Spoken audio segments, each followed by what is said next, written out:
to see you. Good to see you.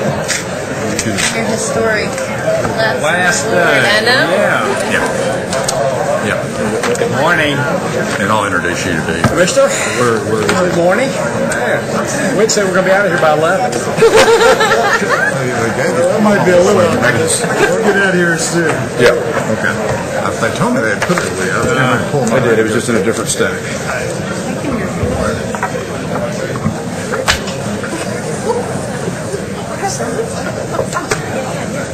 This chair.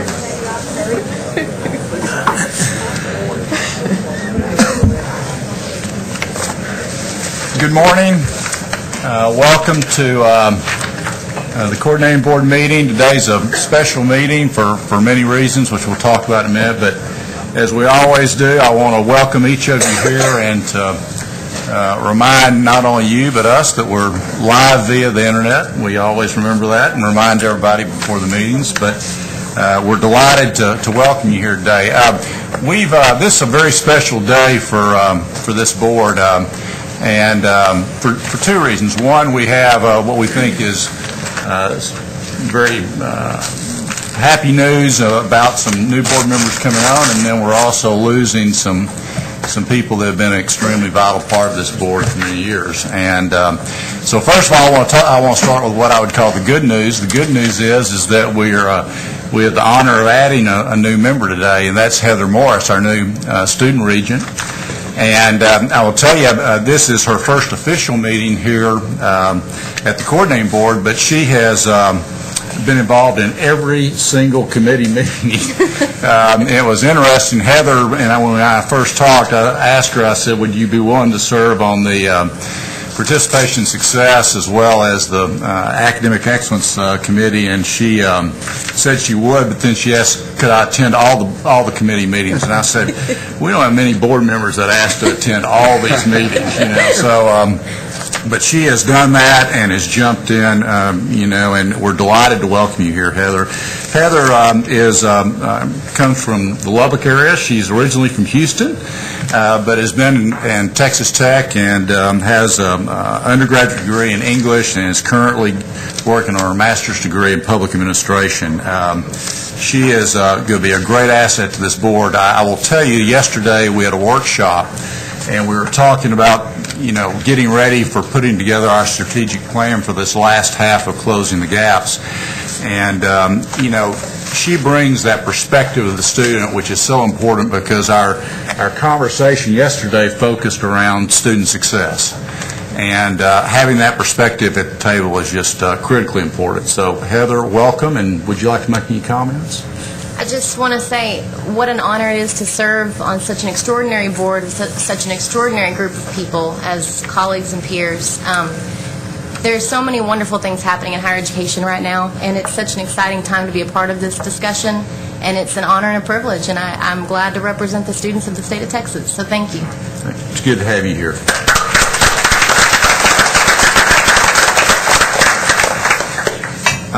The next part of the meeting is I would call it bittersweet, and it's to recognize those board members whose terms expire August 31st. Now, I'll be careful to say that they are not going off until their new appointees are made, because we would have some severe quorum issues if a third of our board went off. But they are scheduled, their terms expire at the end of August, and we have three really outstanding board members who are losing, and there's three of us that have said a few comments, and I'd ask any other board members to make comments about them. And the first one, and he feels like we've said goodbye to him now 2 or 3 times. We had one dinner for him, then we said goodbye to him at one board meeting as chair about a year ago, and we had another dinner last night, and he says this is it today. But that is long goodbye. That is Bob Shepard, and I will just tell you, I've said this before. Bob has to set the record for the longest tenure on the coordinating board. Bob is finishing up his 13th year in serving on the coordinating board. And, Bob, I tell you, we lose so much institutional knowledge when you lose a Bob Shepard. But the thing that I have so much appreciated about Bob since I came on the board 5 years ago was his leadership and his integrity. And tell you, I never had to question at all where Bob was coming from. He always led in such an ethical manner, and he just has such great credibility, not only with the institutions of higher education, for those of you sitting here, but with our state legislators and our state leaders. And Bob, we're going to miss you greatly, and we read one resolution for you not long ago, but we're going to present you a resolution now as an outgoing board member. And I'd like to read that.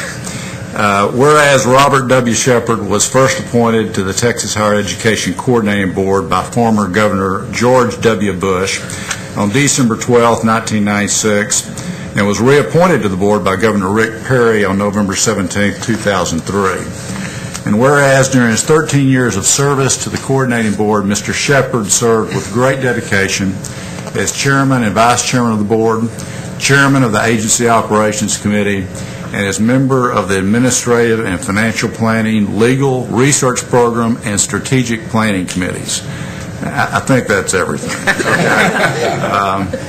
Whereas Mr. Shepard is widely respected for his authenticity, his dedication to educational excellence, consensus building, and level-headedness. And whereas Mr. Shepard's contributions to the board are countless and marked by his broad knowledge and understanding of issues across an unusually wide range of board responsibilities.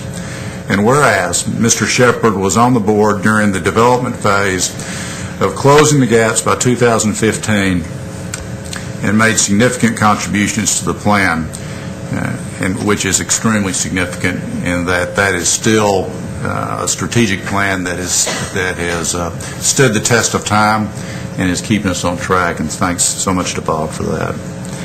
Whereas he has helped the board and its staff work much more effectively toward the implementation of the plan and achieving its goals, and whereas his contributions to the board will continue to positively impact the state's higher education system and economy long into the future. And now therefore be it resolved that the members of the Texas Higher Education Coordinating Board on this 30th day of July 2009 express our deepest appreciation to Robert W. Shepard for his distinguished service as an influential member of this board and his unwavering dedication to higher education for all the people of Texas.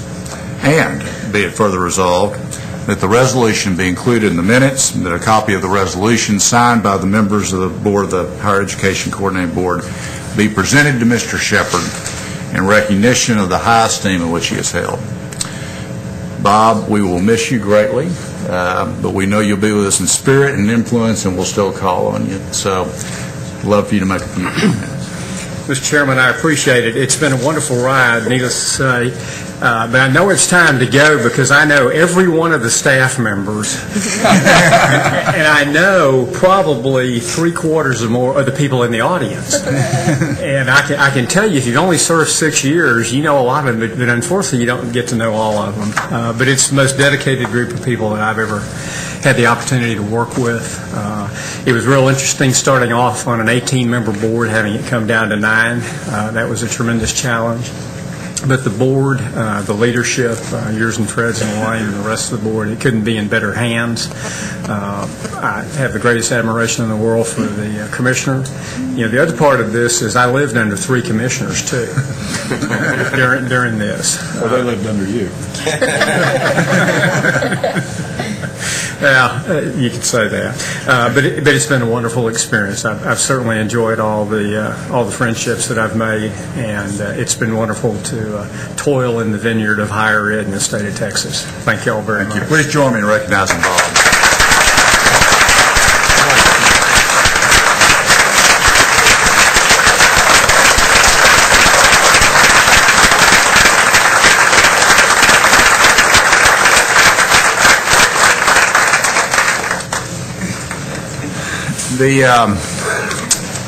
The second board member who will be leaving us at the end of August is Mr. Bob Wingo, and I asked Fred in a minute to make a couple of comments. I would just say that for Bob, the last night when we had our going away dinner, I had said pick 3 or 4 characteristics of these people that really define them, and the risk of repeating myself to the board, I'll just tell you for Bob, Bob has been the shortest tenure of these three board members who are going off, but having served us for a 2-year term. But he has brought a great vision to this board, and I'll tell you what in 2 short years, what Bob has brought to us has been great business acumen and a great marketing insight. And the thing I'm disappointed in, which I said last night, is we're really talking about how can we be more effective in communicating this college-going culture in the state of Texas. And Bob had laid out a premise for us when he first came on, and matter of fact, I pulled that out the other day, had Bob send that to me, and he has offered to continue to work with us in that effort, and I think this board is committed to that. The other thing I will just mention about Bob is that he is, whenever he spoke up in the board meeting, I would say 90% of the time it was student-centered comments. It was focused on the students and what's best for the students, which I greatly appreciated. And last but not least, he has been somebody I could go to as chair. And during this session, he was immeasurable in terms of his influence, his leadership, with our leadership, not only from a political standpoint, but also from an institutional standpoint. So we're going to miss him greatly. He's agreed to stay on in terms of unofficially and help us with our marketing, which we're greatly appreciative. So, Fred. I would just add that last night after our dinner we had our more informal goodbyes, and to echo what the chairman said, I think after the 3rd round of toast or so I heard Bob volunteer 10 years of pro bono service, but I got that on the record or not. I also have to add, last night the comments and the well-regarded the wishes for our outgoing members were a little more lighter-hearted. We had a few limericks. Bob's was titled "Why Wingo Why," and it acknowledged the fact that one of Bob's on the lighter side, one of Bob's characteristics, is, if you haven't noticed, is he's probably our most dapper, well-dressed board member, and the ladies just wouldn't stop talking about that. How much they admired your debonair and suave attire. But we are going to miss Bob. He has already sort of helped set a vision and a plan for our agency, doing a better job of messaging and branding, not our agency, but our mission of college for all Texans and workforce opportunities and training for all Texans. And so he may not know it, but he put those first footprints down for that plan, and that's why we're going to keep him volunteering with us. Thank you. And Brenda, I know you're going to read the rest. I said Fred was going to read the resolution, but Brenda, will you present that? I am. Whereas Robert V. Wingo was appointed to the Texas Higher Education Coordinating Board by Governor Rick Perry on November 9, 2007, and whereas during his term on the coordinating board, Mr. Wingo served with great distinction as a member of the Participation and Success Committee and the Agency Operations Committee. And whereas Mr. Wingo's term is expiring before the board can fully benefit from the wealth of knowledge he brings to the table, although during his fairly short term he made exceedingly valuable contributions to the mission of the coordinating board. And whereas Mr. Wingo brought wide and extensive marketing expertise and leadership to discussions and deliberations of the board. He was extremely influential, and the board benefited greatly from his ability to communicate key issues to members of the Texas legislature, including securing support for the board's legislative priorities. And whereas Mr. Wingo's efforts will further ensure Texans access to high-quality education, specifically due to his steadfast goals to improve transparency and ensure fiscal responsibility. Furthermore, his recommendations for marketing higher education programs will continue to benefit the state and its students. Whereas his thoughtful, precise questions at the committee meetings, his contributions to the strategic direction of the board, and his innovative ideas have helped the board and its staff continue its focus on meeting the goals for closing the gaps by 2015. And now therefore be it resolved that the members of the Texas Higher Education Coordinating Board on this 30th day of July 2009 express our deepest appreciation to Robert V. Wingo for his distinguished service as a member of this board and his dedication to higher education for all the people of Texas. And be it further resolved that the resolution be included in the minutes and that a copy of the resolution signed by the members of the Texas Higher Education Coordinating Board be presented to Mr. Wingo in recognition of the high esteem in which he is held. Thank you, Brenda, and board. Thank you. Bob, you'd like to make a few comments? Well, the President of the United States only gets 4 years, so I figured I should be able to do what I needed to do in half that time. All kidding aside, it's been an absolute honor and pleasure. I had the good fortune of following a great friend of mine, Paul Foster, who moved on to the UT Board of Regents, and I took the balance of Paul's term, and it's been a sincere honor and pleasure to be engaged, involved, and although I'm leaving the board, I will not leave responsibilities and opportunities to help Texas and Texas's education process move forward. Thank you very much.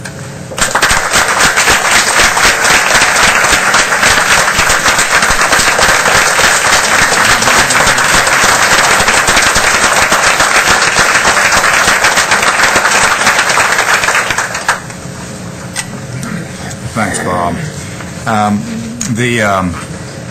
Now I'm going to ask Fred to read a resolution in a minute. I got a little bit out of order a minute ago, but thanks for your comments about Bob. I appreciate it. You did very well filling in there. So I want to recognize our third member who's leaving us, and that's Lori Bricker. And I had the honor of coming on this board with Lori. We were in the same class 5 years ago when we came on the board, went through our Senate confirmations together, which we talked about last night, and you know, we're losing. Everybody has different skill sets on this board, and that's one of the wonderful things. Everybody brings something different, but I will tell you, I said this last night. One of the things that we're going to dearly miss, and I'm highly hopeful we receive, you know, and one of our new board members brings these skill sets. I cannot think at a more critical time of when we needed a board member like Lori Bricker.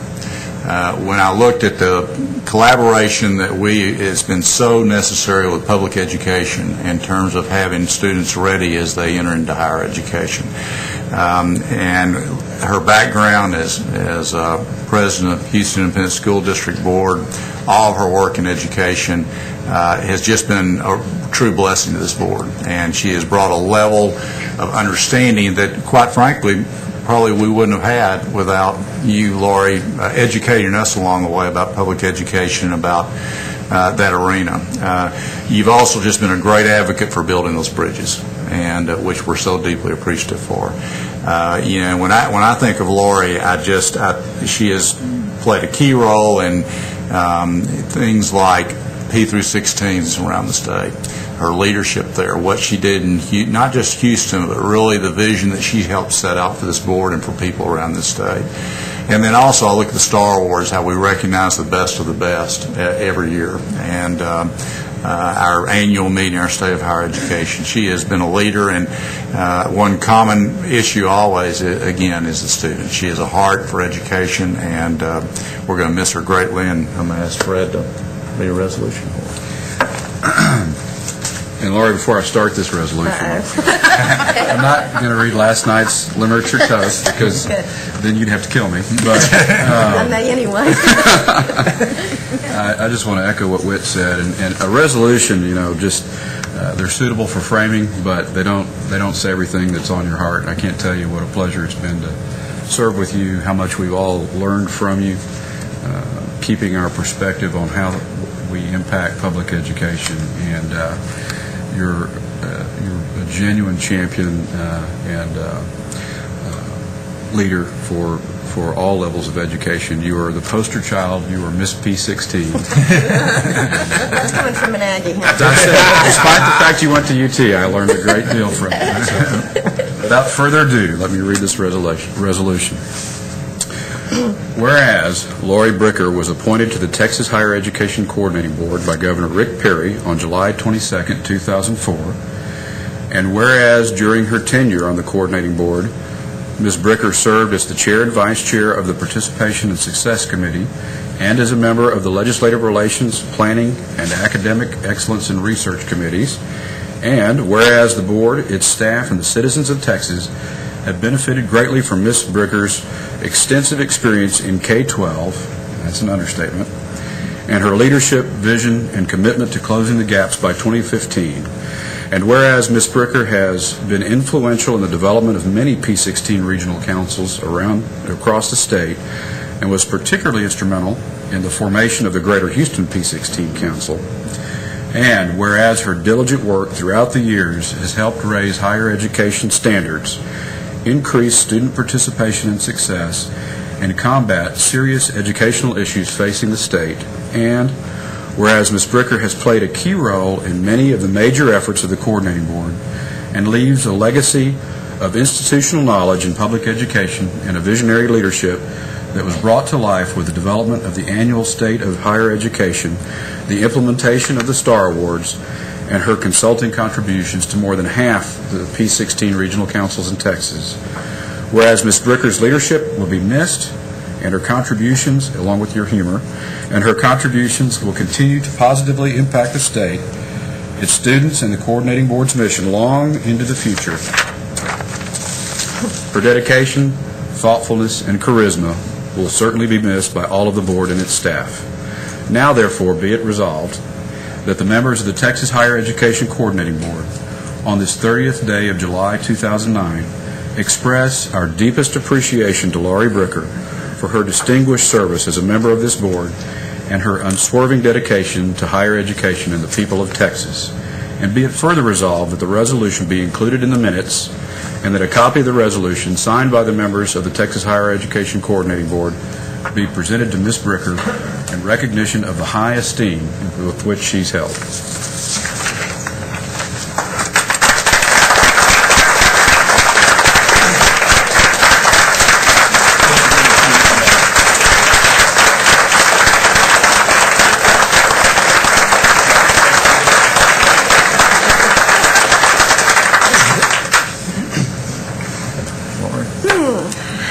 Well, first of all, it is an understatement to say that it's an honor to be on this board. Certainly with Raymond and his incredible staff and leadership, and with all of my colleagues on the board and their wonderful insight and leadership and vision, and also to all of the institutions and what you bring to us and to the state of Texas with your leadership. I would say a funny thing happened on the way to a GPA meeting. There was a little bit of a controversy over the uniform GPA, and I was to chair that meeting, and our chairman, Whit Ryder, always talks about looking at things from a 30,000-foot view, so I decided to take him literally. And my plane didn't land in Austin because there was a fog, and I think that was literal as well as on many other levels. But anyway, I caution all of you, that was the only meeting I ever missed in 5 years, and I caution all of you to not bring that subject up again. Both as a Longhorn and a Cougar, I think I leave the board with a little bit of a heavy weight on the Aggie side, but maybe that can be fixed with the new board members. But anyway, I want to thank all of you. All of you share that same determination and commitment to really always focus on the students of Texas. And I think we've made a difference together. Last night, the only time I kind of got emotional, which is not usual for me because they call me the drama queen, I don't know why, but it was when my husband spoke, and I want to thank him. Jeff is here, and he's been an incredible support to me. As all of you know, serving on this board takes a little bit of time away from family. So I want to thank him. And also, you talked about my being a drama queen, but nobody talked about my being an investment banker. And my colleagues are here from Jeffries, Mark Ellis, Nick Boyle, and Mark Kim, and they've been incredibly supportive of my time away from the office with my other part-time job here. So I want to thank them as well. My grandmother used to have an expression that if we didn't do what she thought we should do, that when she died she'd come back and haunt us. And I know that we all have that feeling when we talk about nursing programs. We always think about Nancy Neal, our dear colleague that left the board a couple years ago. Anytime we talk about a nursing program, we always have to talk about how we're going to support it, or Nancy will come and haunt us. Well, let me warn you that if it has anything to do with the students in Texas pursuing and having access to higher education and excellence, if it has anything to do with P16 or our marketing of closing the gaps across the state, if you all don't support it, I will haunt you. And you know I can do it. But seriously, I hope that I've left this agency and this board a little bit better than where it was before, and I know that all of you will leave it as well a little bit better than where it was before. And that's the legacy that I think we all wish to leave. To my colleagues that are also leaving the board, Bob, I couldn't figure out why you were leaving the board and why you thought it was okay to finally leave the board. And then I realized you served just long enough to where you could be buried in the state cemetery.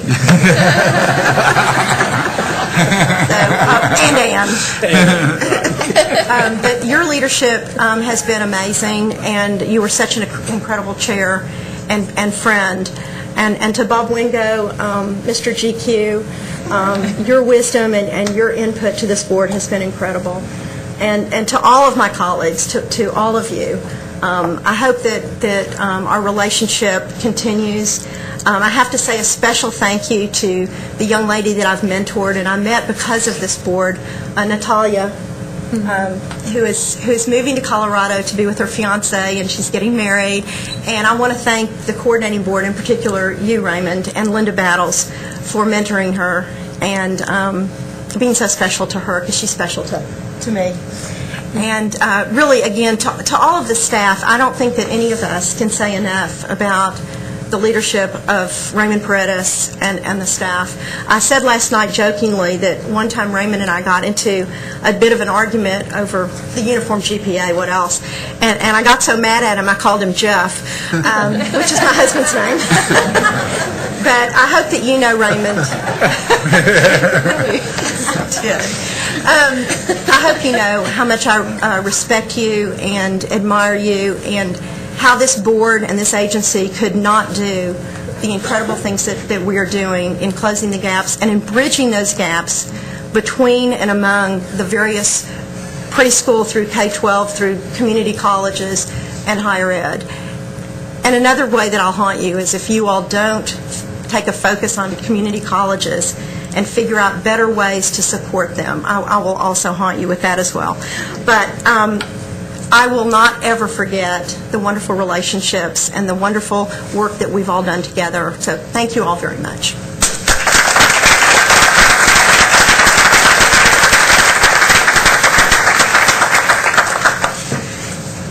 Thanks to everybody for the resolutions, the kind comments, and we could probably go on and on all day as we did last night, but we will not. We will jump into the agenda, and again, my very best to these three special board members.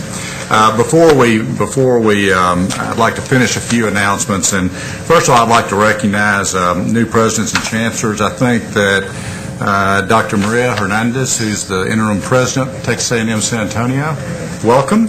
Glad to have you here today. And then also Dr. Gary Ross, who's the interim president for Texas A&M Central Texas. Gary, welcome. I hope I didn't miss anybody else. If I did, please stand up and let me know, but those are the only two I was familiar with. Also, I know that we have some of the legislative staff. I know Daniel from Senator Ogden's office is here. Anybody else from legislative staff? Welcome, everybody. Susie, hi Susie, how are you? Glad to have all of y'all here today. So, one final announcement before we begin the agenda. I'd like to remind the board and remind our guests that we have set December 3rd and 4th as our annual Texas Higher Education Leadership Conference. That's where we bring regents and trustees in from around the state. This year it's going to be held in Dallas on those dates at the Weston City Center Hotel. And that brings chancellors and presidents, trustees, and other people who are interested in public education to come in and to gather information, but also to discuss issues of shared interest. That we also spend the first half, the first day there, providing an orientation session for new regents and new trustees. In addition, as we mentioned earlier, we combine that with which will be our third annual State of Higher Education Luncheon. Also at that time, we will present our Higher Education Star Award ceremony for exceptional work done in those arenas. As always, we will have a speech by our illustrious commissioner, Mr. Raymond Paredes, who will address the group, and we hope everyone will plan on being there. The first agenda item I want to start the meeting with is our approval of minutes. Those were presented to you before. Could I have a motion for approval of those minutes? So moved by Mr. Shepard. Second by Mr. Hildenfels. All in favor indicate by saying aye. Aye. All those opposed by the same sign. Motion carries.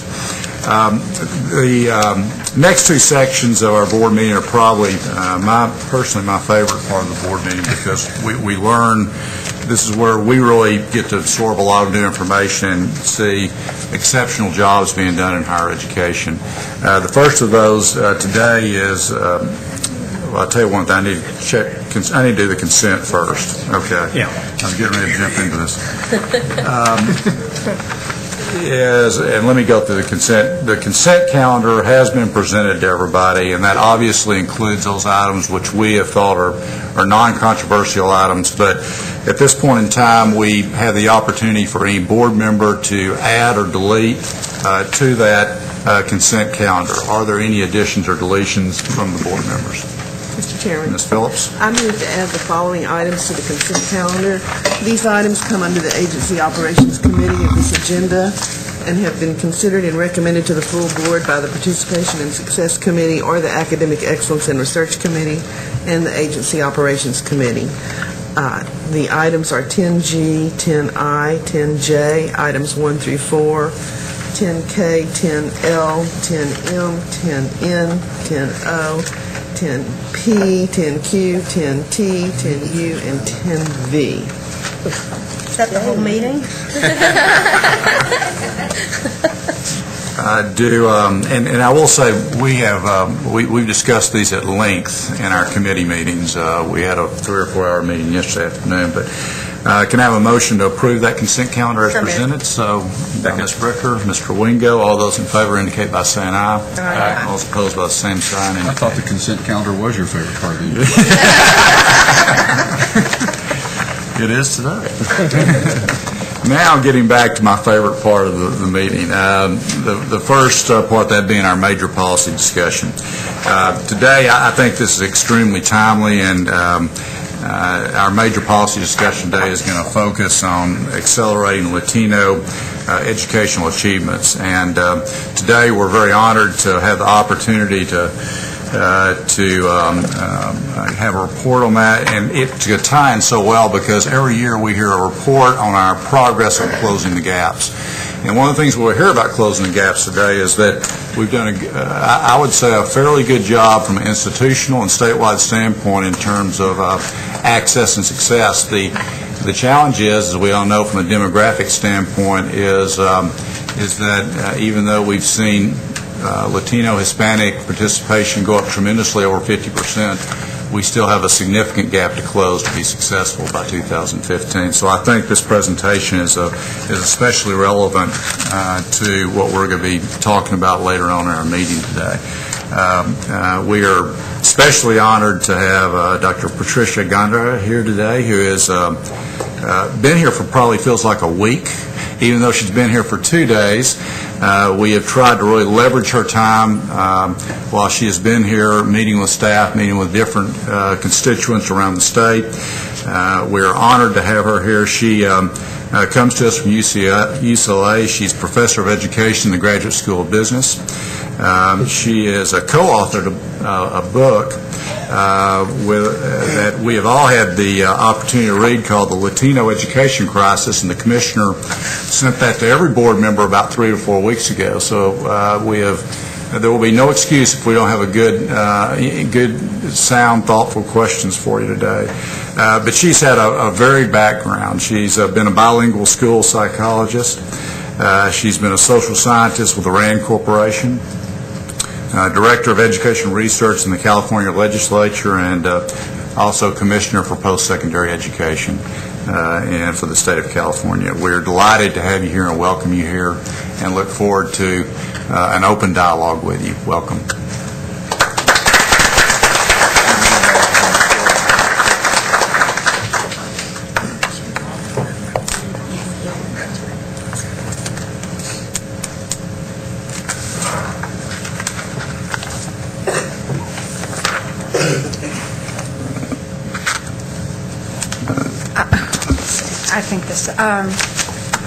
Thank you very much for the invitation to be here with you.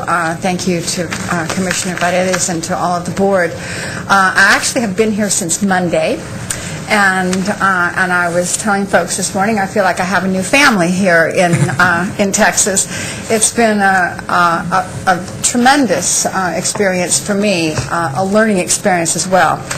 So I think in the time that we have together this morning, what I thought that I might do is hit on a couple of the points from the book that you have all read, thank you, that I think are especially important to highlight. And then I want to move to a discussion that is more geared towards Texas, and drawing as well on my own experience of having worked in post-secondary education, been commissioner for post-secondary education in California, and looked at these issues across the nation. Then I want to talk a little bit about my thoughts about where Texas is right now and what are some of the things that you might be thinking about as you move towards your 2015 goals.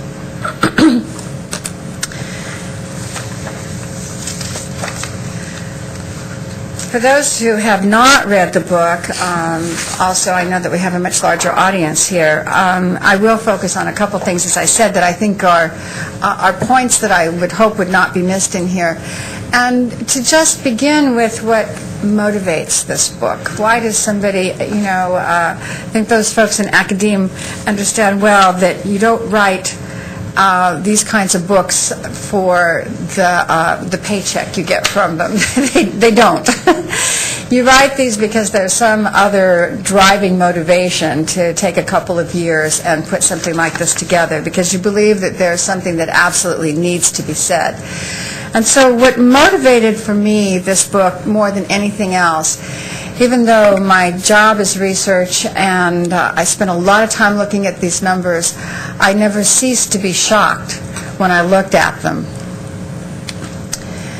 If you look at across the nation 25 to 29-year-olds with bachelor's degrees in this country, what you see right off is that over the last 3 decades there has been steady progress towards bachelor degree completion in this country for whites, to a lesser extent, but nonetheless progress for African Americans.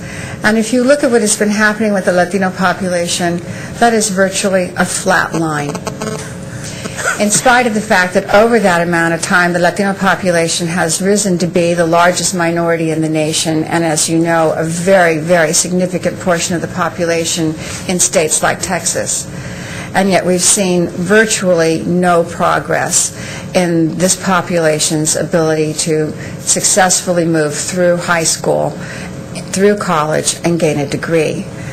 That, as you all know, I actually had some slides in here that earlier this week I was using talking with folks, but I don't think I need to do that with you. The reason you have this 2015 goal is because you know how incredibly important this is. The fact that this population is not achieving at the level of other groups in the state or in the country. And you know what the consequences are for Texas, and they're very negative, as they are in the nation as a whole, and particularly other states that have large Latino populations. So I won't belabor that. I think everybody here knows what the stakes are. What I wanted to do, though, is I wanted to start with a couple of things that I'd like to take off of the table. Whenever one talks about Latinos and education, what's happening with this group, it almost always invokes at least two issues. One, immigration, and the other one, language. Many people would like to explain the problem of underachievement and underperformance for this group by saying that it's either the result of this heavy immigration of people with low levels of education, and the answer then to that becomes largely close the borders and just wait it out, because they will do fine eventually. And the other one is language. Well, isn't it just language that's the problem? And if they just learn English, then that will solve the problem for us. I want to go through a little bit of what the literature tells us about this, about what the research tells us, and take these things, hopefully convince you that these don't belong as a part of our discussion about what to do. So isn't the crisis in Latino education just about immigration? Won't it be solved if we just close the borders and wait it out? This is not an absurd thought, because in fact through the history of our country, various immigrant groups have come in at the bottom of the economic scale, at the bottom of the economic ladder, and successfully made it through. It's a pattern that we've seen occur over and over with different groups. The first generation struggles, the second generation does better, and by the third generation, folks have pretty much entered the mainstream of society. And so it wouldn't be unreasonable to think that that would be the same case again with this group. But what do the data tell us? Actually, there have been a number of studies done recently, and in fact even at a large convening at Brown University in the last few months on the topic of immigrant educational performance. And what these studies have told us is that immigrant students actually tend to do better in school than subsequent generations. By better, I mean that these students on a variety of measures appear to be more engaged. They oftentimes get better GPAs. You note I say achievement and not attainment. They're not getting there in terms of attainment, but in terms of performance in the classroom, these students oftentimes outperform the second and third generation students among Latinos. So that suggests to us that that if we simply waited out for the second and third generation to appear, we may be headed in the wrong direction. This kind of this better performance among immigrant students is oftentimes explained as related to immigrant optimism. When you are part of a family that has left everything behind and come to this country with the hopes and the dreams of a better life here, that family is very supportive of the American dream, and these kids buy into that very strongly. When your family has been here for 2 and 3 generations and has not realized the American dream, that optimism begins to fade, and we see the difference in the performance of the kids in school. Ruben Brumbat is a professor who's been at Michigan State for some time. I think he may have recently shifted to another university, but he's done some very interesting work looking at immigrant kids and subsequent generations in both the East Coast and the West Coast. After he studied the longitudinal performance across generations of Latino immigrants, his conclusion was that Americanization is bad for immigrants.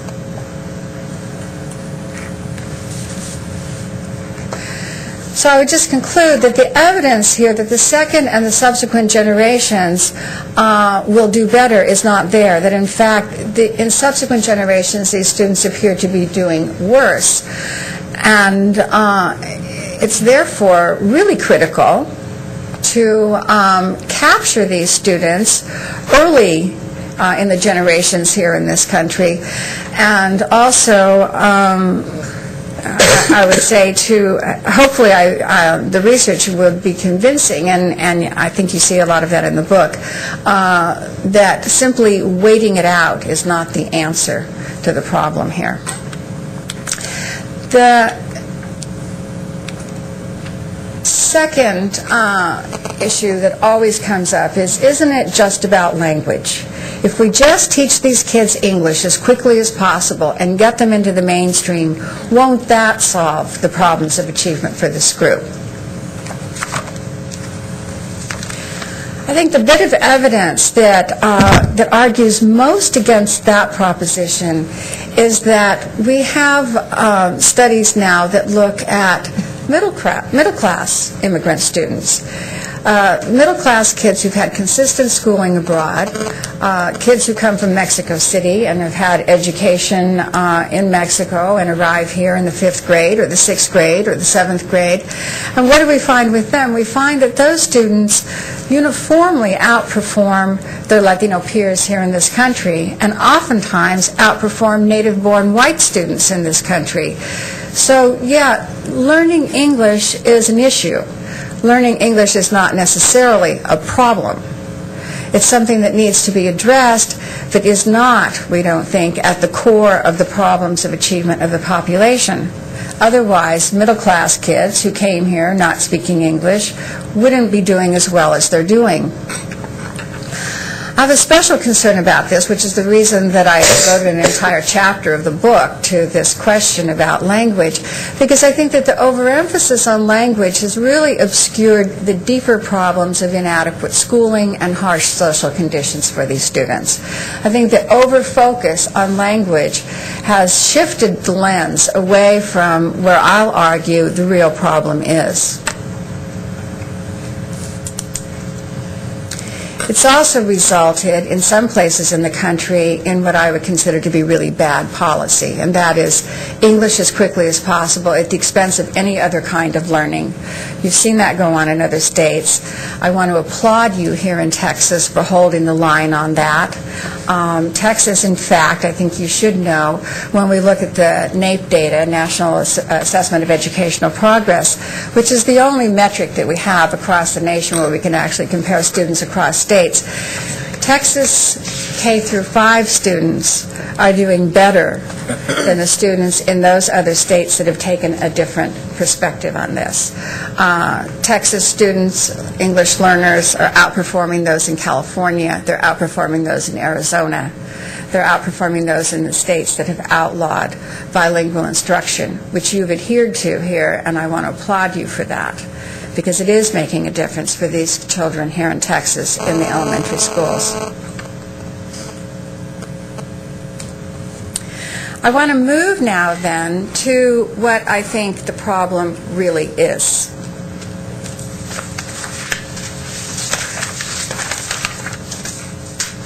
This table, it's not as pretty as the other table that I had, but the other table I had got kind of screwed up on here, so I had to redo this one, so excuse the fact that it's not very fancy. But the point of this table is to show you where this problem begins, and it begins long before high school and when students are beginning to think about going to college.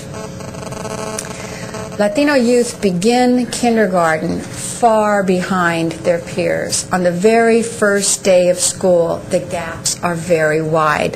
How do we know this? The U.S. Department of Education in 1998 began to collect data, a study called I'm kind of going in and out, right?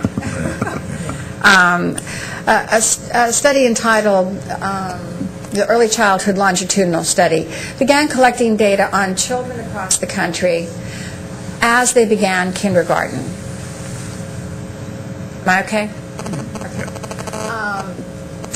And it was really the first time, as a result of these data, it's the first time we've really had a good picture of what children look like coming into school. And this table gives you a sense about that. The children were assessed on their reading readiness skills, very rudimentary skills, reading readiness, and numeracy, readiness in the area of numeracy.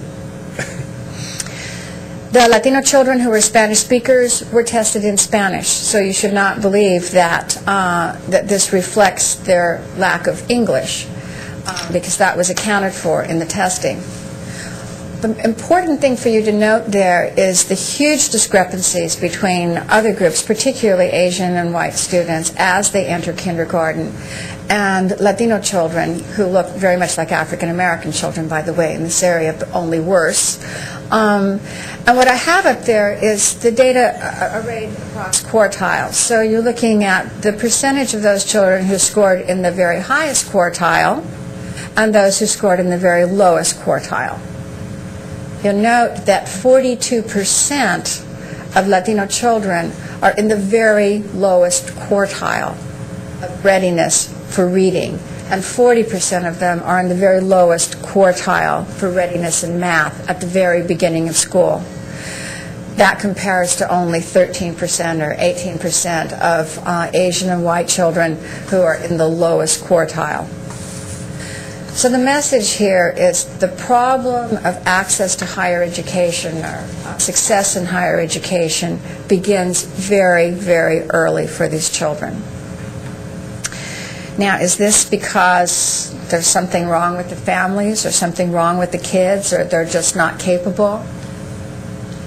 Let me tell you about the conditions for Latino youth in Texas, which are worse than most places in the nation. But I'm going to tell you right now, coming from the state of California, not a lot worse than in California.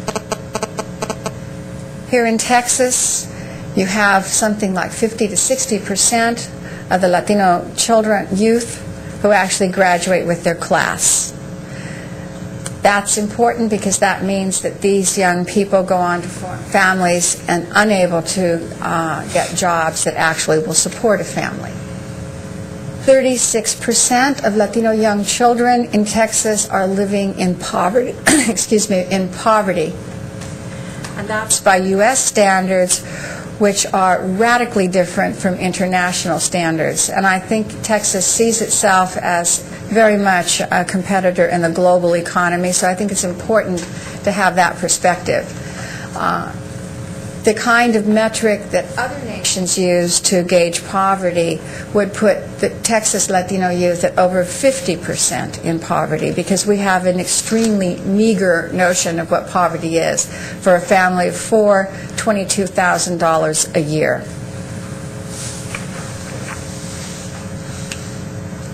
This particular statistic is shocking to me, and I hope it's shocking to you. Because when I saw this, this comes from census data. I had to look at it a second time and a third time. 60% of Latinos in Texas who are under 65 have no health insurance. That means that these children have no regular access to health professionals. That means that their families are constantly in a situation in which the next illness means the end of a job. It means inability to really take care of a family. Texas, along with California, is one of the 3 states with the highest segregation of Latino students. These kids are being raised and educated in communities that are virtually all Latino and all poor. So they're not mixing with other kids in the mainstream as they're growing up and going to school. They're not able to access the kind of social capital that exists in middle-class communities where kids learn the ropes about how to be successful in school, what it means to go to college, and how to get there. 40% of Latino mothers have not completed high school. That is the biggest predictor of how a child is going to do in school, mother's education.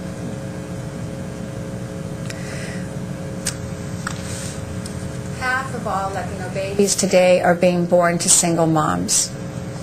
And this is the fastest growing group of children being born to single mothers. The growth rate, we're well on the way to 60%. What that means for these children is that the likelihood that they are going to grow up in poverty, facing all of these circumstances, is very, very high. The reason for going through this is to point out that the problem of college going, college access, college success in Texas, as in other states, is systemic.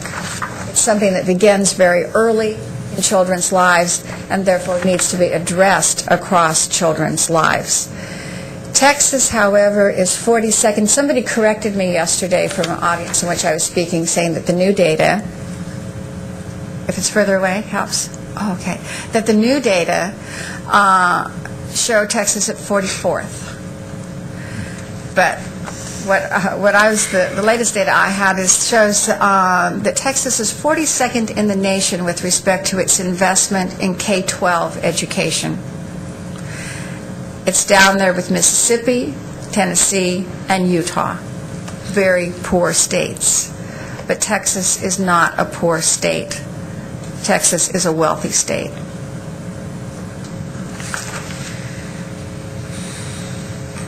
So, as I argue in the book, and I will continue to argue today, the problem of college going and college completion is a systemic problem that cannot be solved by focusing only on schooling. There is no 10% solution. There is no way to intervene at the last 10% of kids' school experience and hope that that is going to change radically their college going, their college success. Latino students require more investment by the state.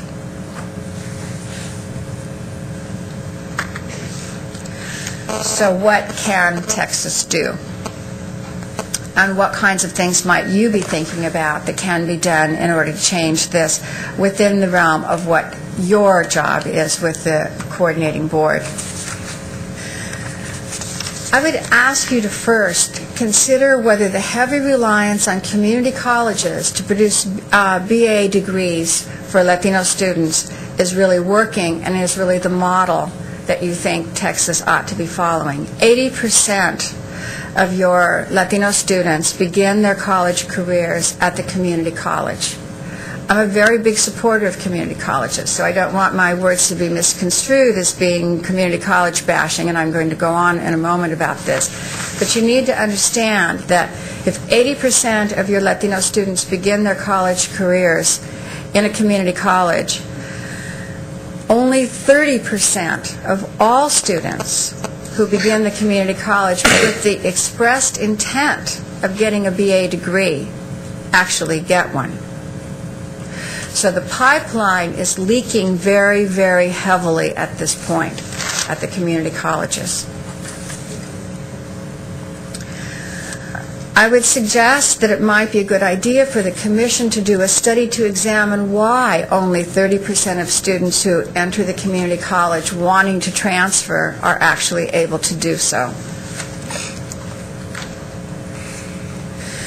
And I think it's really important to clarify the expectations that we have, that you have for the community colleges.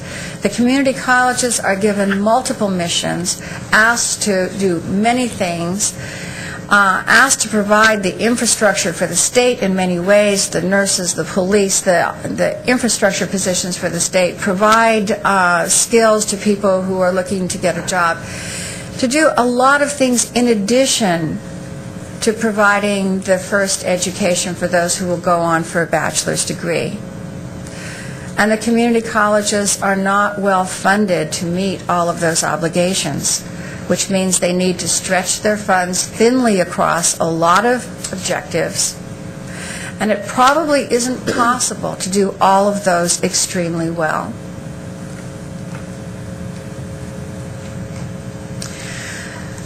If we just look at the data, what happens with students who enter two-year colleges versus four-year colleges, I think there's a compelling argument to be made for moving as many Latino students as possible into increasingly selective four-year colleges from the very beginning. You know, for some time there's been what Marta Tienda calls the mismatch hypothesis, the belief that if you take students who are not fully prepared by whatever metric you're using, and oftentimes these are test scores or GPA, if they aren't right up there at the top with the other students who are admitted, that those students are probably likely to fail if you put them in selective universities and colleges because they just won't be able to compete.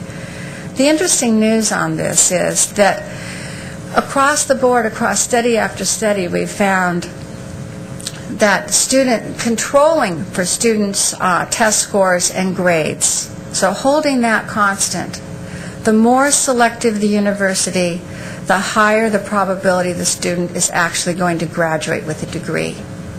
I think this notion of the mismatch hypothesis, you know, not putting kids in very selective institutions if they aren't right up there at the very top, has been pretty much discounted. We know that if the more selective the institution, the greater the likelihood of success. And this is especially interesting and important for Latino students because studies have shown that Latino students, more than any other group of students, are likely to attend a college or a university that is less selective than they actually qualify for. So we need to be working on getting these students to attend the institutions that they are qualified for, the most selective institutions that they're qualified for. In order to do that successfully in Texas, you probably need to look at increasing the capacity of your selective four-year universities and colleges.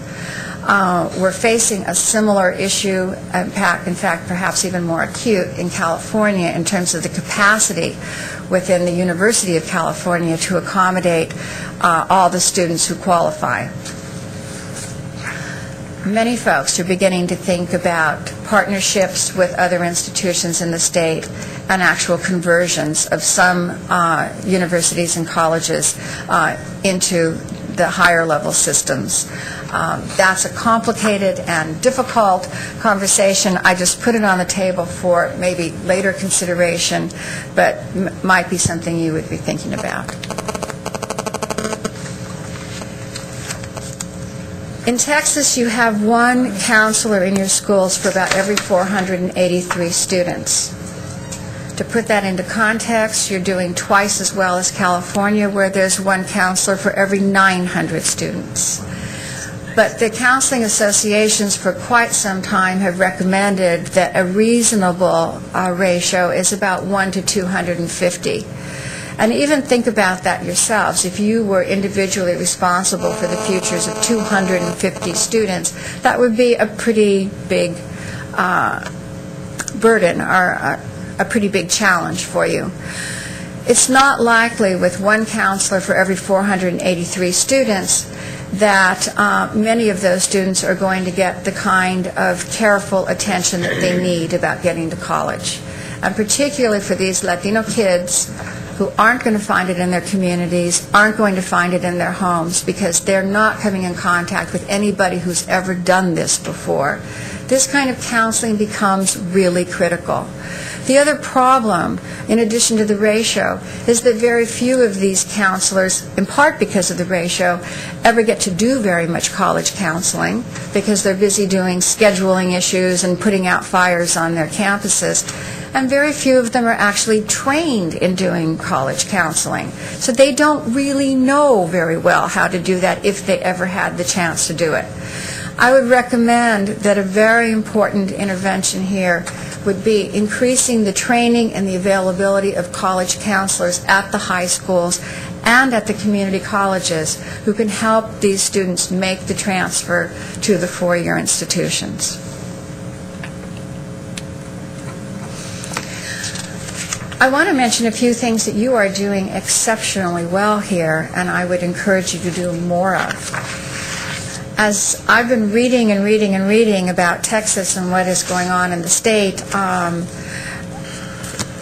I have to tell you, also by reputation, the Longhorn Scholars Program that was launched here at UT Austin, at least the story on the street out there, and particularly making the rounds in California, is that the 10% plan here in Texas was really only successful because of this fantastic Longhorn Scholars Program that you put into place that supported these students once they were in the university.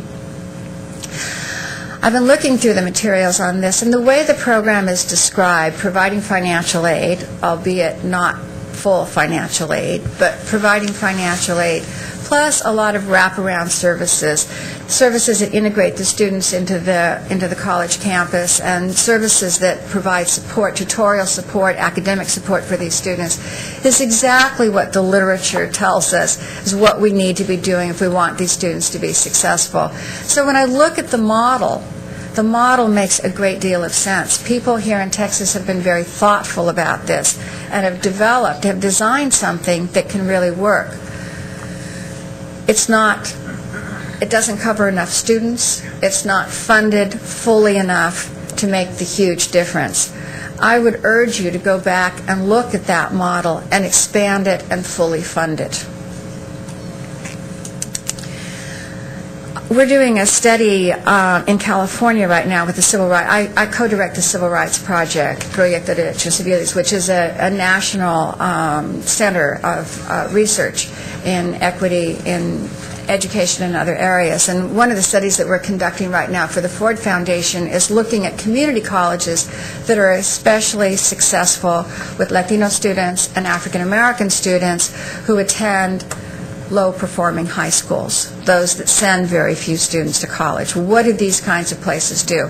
I'm not ready to tell you the findings yet because we're still in the middle of the study, but one of the things that was really a tremendous learning experience for me here, and I want to pass on to you, is that I've seen here in Texas something happening that I haven't seen even in these successful community colleges that we've been looking at.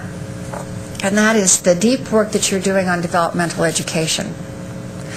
I understand that there are a couple of things that are still fairly experimental, but that you're moving forward with in terms of looking at modules as a way of intervening with students rather than making them go through entire courses and delaying their entry into regular credit-bearing coursework initially.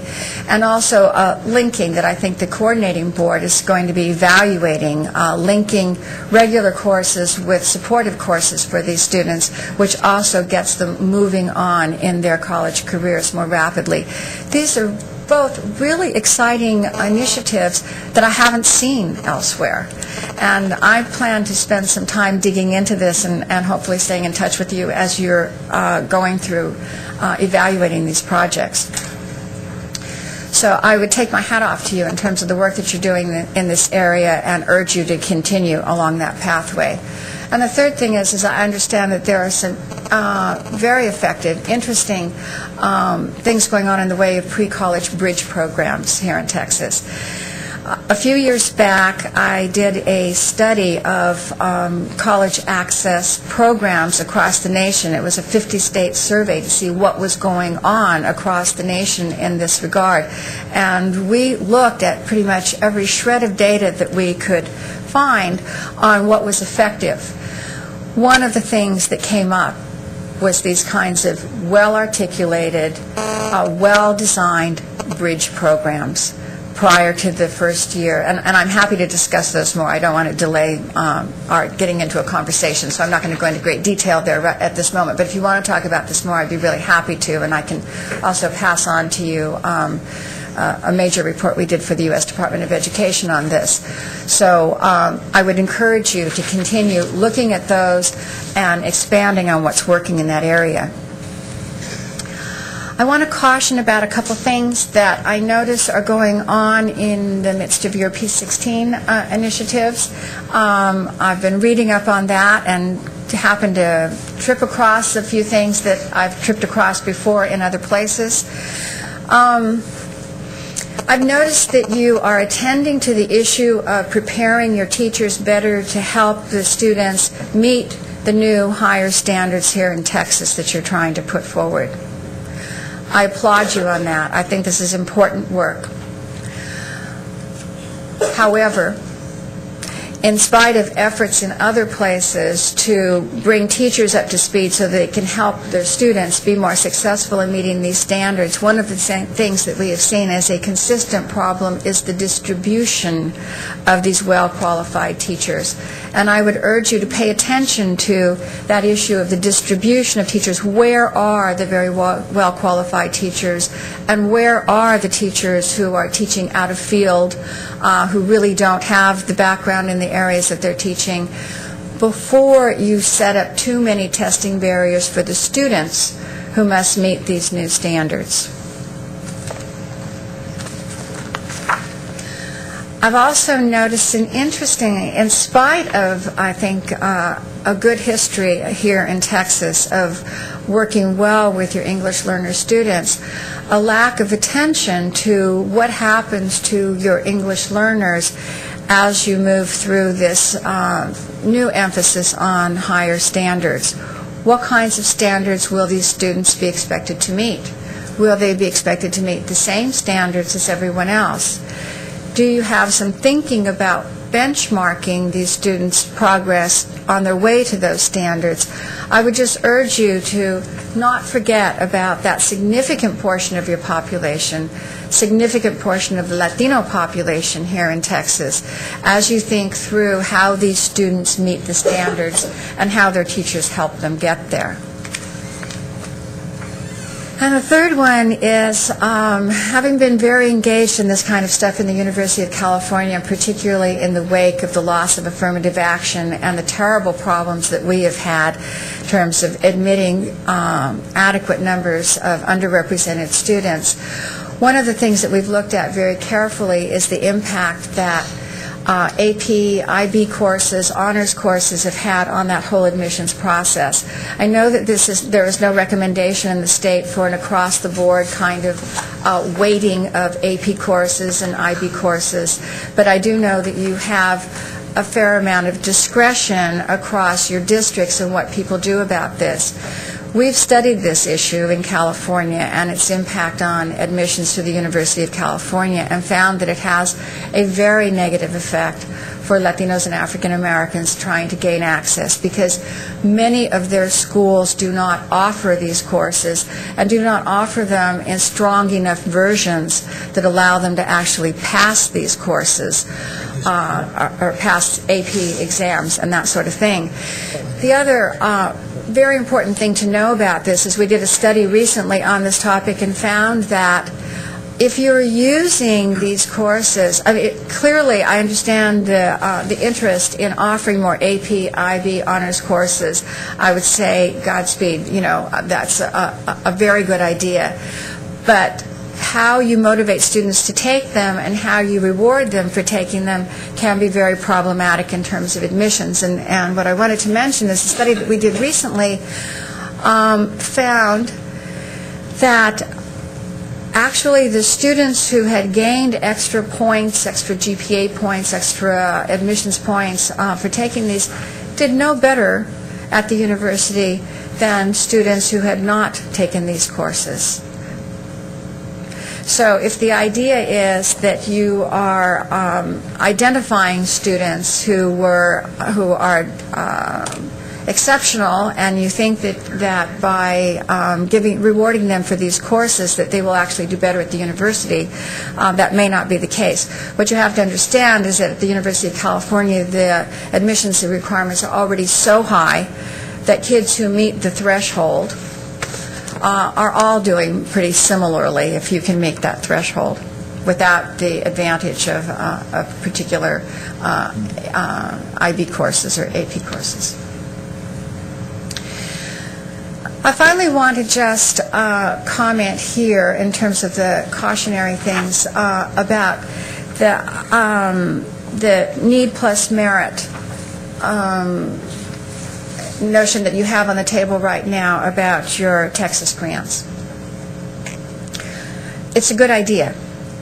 If you add merit to need, you will identify better those students who are more likely to take full advantage of these grants and to go on and be successful in college. I want to, however, ask you to think a little bit about how you measure merit and how you think about potential. I'm going to tell you why I feel so strongly about this. Some years back, I did a study. I published a book on this called Over the Ivy Walls, and it was looking at Mexican-American students who came from very low-income backgrounds, whose parents had grade school educations, and whose parents were not even skilled laborers. They were people in the kind of day-to-day labor situations. Many of them came from Texas. And I was interested in what happened along the way that allowed this group of individuals from this kind of background to end up getting MDs, JDs, and PhDs from prestigious universities. In other words, the question was, what goes right, rather than what goes wrong. It's an interesting study I'd be happy to talk with you more about, and you notice that I do make some allusion to it in the book. But the very interesting, one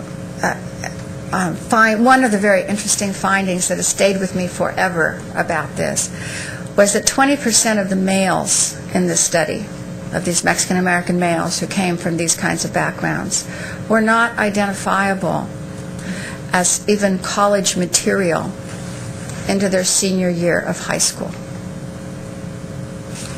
In other words, if somebody had decided at that point not to back these people, we would have lost 20% of the MDs, JDs, and PhDs that now form the infrastructure of the middle and upper middle class and the leadership class of the Mexican-American community. So, yes, need, yes, merit. Think about potential.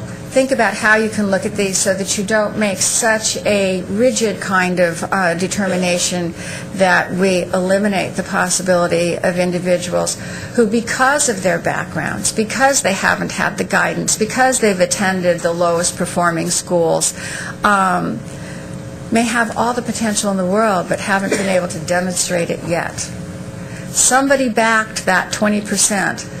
Bet on them that they were going to be successful, and they realized those dreams, incredibly.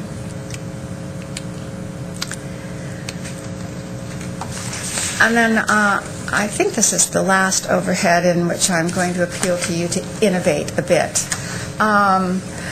One of the things that we have seen to be successful in low-income Latino communities is programs that are targeted towards parents to help them guide their children through college. These children, as I've pointed out, are unlikely to encounter a counselor who's going to be able to do this very effectively.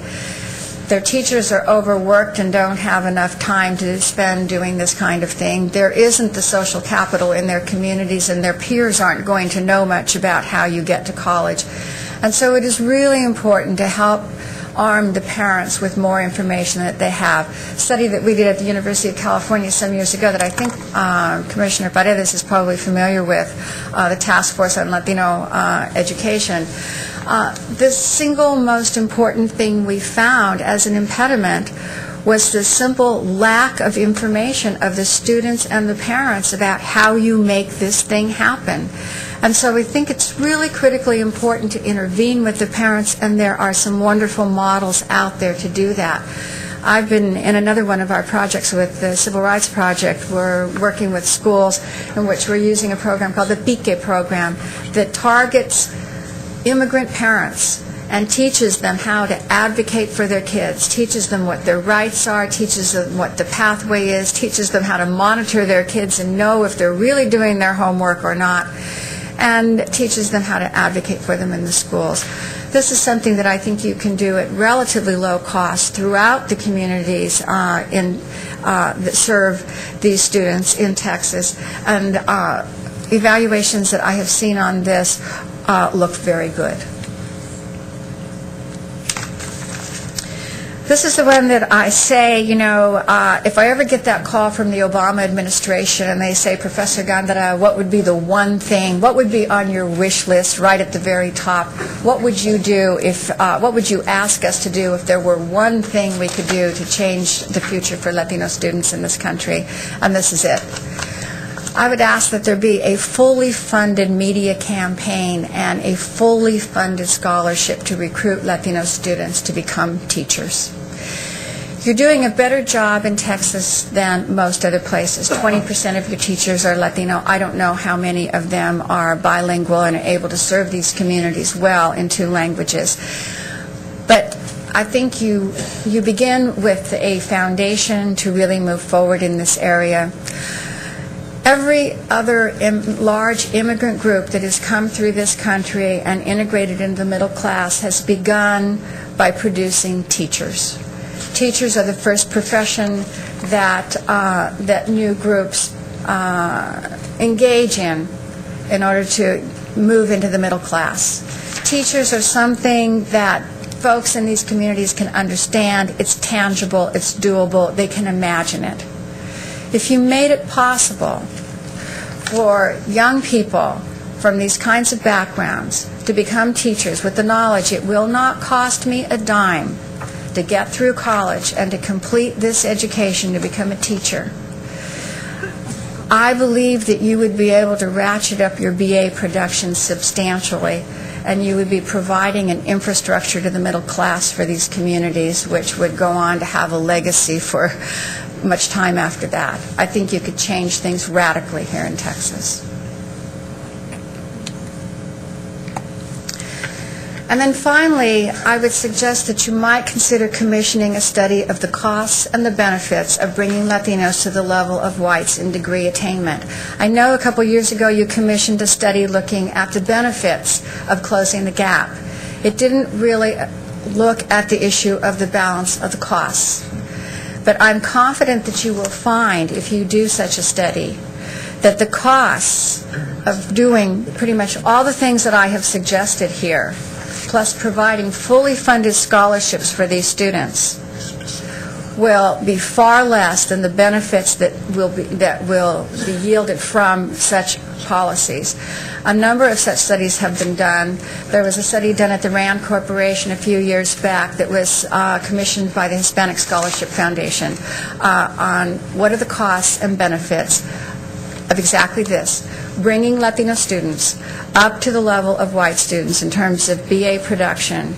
And every model that they ran, no matter how they costed it out, the benefits were greater than the cost to the state. I think this could be a powerful bit of information for you to use as you move forward in this task, which is, I think, a very challenging task to get to 2015 and meet your goals. I wanted to mention one other thing, too, as I was talking about cost and benefit. This fully funding the costs of putting teachers, young people through their degrees to become teachers. There have been studies done on this that find that it takes about 5 to 6 years before the state totally recovers those costs as a result of the kind of productivity, economic productivity, that these people are able to engage in. So thank you very much for the opportunity to share some thoughts with you. I feel really privileged and honored to be here. Thanks so much. I appreciate it.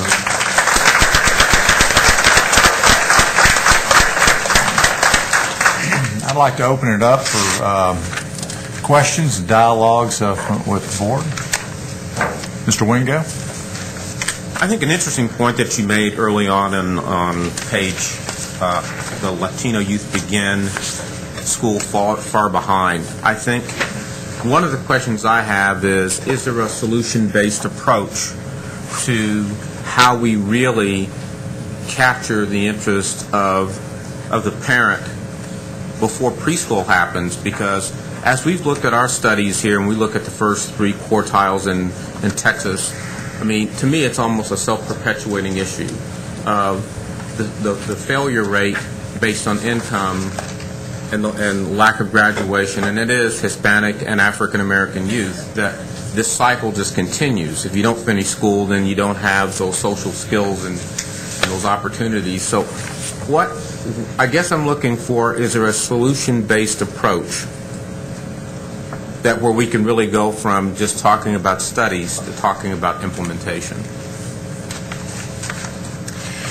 In the days that I have been here and talking with different groups, I've addressed a whole lot of other issues. This morning I tried to really sort of focus down onto the coordinating board and the issues right at the door of higher education. But we've talked a lot over these last few days about this particular issue. And that's why, of course, I wanted to at least put on the table, while not really delving into it, this issue of where kids start out, as well as why kids start out so far behind, which I think is very well explained by the data on poverty and the lack of social services, the lack of support. Latino students are also the least likely of all groups to go to preschool. Preschool does make a difference. High-quality preschool makes a difference. One of the biggest arguments for not doing preschool is that study after study has shown that if you send kids to preschool, a very good preschool, their scores go up on how well they're doing academically or pre-academically. But after about 2 years, it washes out, and you don't see any difference. And so an argument has been made and will be made again and again as this gets battled out across states, that it's not worth the investment because those early gains wash out. The response to that is that there is no single program in the education system that will inoculate children against weak education later on. But if you continue those services, if you continue to support students after you get a bump up, if you work to sustain that by creating a constant web of support for these students, we know that those gains are in fact sustained. So is there a solution-based approach? I would say yes, you begin early by putting health and social services into these communities so that people can take good care of their children as they're coming into school, so that we don't have to worry about kids coming in with health problems and dental problems and vision problems and all the things that are real impediments to learning, and that you provide high-quality preschool, and that you go on and you continue a web of services for these young people as they're going through school, and I think you would see dramatic gains. No questions? Ms. Bricker? Yeah, a couple of questions and comments. I was pleased that you mentioned the NAEP. I've spoken about it often around this board table, actually. The chairman, Dr. Darv Winnick, has met with some of the staff members, Dr. Gardner and others, I think, through the years. As Texas looks beyond what we have as our own state testing as a kind of post No Child Left Behind, and we had it before that, would you think that the NAEP might be a better indicator of success and achievement for students, in that it has cut points built in, unlike some of the other testing? And actually, right now, it's just given to certain students, not all students. It's a matrix sampling, so we don't actually have only 4th, 8th, and 12th grade. What are your views on that? The NAEP is not really developed in order to understand how well your curriculum is working in the state. The NAEP is developed to be a metric that we can use across states and get a sample for comparison purposes. I don't think the NAEP test would serve your purposes in understanding whether your curriculum works well. And certainly, you know, the whole area of testing is still in many ways in an infant stage. The problem that teachers very reasonably complain about the testing is we spend all this time doing tests, and I don't get information that is relevant to my actual teaching in the classroom. You get accountability information. You find out how kids, generally are doing in the schools, but the teachers don't get the kind of information that they need in order to tweak the instruction that they're doing in their classrooms. And so I think anything that moves away from that model towards, a higher level, the 30,000 feet level of how things are going, is probably not going to serve your purposes in the state. Many of the school districts in Texas have a combination of the criterion test as well as norm referenced. For example, in the Houston area, a lot of them use the Stanford. And that way, by the time, if you're a third grade teacher, you already have the diagnostics ahead of time. I also wanted to ask you about the kind of after effects of, I believe it was like in 1998, Prop 227, in the kind of English only in the Linda Chavez days. How has that shifted bilingual education and the students that come in with an L1 that's not English? Did somebody tell you that I wanted you to ask me that? No, but I've been known to be a good plant for things like that. Let me just make one more comment about the NAEP, and then I'll go on to what is one of my favorite topics. One thing that you might consider, however, doing is paying more attention to pegging your state test to the NAEP, because you know that that can set a bar for you to be able to compare your state test to how other states are testing things. And I think using it as a benchmark would be a good way to think about it, rather than using the test itself. Right. Okay. How has 227 played out? And I have another book coming out this year. I think it has a great title. So I didn't come up with the title, so it's called Forbidden Language, English Language Learners and Restrictive Language Policies. It'll be out by the end of the year, and what we did is we commissioned research from those states, Massachusetts, Arizona, and California, to find out exactly the answer to your question.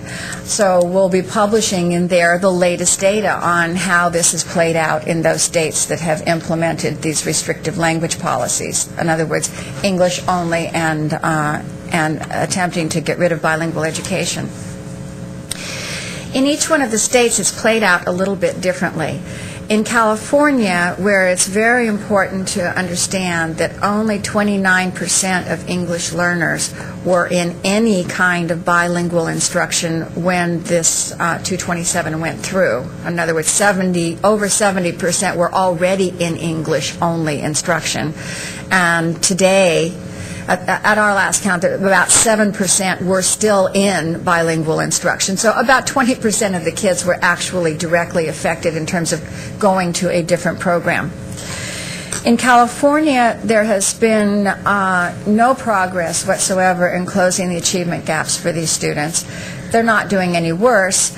They're not doing any better in terms of just looking at their test scores vis-a-vis compared to English-only kids.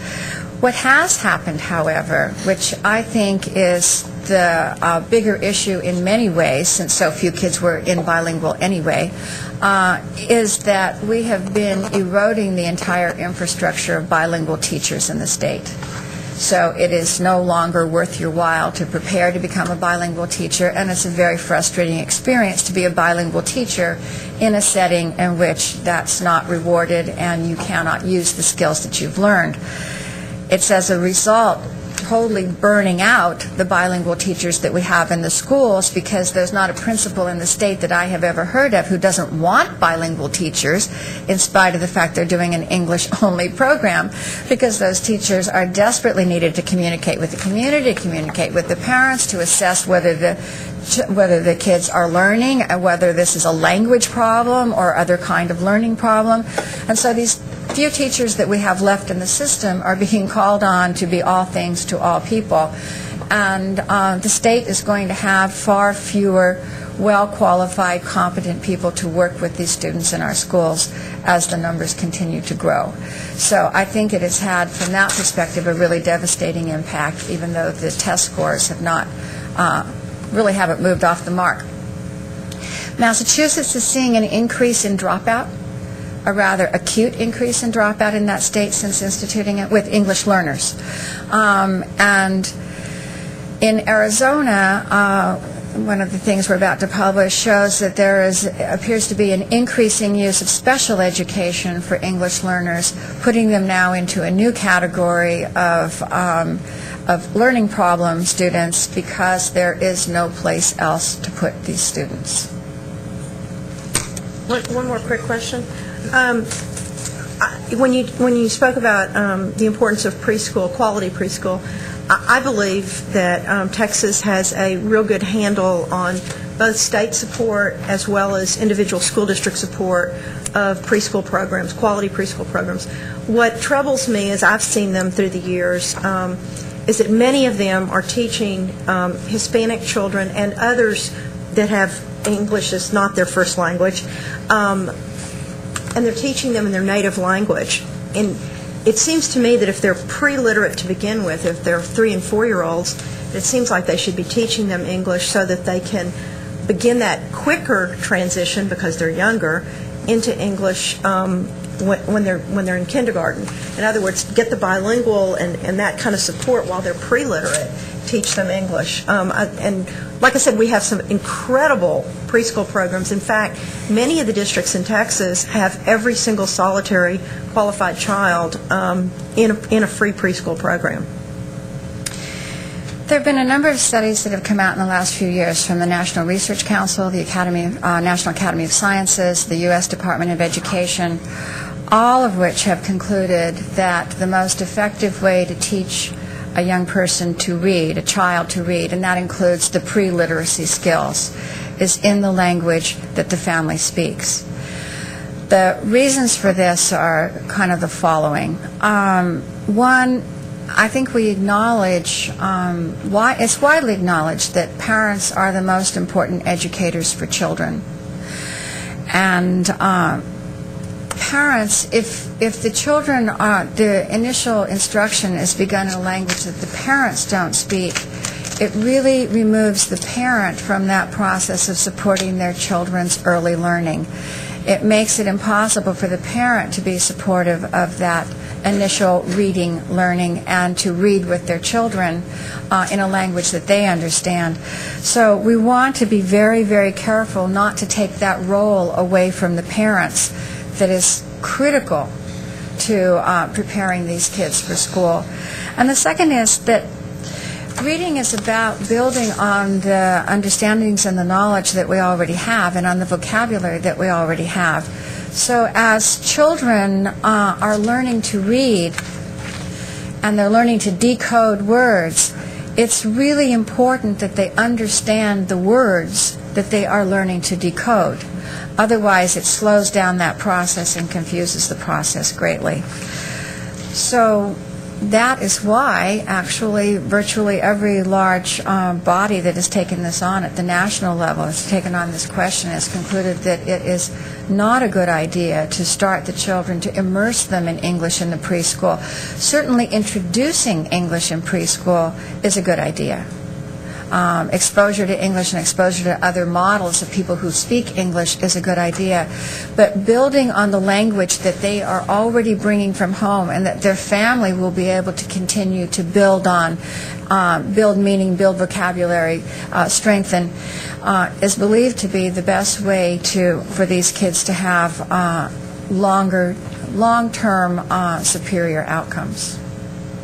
Thank you. I have a slightly difference of opinion, and experience that I've had in the school district where I was on the school board. But I mean, I respect your opinion, but I just was curious because I know that California has struggled with trying to find its way post 227, and I just wanted to see kind of where you were coming from. I can just tell you that my opinion is based on a number of studies that have looked at the particular question. And I think that there are examples always of other, alternative things that work with some students in some places for some communities, but the bulk of the evidence, I would say, on this issue would suggest that. Yeah. Well, and not unlike California, Texas does not get these students in neat little packages that are all from one particular country in one particular age. It would be great if we got them all in preschool, but we're getting them in 3rd grade and 6th grade and 11th grade, and they're not coming just from Mexico. They're coming from Central America, South America,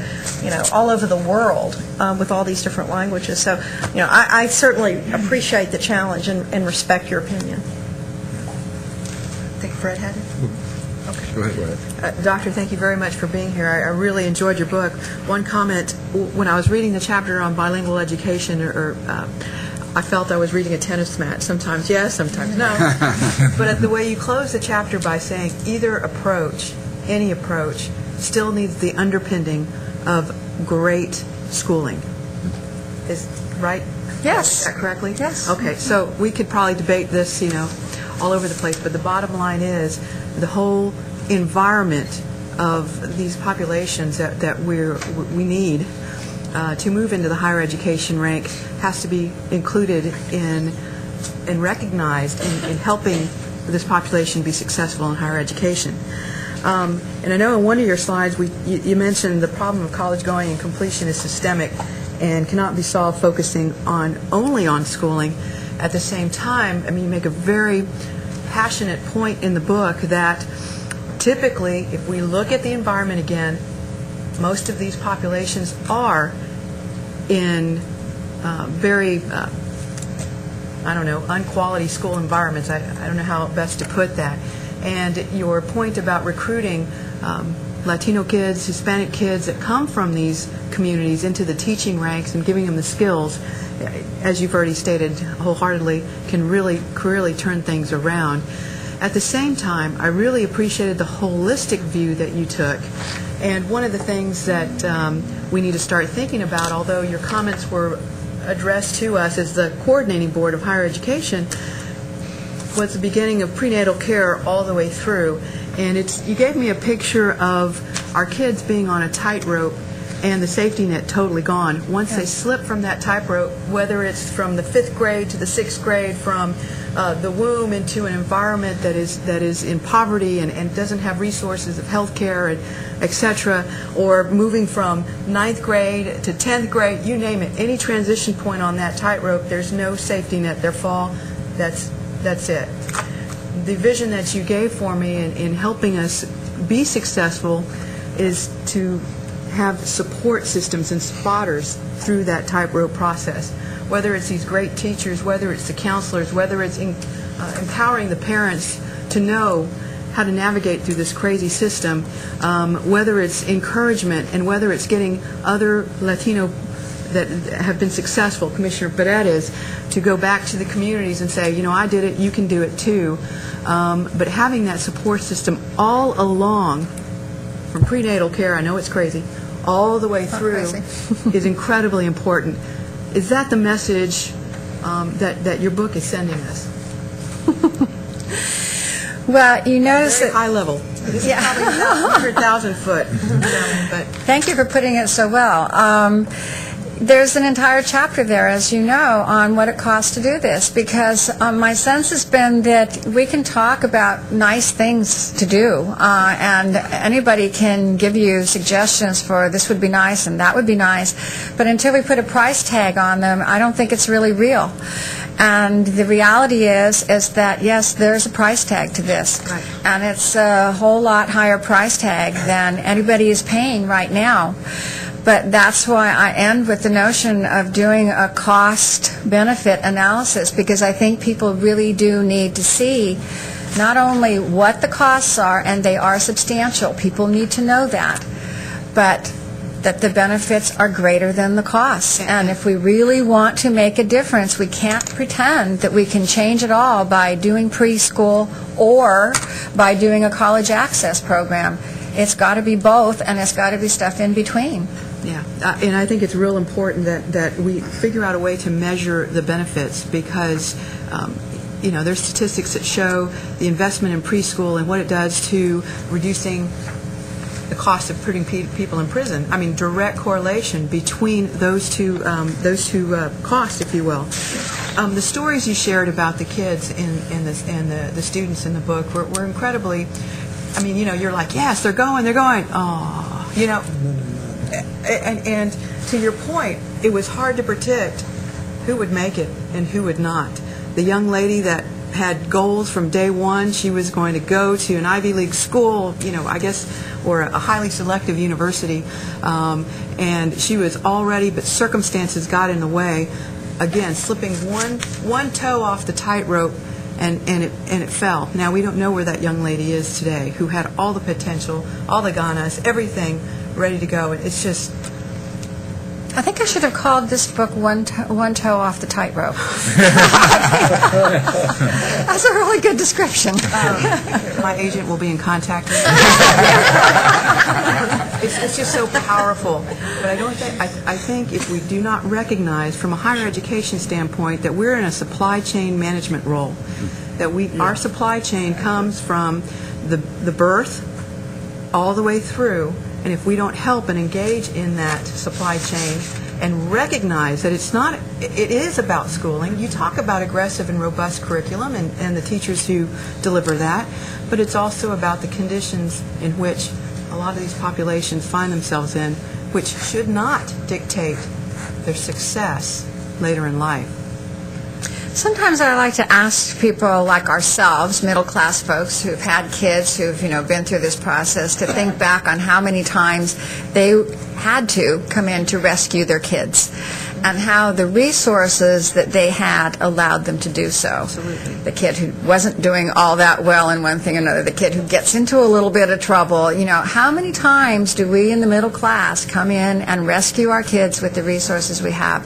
And imagine, even with our own kids, with all the advantages they've had, if we were unable to do that, if we could not, we had no resources to do that, and in each one of those little slips, there was nobody there to hold them up, how many of our own children would have been as successful as they are? So imagine what that is like for people living in these conditions, and one toe off the tightrope. One of your points that you make is that there's more middle class, in this case, I think it was the Anglo population, that are less prepared going to college than there are fully prepared Hispanic, Latino kids that are going to college. A high-achieving, low-income Latino student is less likely to go to college than a low-achieving, high-income white student. And it's just...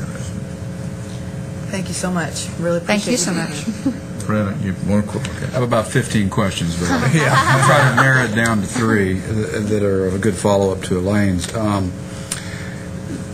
One specific question, and these all interrelate a little bit, is that you mentioned that according to the NAEP figures that Texas K through 5 has shown some measurable, maybe even significant improvement. Should we take that to be a sustainable trend? Or is it just a snapshot that erodes in later grades? And secondly, following up on Elaine's comments about the systemic problem, you conclude, that Latino students require more investment by the state.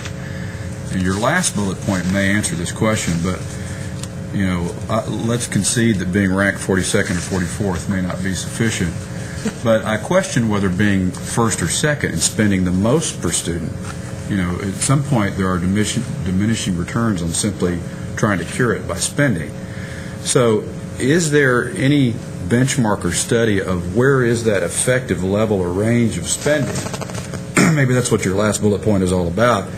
And then secondly, to that same point is, what other productivity metrics do you encourage us to look for besides simply spending per student? What are the measures of success we ought to focus on when we begin to implement this systemic pipeline solution? Your first question about the sustainability of the NAEP data at K-5. that actually refers just to your English learner students, okay? That's what I'm talking about there, that English learner students in the K-5 appear to be performing better than in those states that have outlawed bilingual instruction. And is that sustainable? Evidently not, because in your secondary English learners are doing not well at all, and you have a big lawsuit going on right now, U.S. versus Texas. So, and I think that the state is being urged, in fact, to do more with the secondary students, like what it is doing that's brought these figures up for the elementary students. So, is it sustainable? Probably so, if you would model after what you've been doing in K-5. With respect to where is the benchmark, it's really interesting. Texas has been the source of a whole lot of our understandings and some of our problems in this area. In 1973, you had an earth-shaking case, Supreme Court case here in Texas, Rodriguez versus the San Antonio School District. The Rodriguez case was the first huge Supreme Court case around school finance. And it has caused problems ever since. It was a 5-4 decision. If we'd had one vote in the other direction, we'd be living in a different world. But that case found that there is no constitutional federal right to an education. And as a result, the whole issue about what's an adequate education has been fought out in every state, state by state by state, because there is no federal right to this. And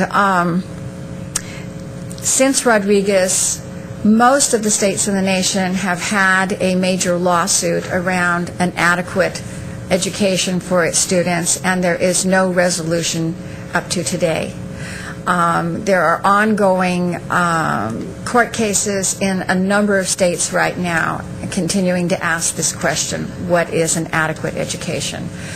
And because this has resulted in so many court cases, there are books and books and books and reams of data that have been produced by people on all sides of this issue, some saying money doesn't matter at all, and some saying that we need to put far more money than anybody's ever even dreamed about into this, and there's data behind both of those positions. So I don't know how to answer your question where the benchmark is.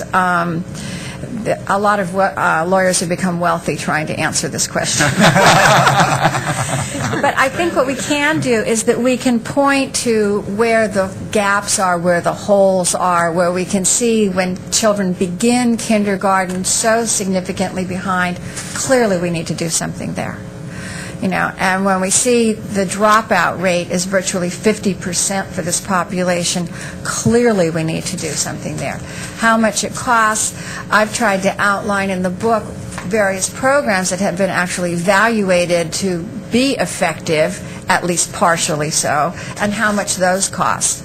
And so I've actually laid out in that chapter how much I think we're probably going to have to invest if we're going to provide that sort of seamless web of support for students across time. That's my best shot at it. And productivity metrics? What should we be looking at? I certainly would be looking at our ability to narrow those gaps by first grade. I would be looking very, very carefully at what the dropout rate is. I mean, those are a couple of things that you can be measuring along the way that I think are going to give you a very good sense. And don't wait till the 12th grade to measure the dropout. I mean, we're finding, in fact, in the Massachusetts study that we're about to publish, they found the biggest uptick in the dropout was between 8th and 9th grade, where nobody was even looking. We're looking. That makes sense. Perhaps another way to kind of get at that same question of best practices in cost, benefit, or productivity, where do you see this being done right? Whether it's a country, a county, a district, is there anywhere you can point to where you're seeing them getting it right enough that the needle's really moving? Slightly over a decade ago, the United States, so this is not just talking about Texas, talking about the U.S. as a whole, The U.S. was first or second in the world in terms of its production of bachelor's degrees. Today, we're 11th in the world and heading south. The countries like Venezuela are gaining on us. Why is that? Because these other nations that are ahead of us are providing, as a matter of course, these kinds of social supports I've been talking about. It is unthinkable in other developed nations that 60% of folks would be uninsured for health. It is unthinkable. It is unthinkable that high-quality preschool education is not provided or that supports are not provided for single moms. This is unthinkable. And what we're seeing as a result, and as a result of the fact that these nations, by and large, completely support higher education so that it is viewed as a right as opposed to a chance, a possibility, that has resulted in our movement from 1st to 11th and heading south. So is there any place else? Is there another state in the nation that is doing this? Massachusetts has tried to deal with the health issue for children. New Jersey has tried to deal with the funding issue for its schools. I mean, you see various things in various places. There is no state that is the model for a seamless web of services for students, but we can look to other countries for that. And which countries would you want us to study? You know, we are, I will be really, really happy to share this with you, but the Civil Rights Part, we have a lot of projects. Another project that we are doing is actually this very thing. We are looking at the U.S. vis-a-vis other developed nations, and in every one of these areas, how we stack up in health care and preschool services, in support of families, in education, how the U.S. stacks up against these other countries. So I will relatively soon be able to share with you something that does that in better detail than I can do right now by telling you. France, has wonderful policies for moms, maybe not as strong in their schooling. Germany has good programs in health. This conversation could go on for a while, but overall, across the areas that I've talked about, Northern and Western European nations are just doing far better. And in fact, England used to be comparable to the U.S. until Great Britain took on the challenge of eradicating child poverty, and they've cut it in half in that country by applying about 1.75 additional percentage of resources to the problem. A couple of follow-ups to Mr. Holdenfeld's question. To me, the research has shown in the state of Texas that probably a couple of the most significant things that we have done throughout the state is to default the recommended curriculum and raise the standards and rigor for all children. I think it was feared throughout most of the districts in the state of Texas, and by the way, most of the urban districts, probably all of the urban districts are majority-minority in the state, and the fear was that as you raise the standards, you'd have more children not being able to complete that grade and go to the next grade, and that you'd start having more dropouts. And in fact, that was not the case.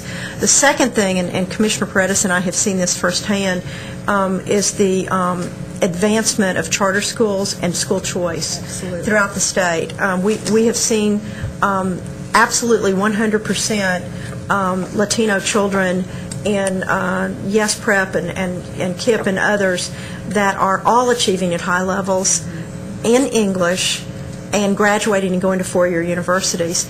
And school choice within a traditional public school district has probably become the norm rather than the exception in the urban district. So, to me, as long as no child is locked in a low-performing school, then every child should be able to achieve at high levels and have that support. Now, of course, that comes with the parents being knowledgeable about how to get that kid out of that school and into another.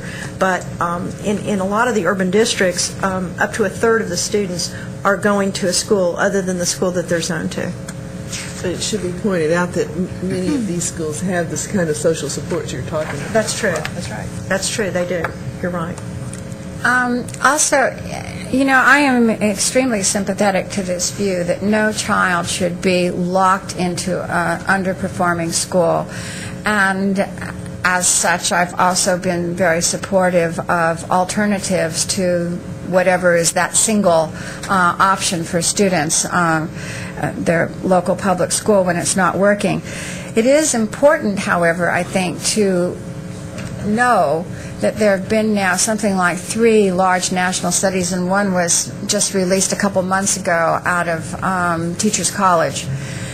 And what they find on the national studies of charter schools versus public schools is that charter schools, on average, do no better and no worse than public schools do, because in fact we have some wonderful public schools and we have some dysfunctional public schools, and we also have wonderful charter schools and we have dysfunctional charter schools. And so what happens in the public schools in terms of how well they serve children seems to play out as well in charter schools, that there's that same kind of variation. One of the things, though, that is troubling about it is that the charter schools appear to be more segregated than the public schools. And the segregation of students remains one of the enduring problems in education that does not appear to be addressed by the charter schools. It's probably not in Texas. Yeah, that's U.S. Yeah. data. Okay.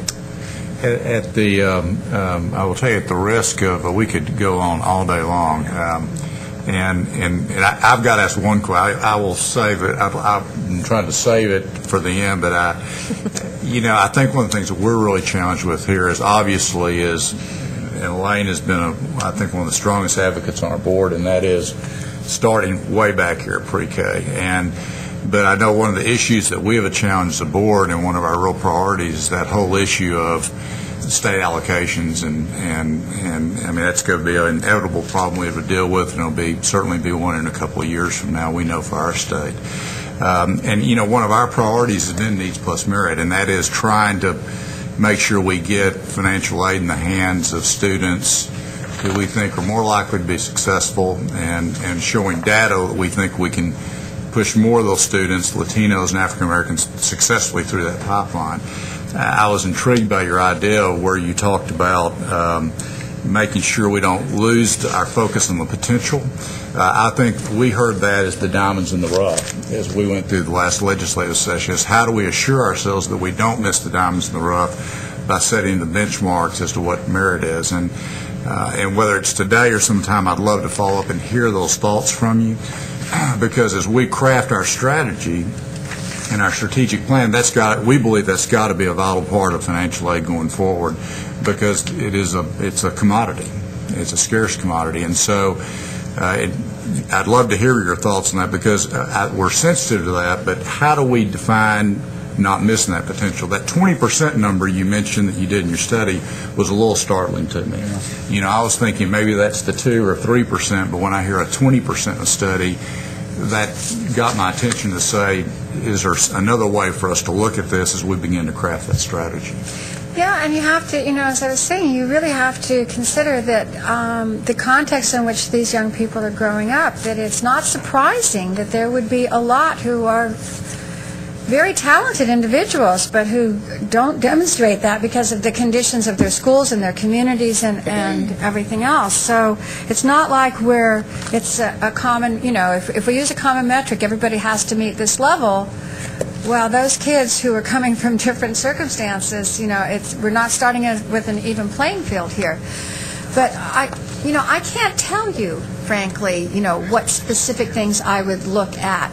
What I would tell you is I would convene a task force on this and look at the data of students, take some sample data, and try and get a sense about those kids who've done really well. What kinds of things did we find among those where we wouldn't have expected it?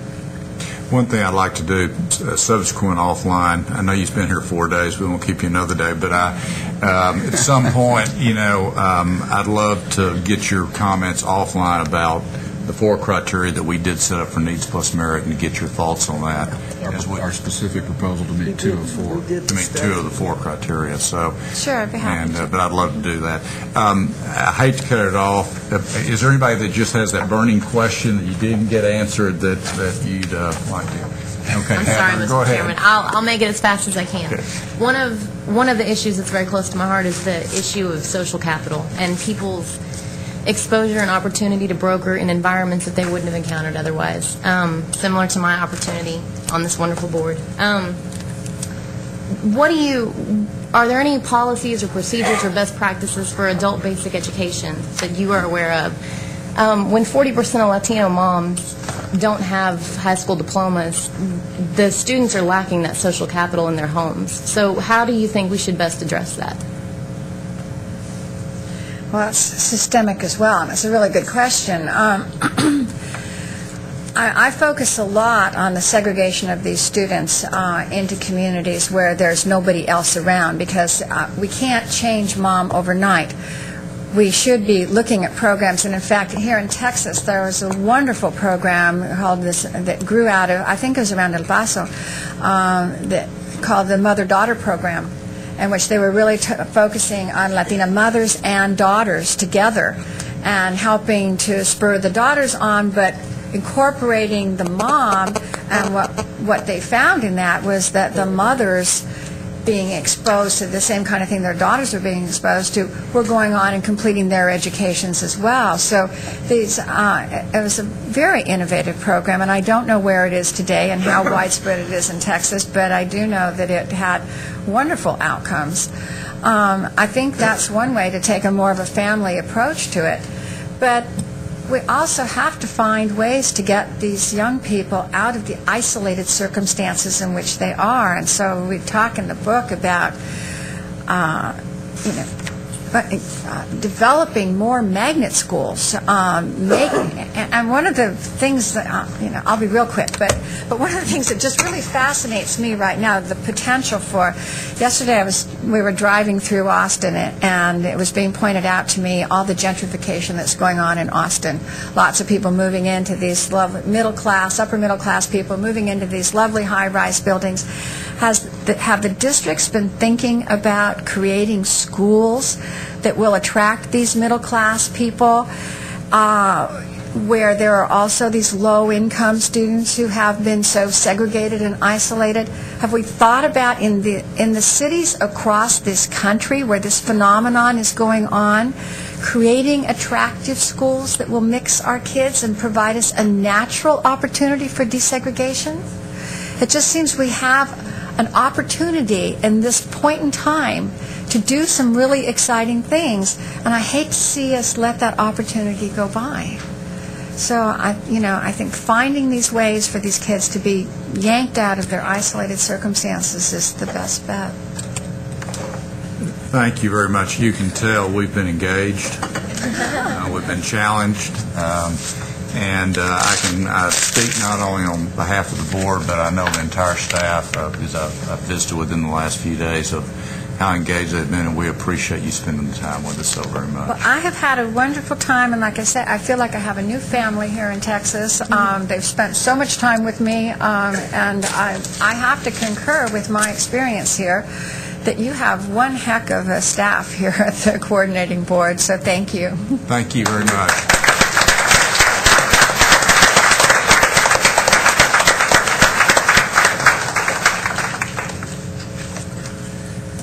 The next agenda item is agenda item 5, and this is my next favorite part of the meeting, and that is an area where we get to showcase models of excellence within the education community and highlight wonderful work being done. Today we will have the opportunity to recognize Prairie View A&M University for its Access program, which stands for Academy for Collegiate Excellence and Student Success. And this is a bridge program we talked about just earlier, about how we help students to improve their academic performance in terms of bridging between high school and college.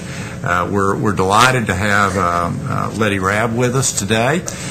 She brings a wide experience. I was amazed when I read her resume that she's married to a retired Army colonel, and I don't know how you've done it. She's moved 26 times. She's lived in, I forget how many states, how many countries, 2 continents, so if there's anybody... And an isthmus. Oh, I missed that. So she brings a wonderful opportunity to have seen these types of experiences. The last 14 years has been with Prairie View A&M University, was asked to implement this new program, been very successful, and we're looking forward to hearing a presentation.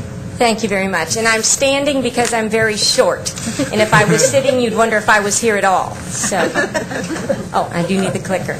I am Letty Robb from Prairie View, and I bring you greetings from Prairie View A&M University, the second oldest public institution of higher education in the great state of Texas.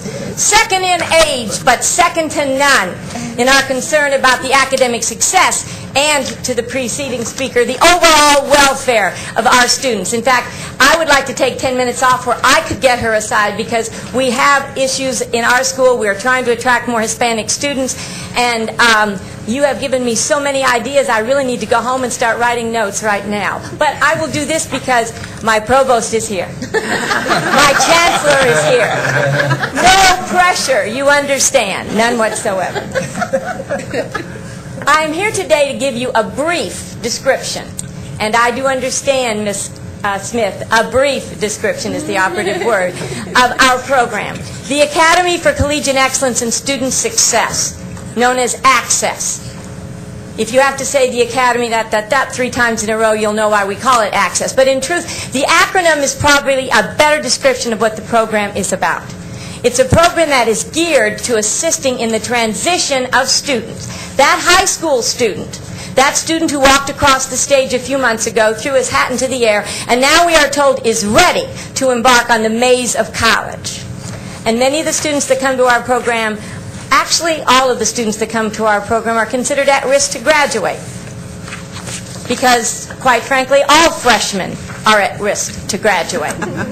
It's not just academics that was brought out here. There are so many other things that impact on education other than, and success, other than just the classes themselves. So this program addresses that as well. We talk at Prairie View about students dropping out from every reason, from broken bones to broken hearts. It is not just the academic piece, but the academic piece is critical, and this program is geared to that.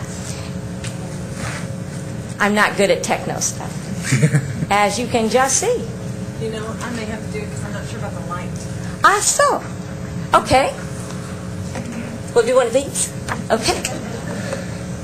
The Access program began in 1995 when a former president of Prairie View came into his first legislative session. That first biennium, new president, I think it scared him to death, poor man. But one of the things that he was concerned about was the fact that at Prairie View, as with certain other four-year institutions, we take a large number of students who are considered academically underprepared. We have a rather large developmental education program for a four-year institution. And he was concerned because back in those days, the legislature was talking about cutting funds. A novel experience for the legislature. But Ned, can I get in trouble for that? Okay. The bottom line was he wanted to present a program that he thought the legislators would think was going to assist, and did, would assist in transitioning students, getting them out of developmental education faster, ensuring that they would persist and then graduate. And I'm very pleased that there are staff here from Steve Ogden's office, because when he was Representative Ogden, he and Garnett Coleman were in fact the two legislators that backed us up and have supported us throughout the years with this program. Our goal, again, is to take this freshman, potential freshman, put him through a 7-week residential program. 7-week residential program, and at the end of that program, produce a student that is far more college ready than when he entered. Our goals are to improve the student's academic performance, but also to enhance, quite frankly, our retention and graduation rates. Let's talk about the academics, because that seems to be everybody's real concern. Understand that this program is not for credit. That's a big point. The students who come and take these academic classes with us are not getting credit. That's a discriminator in and of itself. Many students, if they aren't getting something that they can see, they don't understand the intrinsic value of something. Okay? The intrinsic value of improving ourselves. We are looking for students like that. You ask the question, how can you tell if a student has that potential? We use a application that involves the work of William Sedlacek from the University of Maryland. I don't know if any of you have ever read his book, The Big Test, but he is a gentleman that in the 1970s, I see you shaking your head, that's good. In the 1970s, he did a longitudinal study over 15 to 20 years of African American males that were successful in majority institutions, and he was looking for what made them successful. And it was not SAT or ACT scores or even entering GPA. He found 7 and then eventually 8 different discriminators, and he uses them in a form that we use. And it's very simple stuff. It's not rocket science. He looks at, could they set goals? Okay. Did they have leadership? Not necessarily in the Key Club. Some of them, their leadership skills might not have been used in the way that you and I would have thought was traditional, but they have shown that. Just as he was looking for, had they learned things? Had they shown the potential to learn? And maybe it wasn't math. Maybe they could tell you more about goats than anybody. Maybe they could take an engine apart and put it back together blindfold, whatever. They'd shown an ability to learn. So we utilize that particular his particular form with his permission when we look at our students, because we are looking for students who have the potential to be successful. And one of the things we're looking at is, are you willing to give up your senior summer and come and spend 7 weeks with me in what is known lovingly as academic boot camp and not have any credit at the end of it other than what you've brought to yourself? That's a discriminator for us. Academics, 200 contact hours in those 7 weeks, even though they don't get credit. Okay? You're going to see the listing of the classes. We'll discuss them a little bit. To include conversational Spanish. We added that this year because our indications were that students who could speak a second language, or at least made an attempt at it, had better critical thinking skills. We did not conjugate one verb in this class. Understand this. The whole idea of this was to see if you could actually carry on a conversation. And we used our Hispanic participants because this is a program that has funneled a certain level of Hispanic students into Prairie View. We used them as tutors. That built a little self-esteem because they were not now being taught, they were doing the teaching. And it actually was very effective, we think, during the summer program. So they're in class from 8 to 3:30. They have a few hours off. They're back in class Monday through Thursday and Sunday night, 6:30 to 9:30. Workshops and study halls. Is it serious? Yes, it is. Do they love it? Not the first week or two. We have homework and we do give scholarships. We make a big deal that when you come to our program, whatever you did before is over. Whatever SAT you had, whatever GPA you had is gone. You are now a scholar. If you look like a scholar, work like a scholar, talk like a scholar, nobody's going to know the difference. And that's the truth for all colleges. Think about it. You get in a freshman class. What they did to get there is now done. They start all over. I tell the kids at Prairie View, this is the second chance we all wish we got. You are starting over again, and you can make it the best it's ever been. Okay. The academics are really important. The students take reading, critical reading, they take math, they take English, they take problem solving, they take the conversational Spanish class. They have all of these classes. And let me tell you, the problem solving and critical thinking classes are very, very different. People have often said, well, how do you teach that? Well, fortunately, I don't have to because it wouldn't get done. But the people who teach the critical thinking classes, I have one PhD, and then I have a doctoral student who's a dramatist. And we teach by dramaturgy. What they teach in critical thinking is actually what are known as the intellectual virtues. Does that not sound boring? It does. And if we just gave it to them like I'm giving it to you right now as a presentation, it probably would be. But they do it with scripts. They take it into an intellectual virtue like intellectual integrity. Please don't ask me what that is. But I know it's one of the virtues that they teach. And there's a script. They write scripts, and they act out scenarios. And the very first scripts that are done by the teachers. So kind of spells out. But of course, the scenarios are geared to their place in life, who they are and what they do. Okay, so we're going to describe it that way. Then the second set of scripts for each virtue is an open-ended one. They start it, the students finish it. And then they each have to, for each virtue, they have to do the third script, which they have to make up the scenario and come up with the ending. It's very interactive, it's very student-focused, and they actually seem to enjoy it. Not something that students always do. So these are the kinds of classes. We call it a constructivistic, I had to learn how to spell that, constructivistic kind of model. But if you don't take those experiences outside of the classroom, what good are they? If you can critically think, but you can only critically think here, and you can't extrapolate any of that information to what you're doing in real life, what good is it? So we do field experiences, not field trips, field experiences, okay? And when we go out, we do more than just a thing. We go to the Challenge Works course at Texas A&M with these kids. Done it for 14 years. We do high ropes and low ropes in one day. It's one of the most exciting experiences we do. If you don't know the low ropes, high ropes, you go outside, it's outdoor problem solving. Many of my kids are urban kids. For them, just going to the outdoors is a problem, okay? What is that rustling in the bush? It won't hurt you. It's not poisonous. But they get out there in small groups with magnificent facilitators from that facility, and they do these kinds of outdoor problem solving, critical thinking activities that involve all kinds of nifty things in the woods, okay? And at the end of each of these experiences, they sit down with facilitator and they talk about, okay, what happened? What did work? What didn't work? You mean communication wasn't good? Gosh darn, that makes a difference? We talk about communication and teamwork, and then the teacher and then the facilitator will say, okay, you see how that works here? How does that work when you go to college? Can you see where this might be relevant? Because all of these students are getting ready to go to college in the fall. Oh, did I mention, though, not necessarily to Prairie View. Because our money came as a state-funded special item initially, we have always opened this program to any student in the state of Texas who's just graduated from high school or gotten a GED and wants to go to college. So we always have a percentage of our students that we do not see at Prairie View. However, some of them change their mind once they've spent 7 weeks on our campus, and that's a good thing. We're not totally cool, crazy, I guess. Okay, the field... I'm sorry, I put my hand up and I didn't... I'm only going to talk about one other.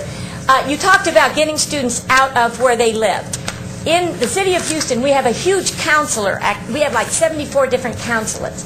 And from the very first year, 14 years ago, we have divided the kids into 4 groups. They study a little bit about that country. They get an etiquette night so they know how to dress and act.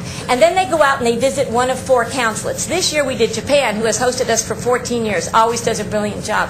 We did Egypt, where we didn't just have a consular officer, they actually have an ambassador, so he's Your Excellency. It's not every day that you get to meet Your Excellency if you come out of 3rd Ward, okay?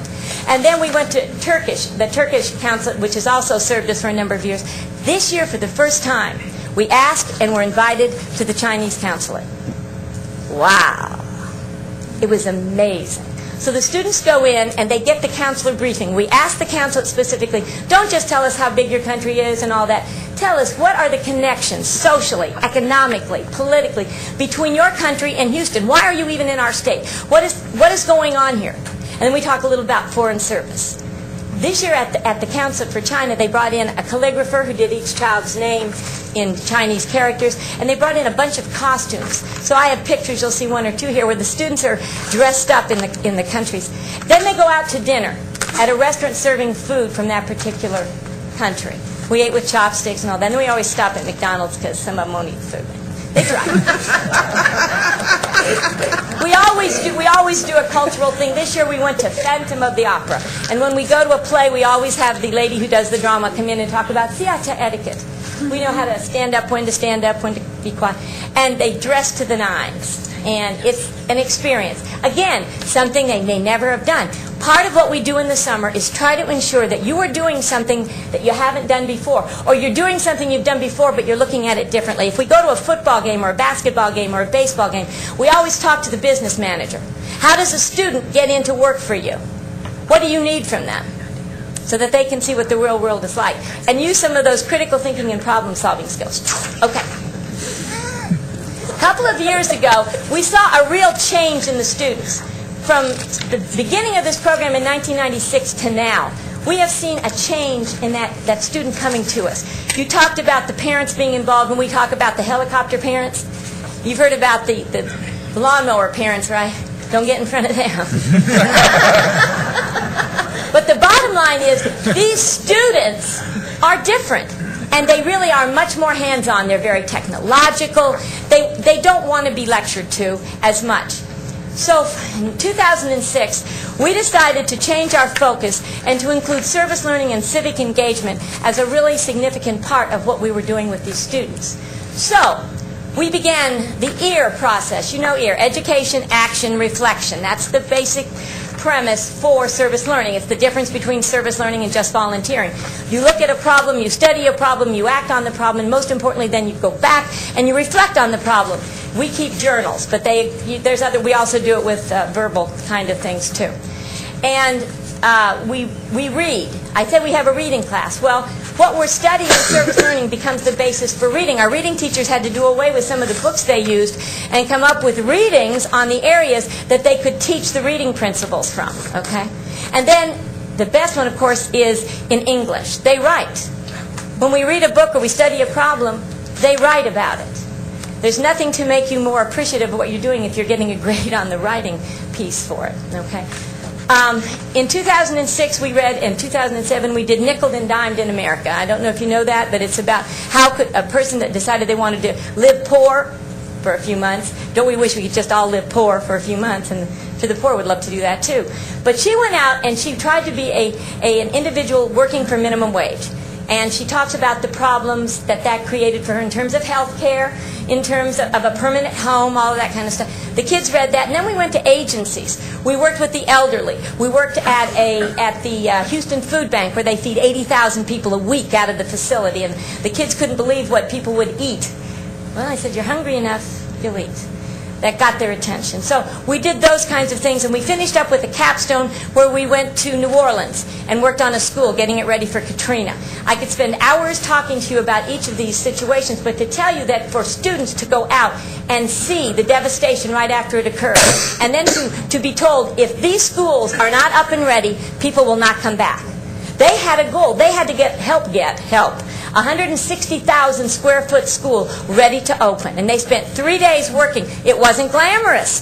They were taking the nails out of the walls. They were taking the paint off the chair rail. They were priming board. And this was done in this huge building with no air conditioning. We learned a valuable thing about service learning. You do what people need you to do, not what you would like. Service learning is addressing the real needs, and the real needs may not be glamorous. The second year we did this, we went to Brownsville, Texas. I brought a large group of African American students into an area that was predominantly Hispanic. We married up with, I shouldn't even mention this in front of my chancellor, we worked with the UT system and a historically a Hispanic serving institution, UT Brownsville. And the kids did everything from building a house to working at the Audubon shelter to the San Benito Boys and Girls Club. And that city embraced my students, and they embraced them right back. It was an unbelievable experience for them all. Last year we put a big one together, and I could spend a whole lot of time, and if I don't get off here, I know Miss Smith's going to bring up that hook. We took the civil rights movement and the presidential situation that was going on, we put it into a big thing where they saw the great debaters. They were divided into three groups. You are the Clintons, you are the Papa Bushes, and you are the LBJs. You don't know who that is? Go look it up, okay? And they had to study each of those three presidents as part of their reading, part of their English, part of their problem solving, and they discussed the different views of these three presidents on key areas. They had to know them right and left. Then we had a huge debate. They had some debate training. We brought in some of the professors from the school, and they debated current issues of the last political campaign, the last presidential campaign.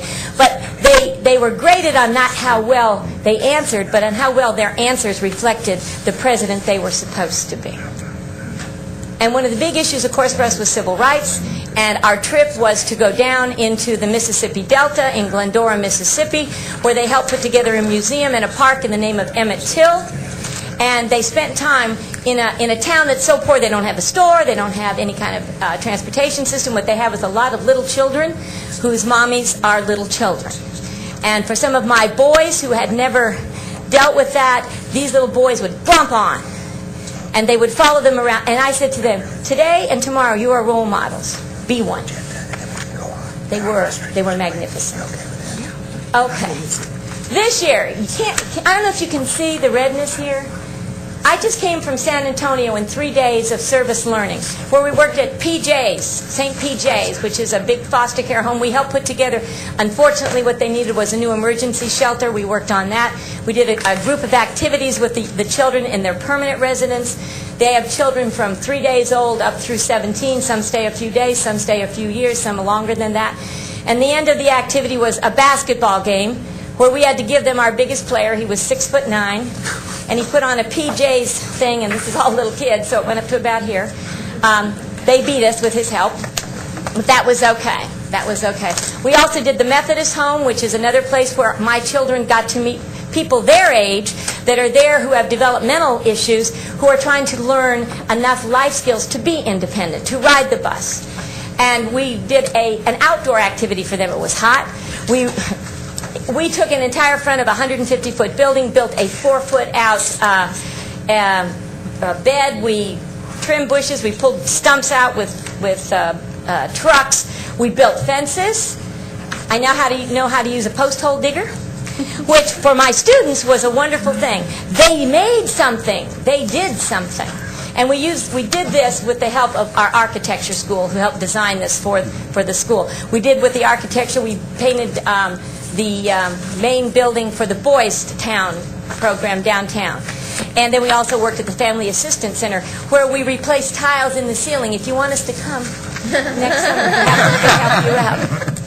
But again, not necessarily a fun job, but they were briefed on why they were doing it and who was the group.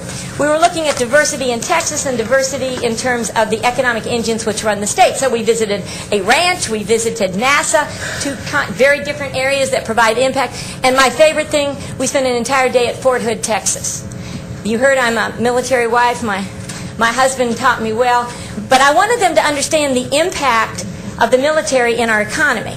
When they found out there were 52,000 soldiers, and they saw that a military base is not just soldiers and equipment, that you've got families, you've got churches, you've got houses, you've got stores. They really liked the PX. They ate in the mess hall. They put a wreath on the memorial at the 4th ID. And the thing that surprised them was some of these people had died within the last year, and many of them were their age, had gone down.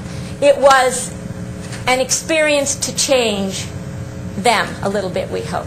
And of course, we did a lot of local service. You probably saw a picture up there earlier that showed us with the mayor of Houston. We helped him out with one of his favorite projects, which is energy conservation. We handed out the really nifty light bulbs that save energy in the 5th Ward area. And we worked in the urban garden. They have an organic urban garden, so we did that as well. We do a lot of different things. Last part, and I'll do this real quick. It's called boot camp for a reason. Besides all this wonderful stuff that we do, you'd think, boy, this is a big vacation. They have a great time. They get up at 6 in the morning whether they want to or not. They go to breakfast together at 6:30. We are team. We don't go anywhere without our team. We're in class, 8 to 3. Lights out at 11, Monday through Thursday. Now, they think I know they cheat on that, but it's okay. No cell phones. Wow. We have yet to lose a student. No one has died. Nobody's fingers have turned up. Okay. It's to teach them that sometimes there are rules, and you may not like the rule. But if you go to a job and they tell you, you know, you got to do this, you got to do that, well, your attitude can't, well, man, well, if you don't want the job, well, this is a volunteer program. You know before you come. I want you to be concentrating on what you're doing and what we're saying and what the teachers are doing, not spending all your time texting everybody. It is considered a very strict summer program. Do we send people home? Yes. I've had 1 year out of 14 when I didn't send someone home. I'm sometimes known lovingly as the Wicked Witch of the West. But you do what you got to do. Measures of success, you can read those. Yes, you can. You can see that we have had some success. I'm going to show you some statistics in a moment. We did get a $400,000 FIPSI grant to provide information about this program in University College, which evolved from this program. We were given that, and we worked with 4 HBCUs outside of the state of Texas. We do have a couple of chapters in different books that we helped write, so we've got a little bit of a success that way. Looking at our students, I like this fun. No, don't do it. 1996 to 2007, we had 1,181 students go through the program. Now we're up to, after this year, they graduate on Saturday. I go back today and figure out who gets what scholarships. They can't wait for me to get home. About 1,300 participants. The matriculation rate for those, that means those that come to PV. I cannot tell you, but I think now I can find out. Because initially when we started this program, there was no way to know if students went somewhere else. Our persistence rates and everything were geared to the students that remained in your institution. Now I think I can find out where some of the others are. Some of them have kept in touch, others haven't. But we had a 76% overall retention rate. Retention to the sophomore year, 77.5. 6-year graduation rate, which for those who have gotten there, 41.5. Our program led to a change in the way we treat freshmen at Prairie View. We had some success with our program. We did have an intermediary program called The Place, where we ran one residence hall and then we ran another residence hall. And we found that if you took some of the lessons we've learned, one of them being that 100 students is about the group that you can really get your hands around. So I will tell you that at Prairie View A&M University, we have professional advisors for the freshmen. We are housed within the residential complex. So your advisor's office is where you live. That advisor has between 110 and 120 students. Now, they do a lot more than just academic advisement. They do career counseling, they assist with financial aid paperwork, they do extracurricular and co-curricular activities. They get to know the students. The point made that you have to invest time, not just money, in students. So, well, actually, to get the time, you have to invest the money, but okay, look at it that way. We believe that Access is more than just a program. We think it's a life-transforming experience. And I am now open for questions. Thank you.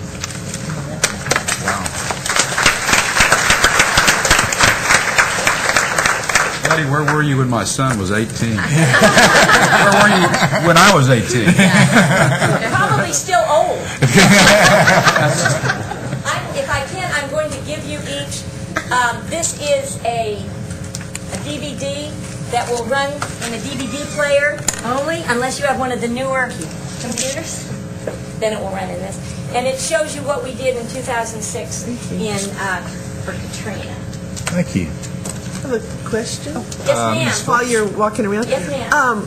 Have you been able to follow these students into the workforce to see how they're doing? Actually, we're actually in the process of doing that. Now, we find out anyway. One of our young men that graduated, I think, in 2000, was just selected as one of the Navy's best African-American engineers. I have an Access student that is in medical school. I have several that have been to law school. And I have plenty that are just working as teachers.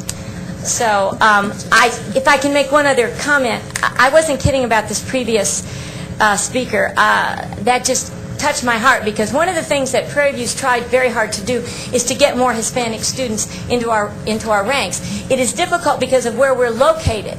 We are starting to see more Hispanics in the Brenham area, in Waller, and we're trying to get them to come to our school, because we're a firm believer that a four-year institution for these students is good. I believe that because I have a summer program that's day and night, and I know that when you have them captured for 24 hours, you can do more with them in a summer program. I think that's true when they come to college as well. And if they have more issues, if there are more problems that need to be addressed, you need more time. So we have really tried at Prairie View, and I'm very pleased that we've been so supportive. And we have gotten Hispanic students that have come through the program. There are issues. They would love to go to a four-year school. They can't afford the room and board in most cases. So. Other questions, comments? Commissioner? Well, a very good presentation. I thought it was important for the board to have a presentation that demonstrates how an institution like Prairie View that admits mostly, or an awful lot of students that have great potential but may not have had a distinguished academic record for a lot of good reasons. A few weeks ago, we sent out to all board members a study that was done that showed that institutions that admit students that have virtually the same academic and socioeconomic profile have wildly different results in terms of graduation outcomes. And one of the questions that was raised but not addressed in this study was, what is it that some institutions do that raise graduation outcomes and academic performance dramatically? If we look at institutions that have similar academic profiles to Prairie View A&M University, we see that many of these institutions have graduation outcomes that are 10, 15, 20% lower than yours. I know that a 6-year graduation rate of 41.5% is not your ultimate goal, but it demonstrates that you're doing some extraordinary things with some students who are not the best academically prepared in the world. And that these kinds of interventions can make a significant difference. And I would certainly hope that institutions all over the state will take a look at this program and adopt some version of it to help their high potential but otherwise at-risk students. Well, I appreciate that, sir. I really do, and I'm sure my provost does. Yes, sir. Letty, what is the cost of this 7-week program, and what is the tuition or charge per student? I knew you were going to ask that, so I have it here. Okay, now, guess what? The tuition is $300 if you can pay it. If you're on free lunch because guess the people who need this, if they had to pay what it cost, wouldn't be here. Now, I'll be honest with you. We've occasionally had people offer if we'll accept the students. Realize this is not first come, first serve. We actually go through a selection process. We are looking for the motivated student who needs the program. Okay? So I don't want to spend your money on somebody that doesn't need it. But I've had people ask, and people from out of state have asked to come, and we won't let them do it. All right. Got some water there in case you need it when I give it. Let me tell you, it's a residential program. We'll start out with that. 49 days, room and board, 100-plus students, $217,000. I know that the coordinating board was looking at residential programs, summer programs, and you probably wondered why some schools did not put in RFPs, because there wasn't enough money included to pay the room and board. I have privatized housing. I have no option but to use it. I have a contracted meal plan. I have to go by what they charge. And that's it, $217,000. $65,000 for 8 faculty. $123,000 for everybody else, LCC, CAs, mentors. I didn't even get into the mentoring piece of this. We have mentors for these students as well. Tutors, office staff. My salary, absolutely worth it. Thank you. Then another $67,000 in supplies and miscellaneous. What do we provide? Everything.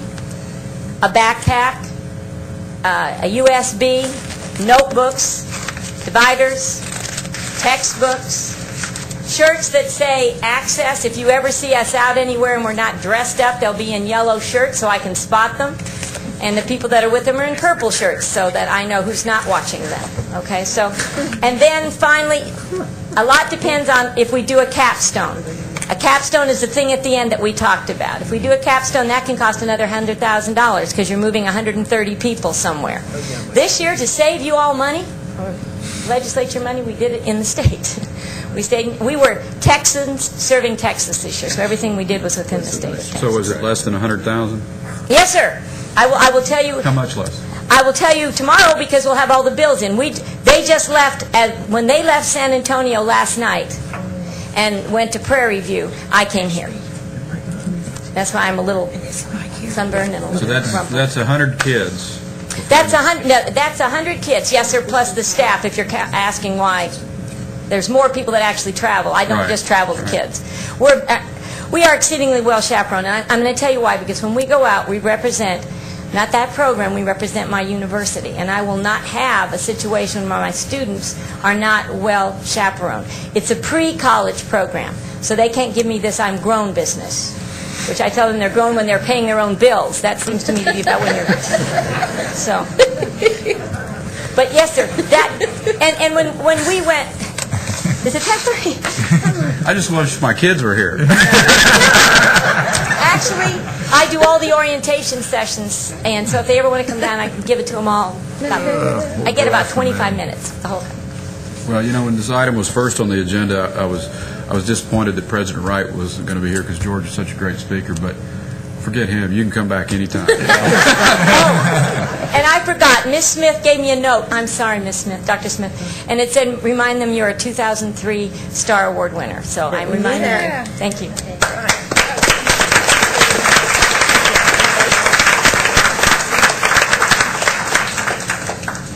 Lady, what enthusiasm, what a great presentation. Thanks so much. We ought to end the day with both those two presentations. Quit while we're in. Unfortunately, I'm willing to go with that. Move to adjourn. Is that what you're asking for? Yes. We will, a couple of things, and we're going to take one item out of order. I'm going to call, okay, I'm going to. A couple of things I wanted to do. One, a couple of people I wanted to recognize I failed to. One was Dr. Vic Morgan with Sol Ross, who is heading into retirement. He has been a faithful attendee at every one of these meetings. I don't think I've ever been to a meeting in 5 years where Vic has not been here. And I think he's already left. I apologize for not doing this earlier, but he has been so committed to higher education, has done such a great job out at Sol Ross, and I want us to take for a moment to recognize him. The other person is Chancellor Matthews. Charles, you stand up. I tell you, this guy has joined me in recognizing him. I had the honor of getting to know Chancellor Matthews 5 years ago when I went on this board, and he and my father had gone back for a number of years in the political arena and educational arena. And he is also, we were joking today as Bob Shepard and Vic and Charles and I talked about three of the people who've been so instrumental in higher ed, and I just look at Texas State and what you've done in your leadership and in terms of the substantial progress that you made, and from this board we want to say thank you for all you've done for higher education, and we hope we can continue to tap your resources long in the future. So thank you for being here and doing so much for higher education.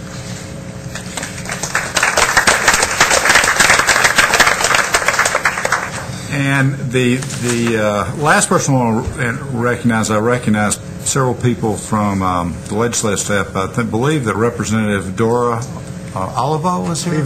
Olivo is here, and from Fort Bend, and I don't know. Okay. Well, absentee, thank you for being here.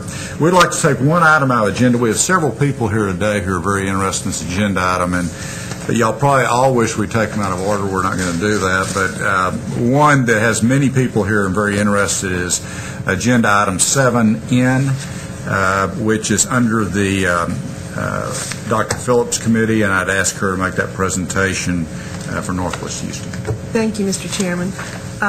We love our work at the coordinating board, but probably I can go not overboard by saying we're ecstatic about this item that's on our agenda. Agenda item 7N is our consideration of adopting the committee's recommendation relating to a request from the Texas A&M University System, Texas Southern University, the Texas State University System, and the University of Houston System to create 5 coordinated single-institution higher education centers in Northwest Houston. And I am going to let my departing colleague from Houston introduce the people here who have been vitally involved in this process, and then after that, Dr. Carpenter, whom Laurie will also introduce, is going to tell us a little bit about how this came about. Laurie? Thank you, Dr. Phillips. Yes, this has been a long time coming, and it goes without saying that the leadership of all of the universities has been really strong and focused, but in particular, I want to extend a special thanks to Lone Star College for your leadership in kind of galvanizing and making it all come together. And I'm delighted to announce that we have joining us today, and I have a long list, but if I forget somebody, please let me know. Certainly State Representative Patricia Harless from District 126. Will you stand, please? And be recognized. Thank you for being here and for your leadership. Marion Wallace, Legislative Analyst, Senator Dan Patrick's office. Back in the back. Jonathan English, Chief of Staff, State Representative Debbie Riddle's office. Dr. Ralph Draper, Superintendent, Spring ISD. Dr. Draper? He's over there. Over there, behind the column. Regina Curry, Assistant Superintendent, Spring ISD. Barbara Thomason, President, Houston Northwest Chamber of Commerce. Bruce Hildegeist, President, Greater Tomball Area Chamber of Commerce. Enrique Lima, Chairman of the Economic Development Committee, HNWCC. Brenda Pennington, Pennington Commercial Real Estate. Kim Jackson from the Houston Chronicle. John Antell, University of Houston Provost and Senior Vice President. My old friend from high school, Dr. David Bell from the University of Houston. I can see you, David. Just keep it a low profile Yeah, I for some can tell. Dr. Richard Carpenter, Chancellor of Lone Star College System. Dr. Steve Head, President of Lone Star College, North Harris. Ray Lauder, Vice Chancellor for External Affairs, Lone Star. Dr. Charles Matthews has already been introduced, Chancellor of Texas State. Ken Craycraft, Texas State, who promised that this would be worked out, and you kept your promise. Joanna Thomas Smith, Provost of Prairie A&M. Molly Woods, I saw, U of H downtown. Ed Higgins, University of Houston. Mike McKinney, Chancellor of A&M. And Frank Ashby, Vice Chancellor for Academic Affairs, A&M. Thank you all for the incredible amount of work and the partnership that you have formed in doing this. And I'm going to turn this back over to the chair, Dr. Phillips. Well, let's give him a round of applause. Let's give him a round of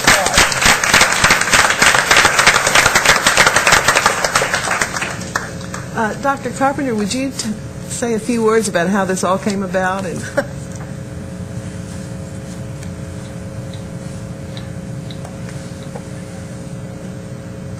Good morning. Good morning. Good morning.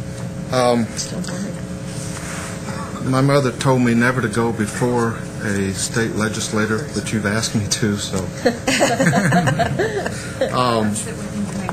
Yeah, thank you very much. No, I feel much better now. We'd like to hear from both of you. Not that he needs any help. Well, first of all, I want to, I've got a couple comments to make. I will be very brief. I want to thank the coordinating board. I want to thank the university presidents and their leadership teams. And I want to take this opportunity to thank publicly my board of trustees at Lone Star College System for coming together and creating something I believe unique in Texas.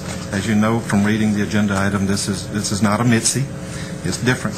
And that you are considering allowing us to experiment with a model like this says a lot for you and your vision and your leadership. And it has been a long and sometimes difficult journey to bring us all to this point today. I think we would all agree that it's certainly worth it. It's a good day first for Texas taxpayers. When we collaborate, we can create a synergy that manifests itself in the form of efficiencies. And I know that you are concentrating on efficiencies as well as our state legislature, as well as all of our boards. My next point, as we all know, the large majority of minorities who attain a bachelor's degree or higher will begin their higher education endeavors through the doors of their local community college. Bringing all of this together with the local community college and these university partners provides the students in this area with opportunities they have not had. And if you are not familiar with the demographics of this area, they are diversifying rapidly, more so than many other parts of the state. And so probably there's no more critical time than now that we're able to provide these kinds of opportunities for those students.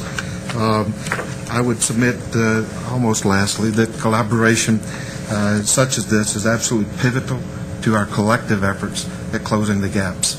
I know that you are mindful that 3 out of 4 freshmen in the state of Texas are enrolled in a community college, and that says a lot about the role that community colleges must play in closing the gaps. Lastly, the high-profile acquisition of the former HP campus has generated quite a buzz nationally in the form we've seen articles in the Wall Street Journal, in the Chronicle on Higher Education, another one's in the works that will come out, praising this effort. And so while we're generating all this national attention, though, I think more importantly is that we're generating local attention. And the people of this area know this campus, they know where it is. Lots of energy and excitement in that community. We believe that that's going to translate into more students looking to higher education. We believe that as partners with the universities, the Lone Star College System can contribute to increased numbers of students who earn bachelor's degrees and beyond. in Texas, but particularly in the Northwest Houston area.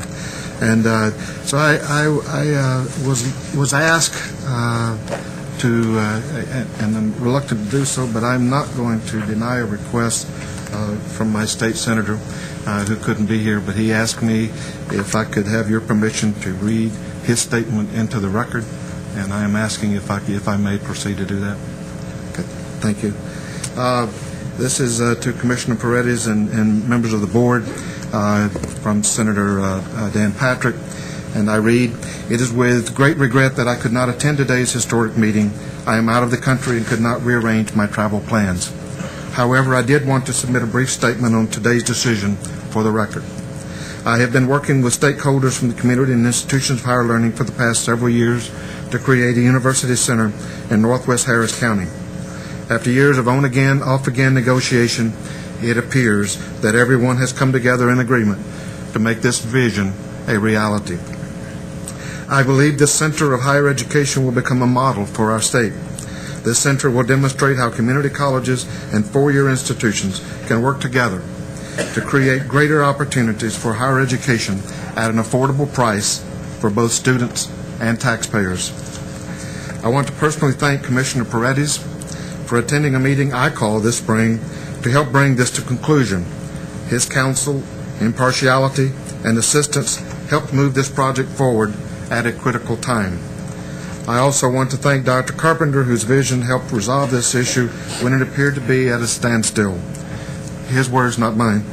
And lastly, I want to thank all of the universities and colleges who came together to put the interest of the community and of higher education above their own interest.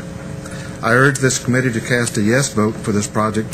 A yes vote today will be a major step in meeting the growing demand for affordable and accessible higher education opportunities in our great state.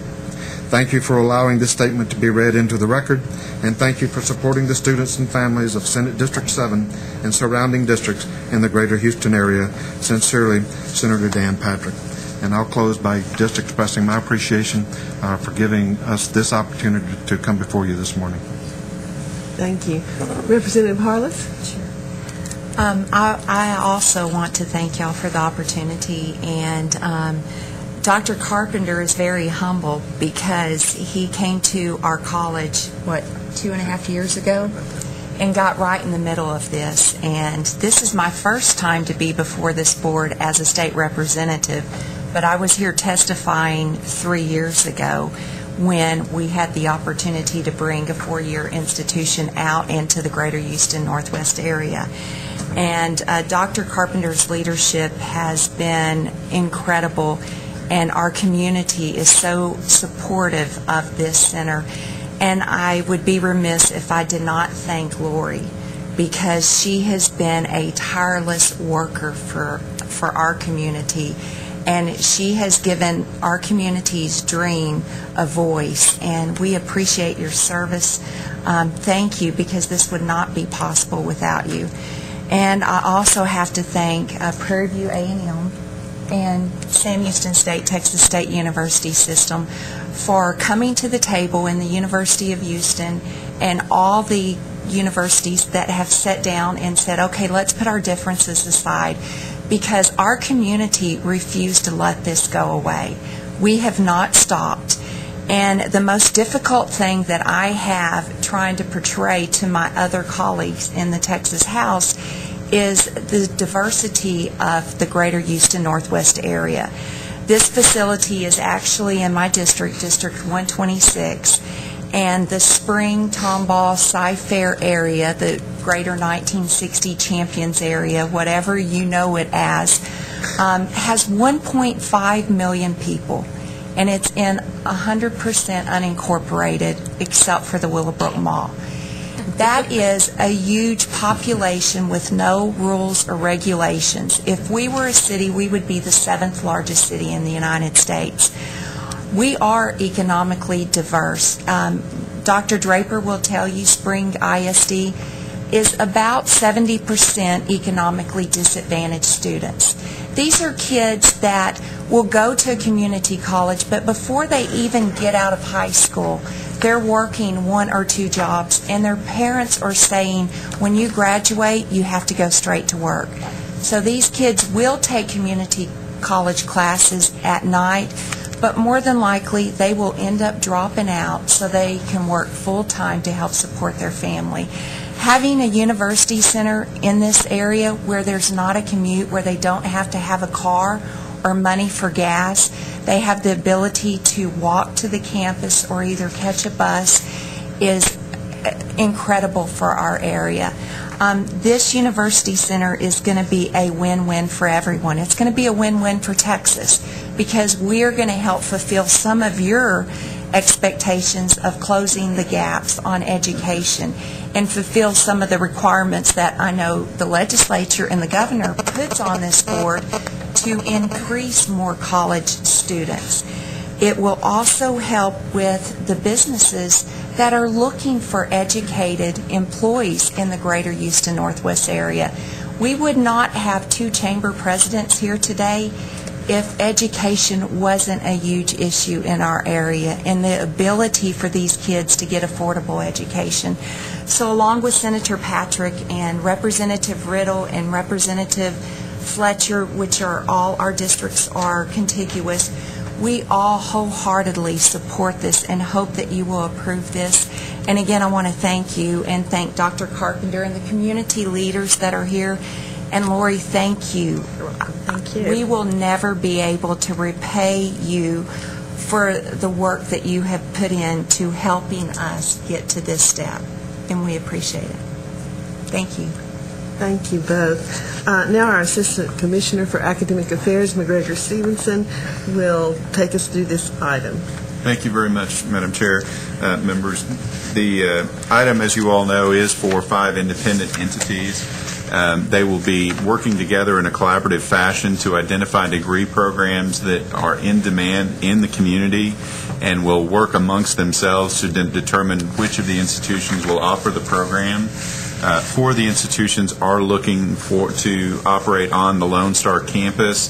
The 5th, Prairie View A&M, already has a location that they have been working with, and at this point in time they're continuing to work at the location where they have been. For that reason, all of the institutions are working collaboratively on the degree program offerings and on where they're going to be working, but felt like the separation would be better in terms of the advising so that there was explicit advising by institution and would give better opportunities for that. For these reasons and for the reasons expressed by the representatives and Dr. Carpenter, we do recommend the approval of this agenda item and would move it forward. Thank you, McGregor.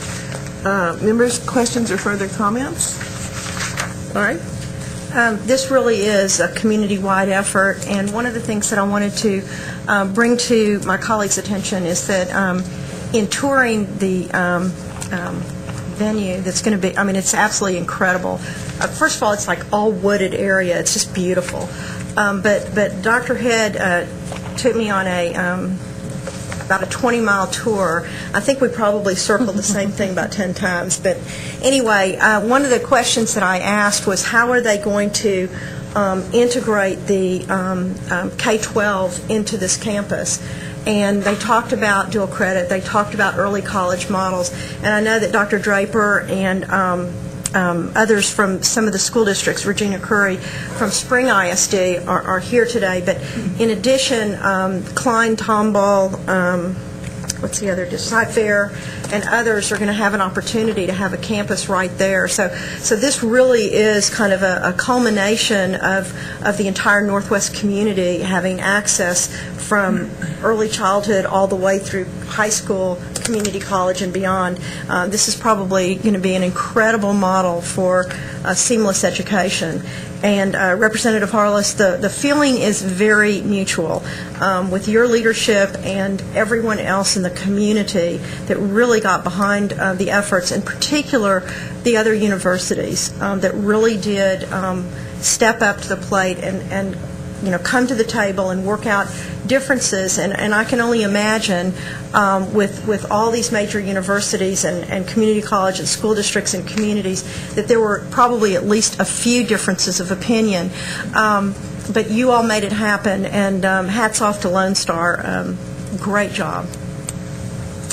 Do I have a motion? So moved. Second. Motion made by Ms. Bickert, seconded by Ms. Mendoza. All in favor? Aye. All opposed? Motion carries. Thank you. Congratulations. Congratulations.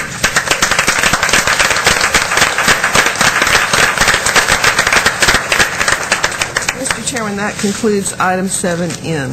Thank you very much. We're now going to move back to the agenda item 6, which is the matters relating to the Committee on Strategic Planning, and I'd ask Chairman Hildenfels to lead us in that discussion. Thank you, Mr. Chairman. This section of the agenda, Section 6, is kind of front-end loaded. We've got our single action item that requires a motion up first, followed by 2 key information items. Items E through I are either on the consent calendar or are for information only, so we'll move through those pretty quickly. However, the projects in items E and F do total $505 million, so I draw your attention to those sections if there are projects that you're specifically interested in. We are stimulating the economy of Texas with our approval. So let's get going. Item B, follow the script that you provided me. I don't care. The next agenda item is consideration of adopting the staff recommendation relating to the annual report on progress toward closing the gaps by 2015. And Susan Brown, our Assistant Commissioner for Planning and Accountability, is going to present that, or are you going to have someone else present? I will be presenting it, and there was a PowerPoint on earlier, but we'll just go ahead. You have it in front of you. There should be some color copies in front of you for that presentation, so we'll go ahead and get started and catch up with the PowerPoint as soon as we can. This report is the annual report that you get. It encompasses all of the different goals.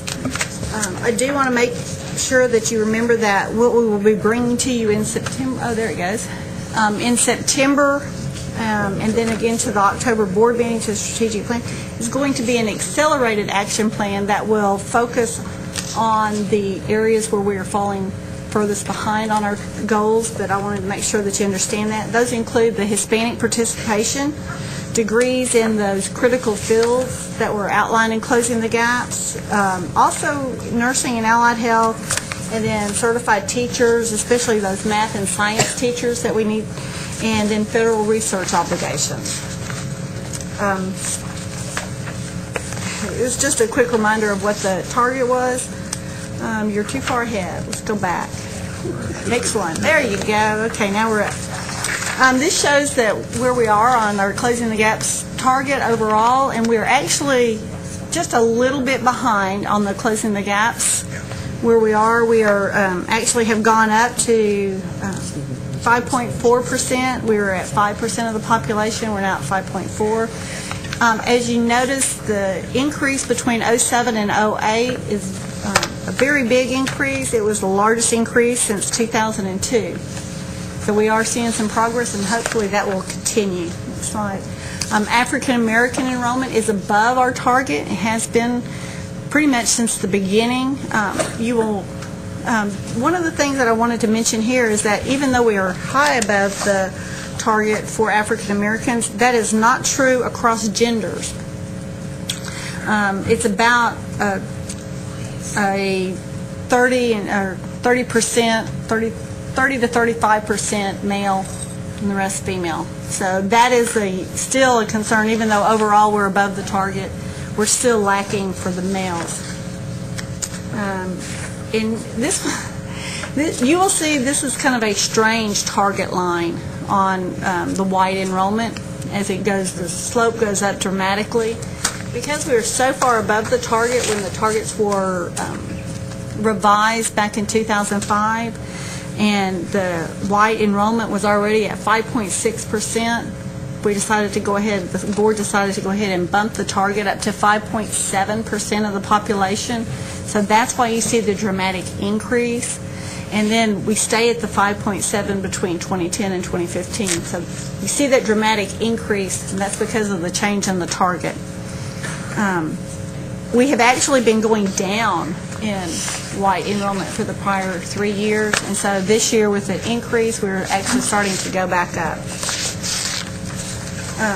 This slide shows the Hispanic enrollment is not keeping pace with the population growth, and you heard a lot about that this morning. We actually have working with the Accelerated Action Plan, we actually have divided into 4 groups to focus on different areas because there are a lot of issues related to that, and y'all talked about that quite a bit this morning.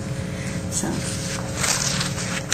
this is just a little bit of an overview. If we are not able to reach the Hispanic goal, or at least achieve a great deal of the target for Hispanic students, we will not reach our participation. That is the key, and I think everybody in the room understands that.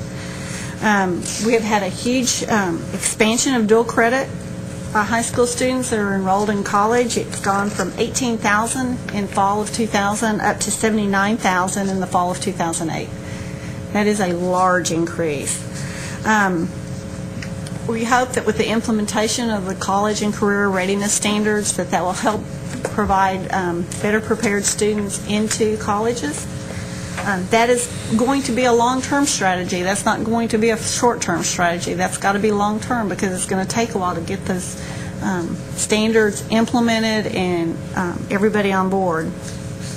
One of the things that we have focused on just a little bit, and we're starting to focus on more, and the board did this with the funding recommendations of funding on completed hours, is to increase the persistence. Participation is not just getting new students in, it's also keeping the students that you already have. And the Access program at Prairie View is an excellent example of that.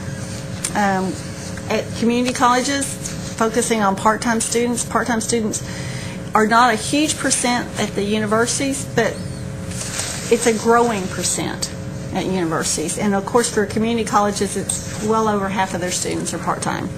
So we have to find out how to serve those students better. Earlier this morning, they talked about the transferability, and that is an area of concern. We've got the Limina grant that's going to focus on transferability, 2+2 programs, that sort of thing. There's a lot of talk about that, and a lot of work is being done on making that transition smoother. Success goal, enrolled award 210 undergraduate degrees and certificates. Go ahead. One thing is important. We understand that graduation rates are not the end-all, be-all, but they are an important aspect. So if you look, one of the problems we have, and we talked about persistence a little bit earlier, there is a huge difference in persistence. So this is the graduation rate for universities,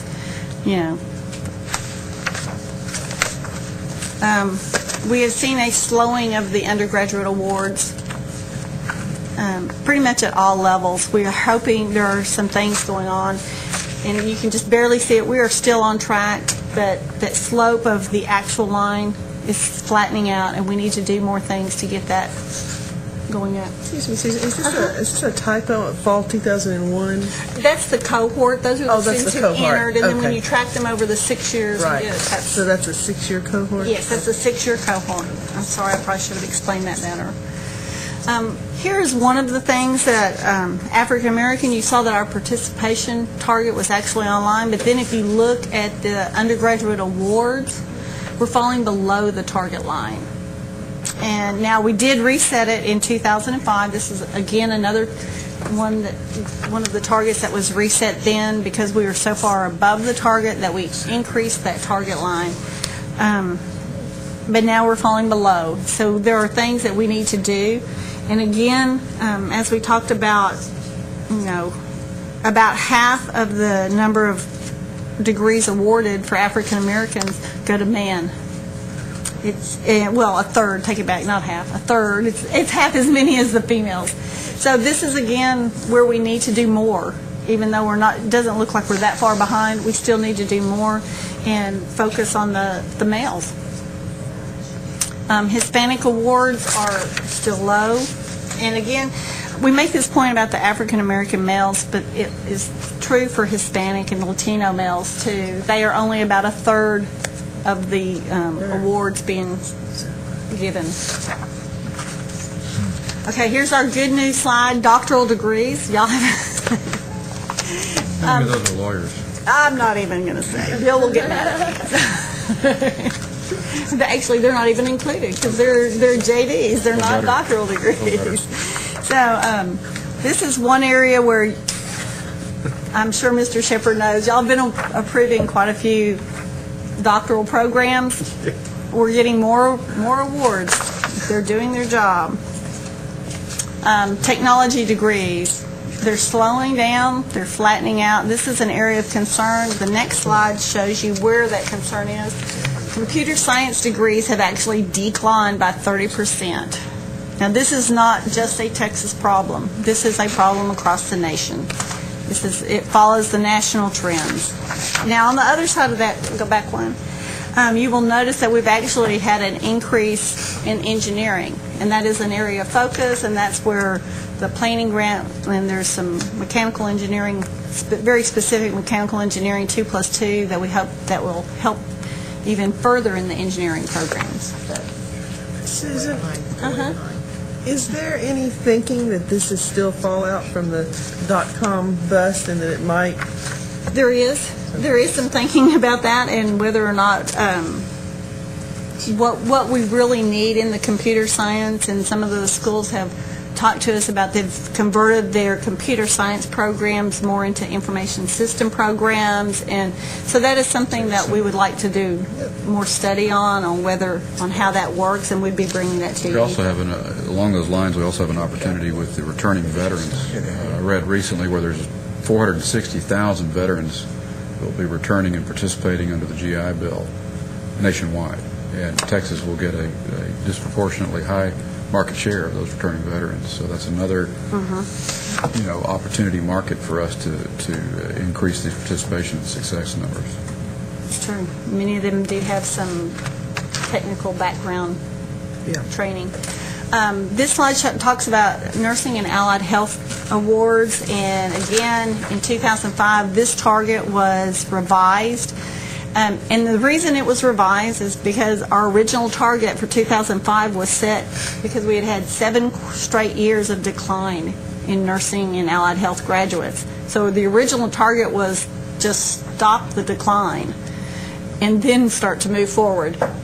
Luckily, with a lot of programs that have been implemented here through the legislature, funding that's been provided to the nursing programs, the decline stopped.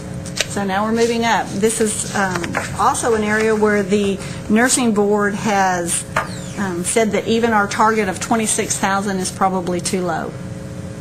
And they're talking just for nurses, and this is a nursing and allied health target. So it's also one of those that is being reviewed, and we will be looking at that in more detail. Teachers. There's been a lot of talk about teachers and the need for more teachers. This actually shows not only university-trained teachers, but alternative certified teachers in all initial certifications, and then those that are in math and science. And, if we're going to produce more engineers and computer science and physical science students for colleges, we have to have the teachers, and that's something that was discussed this morning also. You have to have qualified teachers to teach those students so that they're ready for those areas when they get to college. We are on target overall for our bachelor's, associates, and certificates, but that slope is flattening. The largest increase, even though we talk about Hispanic students not being up to the right target, that's still they have had the largest increase of any of the groups. So we are making progress, but the population of Hispanics in Texas is growing so rapidly that we still need to do a lot more. Doctoral degrees, okay, we're doing good there. Almost surpassed the 2015. Next slide. Excellent. This is always one that we've talked about, and we've talked about it in a lot of different ways.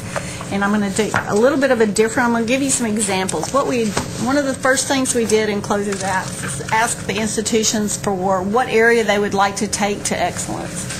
And this is just some of the examples and how they vary. Sul Ross wants to train more Hispanic public school teachers. It's a good thing. UT Dallas has a research focus. So theirs was neurocognitive, health science centers, aging and Alzheimer's. A lot of the community colleges pick developmental ed to have the best developmental ed, first-year college experiences, early college programs, that sort of thing. So we have asked them all, and HB1, I'll go on to the, HB1 actually has one of the programs in HB1 is to have each of the general academic teaching institutions other than the research and emerging research group work with the coordinating board to identify a program that they want to set benchmarks for to achieve excellence in those individual programs. And so I'm sure you'll be hearing more about that as that program gets off the floor and gets Each of those working 26 institutions is eligible for a grant, $250,000 grant for non-STEM and $500,000 grant for STEM. For STEM, as those benchmarks. There was no funding applied, awarded this biennium, but we hope that during this biennium, as we get those benchmarks established, then the funding would kick in too. We had some estimated cost in our budget, so we must be spending something somewhere on something. We do. There is going to be a cost associated with outside reviewers to set what are the proper benchmarks and that sort of thing. So there is some cost associated with it even before the institutions start getting funding, because somebody's got to work with them to set all those benchmarks, and you have to have people that understand the field to do that. And so there will be some costs associated with that. There's other things that have also been done. I want to remind you about you heard from Richland College in Dallas area about they received the Baldrige Award. The UTeach program is being replicated all over the nation. So those are some of the things that, we are making progress, but it's very hard to measure, and that's something we've talked about. The research goal was changed in 2005. It had been an absolute number. It is now a % of obligations to higher education, because we found out in 2002, when the 2000 federal dollars came out, that we had already reached our target. So it's all a matter of how much money the federal government is putting out. This shows that where we are, we were 6th in 2000 or 1998, because in 2098 was where the information we could get from the federal government. In 2006, we are still 6th place, but the good news is that we are one of only 2 states who has actually increased their percentage of obligations. So even though these other states are still above us in their % of obligations, we're gaining ground, shall we say. Yeah. Closing the gap. Yeah. Pedal it as fast as we can. We're trying. We're getting there. Yeah. That phrase may catch on. Research expenditure. This shows the research expenditure since 2000. And these are different from obligations. These are the actual dollars being spent. And the yellow numbers over to the side show the percentage change for each of those years. So we're making progress. The public health-related institutions obviously have grown the most. They are growing very rapidly.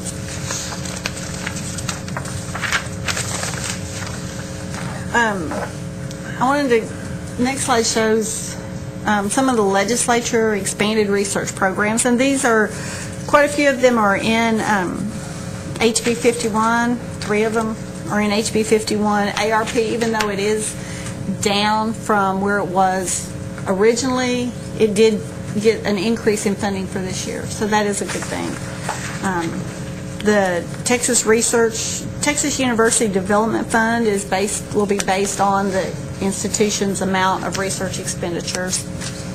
And then there are a couple that focus on the Texas Research Incentive Program, and that one actually will focus on those emerging research institutions, and it gives matching funds. This is an encouragement for the institutions to go out and get more funds directed towards research. The other one is the National Research University Fund. It's based on expenditures and endowments and doctoral degrees awarded, and there's a whole matrix of items that will go into that one.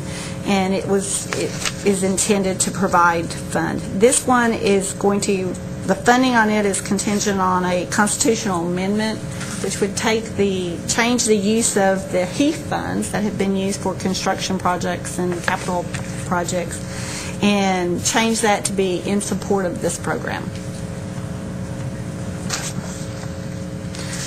Federal research has been declining. The funding has been declining. However, with the stimulus package, NIH is getting $10 billion. These are national numbers. NSF is $3 billion. A lot of these other agencies are getting funds. A lot of it is going to be peer-reviewed, so we don't really know which state it will be going to at this point. And once again, I want to remind you that we will have the accelerated action plan, focus in these areas. Susan, regarding those accelerated action plans, one other key area is that we're going to be, and you've kind of started down this road, we're going to be redefining the excellence goal area to be more tangible, more measurable. It's been the fuzziest of our 4 major goal areas. It is very fuzzy. Will we see a revised or an accelerated action plan for that in September, or at least some proposed definitions? We will start looking at some of those proposed definitions for excellence. We've been working with the schools. One of the things that and this is where everything kind of merges together, we've got the accountability groups this time focusing on value added and trying to come up with, we're going to start with, what is everybody doing? A lot of the universities for sure have value added or learning outcomes as part of their SAC goals and the criteria they're setting for SAC. So we don't want to come in and say, okay, you have to change everything you're doing for SAC. So we're going to start by what is everybody doing and see if there's a common thread through what everybody is already doing and how we can measure that and that sort of thing. So there will be more things coming. I don't know that those groups will they'll only have met a couple of times by October for the value added part, and I hate to say, oh, no, we've already decided this is what it's going to be. I think we need to let those groups kind of work through the value added, because that is a growing issue for the institutions. Just mainly wanted the board to kind of understand the timeline to what path we're on to do that.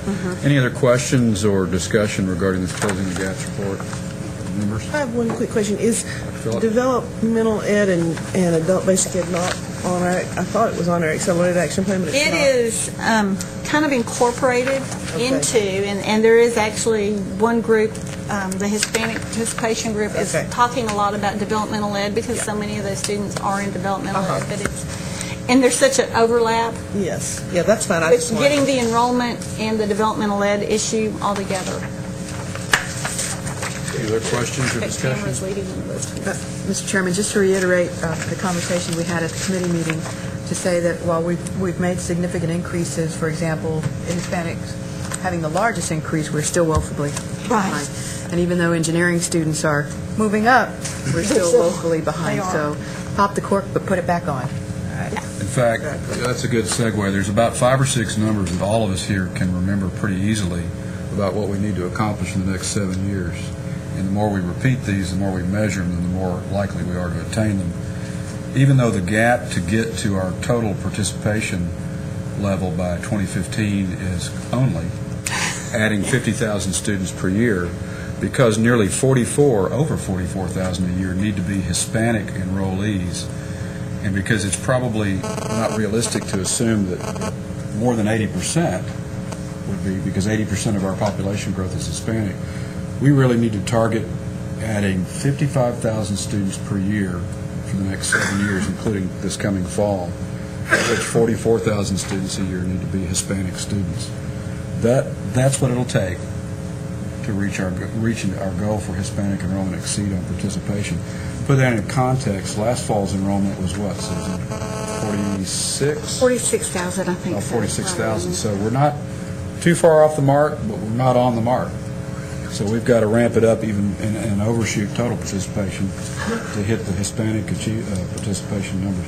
Success-wise, we're about 56,000 degrees short of where we need to be in 2015, so we've got to add 8,000 degrees per year, 8,000 new completions, bachelor's, associates, certificates. We need, of those 55 to 56,000 more that we need by 2015, almost 9,000 of those need to be African American degree or completions, and 28,000 Hispanics. So 37,000 of the 55,000 added degrees need to be successful African American and Hispanic completions. 16,000 more STEM degrees, 18,500 more teachers by 2015, of which 3,100 would be math and science teachers. I want everyone to just keep those numbers burned in their brain, because that's what the next 7 years is about. And I will reiterate that part of that participation is if we can do a better job of retaining or having the students that we already have, then that would actually reduce the number of new students. We've got to, and it would help the success goal at the same time. So that one is one of those things that if you can work on persistence, it helps both goals at one time. Well, we need to do it all, because I think, Fred, you mentioned it yesterday at our workshop. That's just a parity with a nation that is lagging the world. So we have a lot to do. Yeah. So the next plan will be called Climb the Peaks, but we got to finish this one first. Let's get we need a motion to approve if there's no further discussion. Second. We have a motion from Elaine, a second from Dr. Phillips. All in favor say aye. Aye. All opposed, same sign. Mr. Chairman, the motion carries. Mr. Chairman, would you like to break for lunch now or plow on through Section 6? It's up to you. Is Laura still here? Is that the next one, our legislative update? I just don't know how Yes, she's... that's the next one. Would you like to go ahead and do yours and then we'll break? Or what?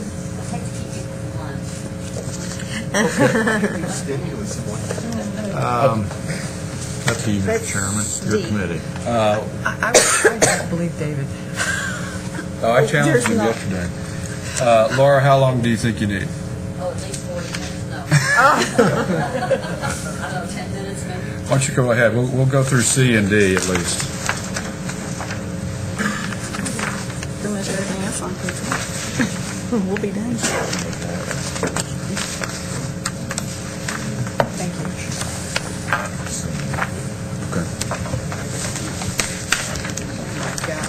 Good afternoon. You're getting the slide presentation handed to you.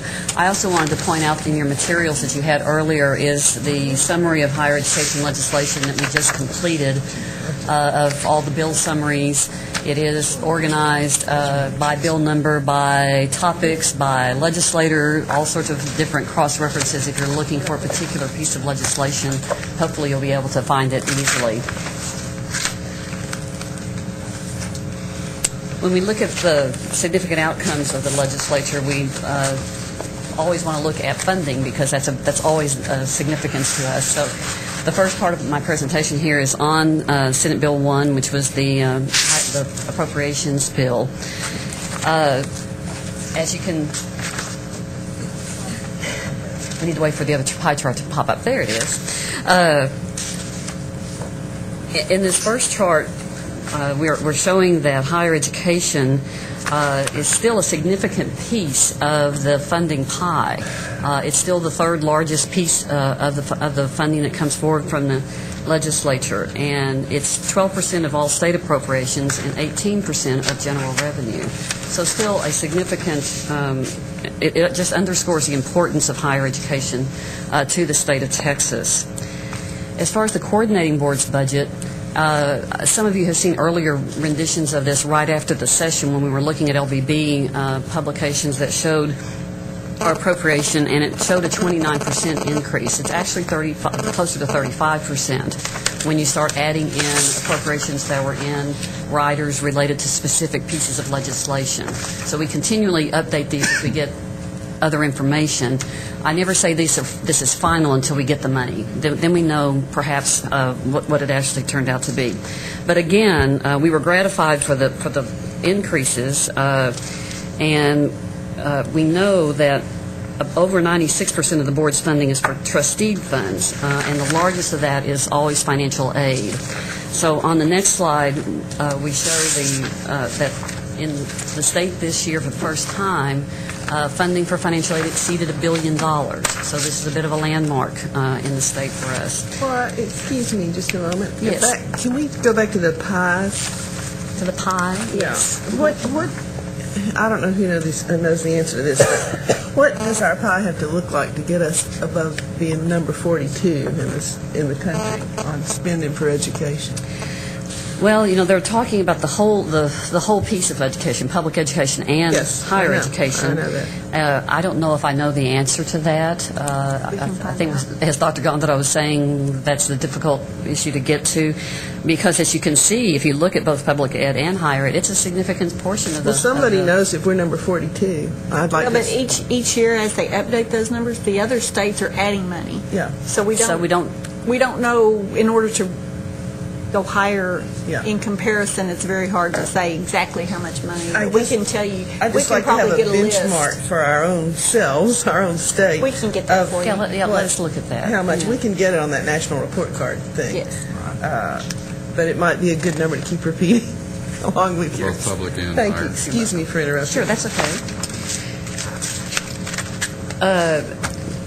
As the footnote shows, our financial aid strategy includes Texas grants, TEOG, TEG, work study, and Beyond Time. In those other funds, looking at them individually, Texas grant received a significant increase, also 43.5%. And again, we're thankful to the legislature for recognizing the need for Texas grants and increasing that for the students of Texas. In other areas, Beyond Time also had a significant increase of $63 million, an 81.8% increase.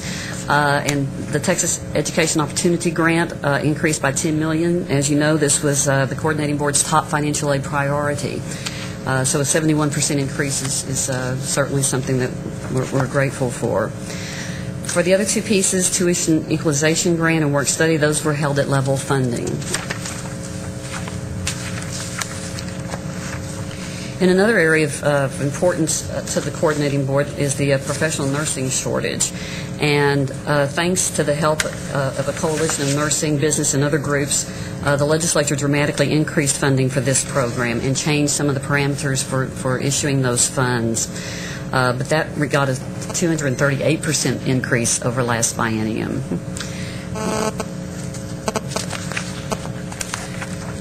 This chart's a little busy, but I just wanted to put it in here to if you look at the increase column on the right-hand side, you'll see some of the areas where, in addition to financial aid, increased funds were allocated through the coordinating board's basic funding strategies in many priority items like Teach for Texas, Joint Admission Medical Program, Developmental Education, Adult Basic Education. So someone asked me the other day, did anything go down? And we haven't found it if it did. So we are mostly looking at things on the upside. Also in Senate Bill 1 are a number of Appropriation Act riders. Riders give us instructions on how appropriated funds can be expended. They also have quite a few studies and reports that the coordinating board and staff need to produce, mostly related to priority items of the coordinating board as well. But I wanted to alert you to some of those because they're not in other pieces of legislation necessarily. In the Appropriation Act riders, we have the special items study, and I checkmarked some of the things that are in there, some of the questions that need to be asked. If the special item is for startup funding, how long should it be continued, and other issues like that we'll be looking at over the next year or two. This study is due September 2010. There's also a study on the health-related formula cost matrix to validate the relative weights in that formula. And it needs to be to the legislature before they start their next session. The Physician Education Loan Repayment Program retention rates, this is going to be based on a survey of physicians who have completed the program. The TSTC Return to Value Funding Study, again, a couple of items there about what the study is about. And the staff has already started meeting with TSTC to get this particular study rolling. The funding for non-semester length developmental education is a kind of a three-tiered piece where the coordinating board approves the non-semester developmental education interventions in the lower academic course guide manual. The institutions report on the impacts, and then the coordinating board analyzes and compares all those reports for a report to the legislature And then the second item is also related to developmental education for that appropriation of $5 million that we received to study and report on best practices, and that report is due January 1st, 2011.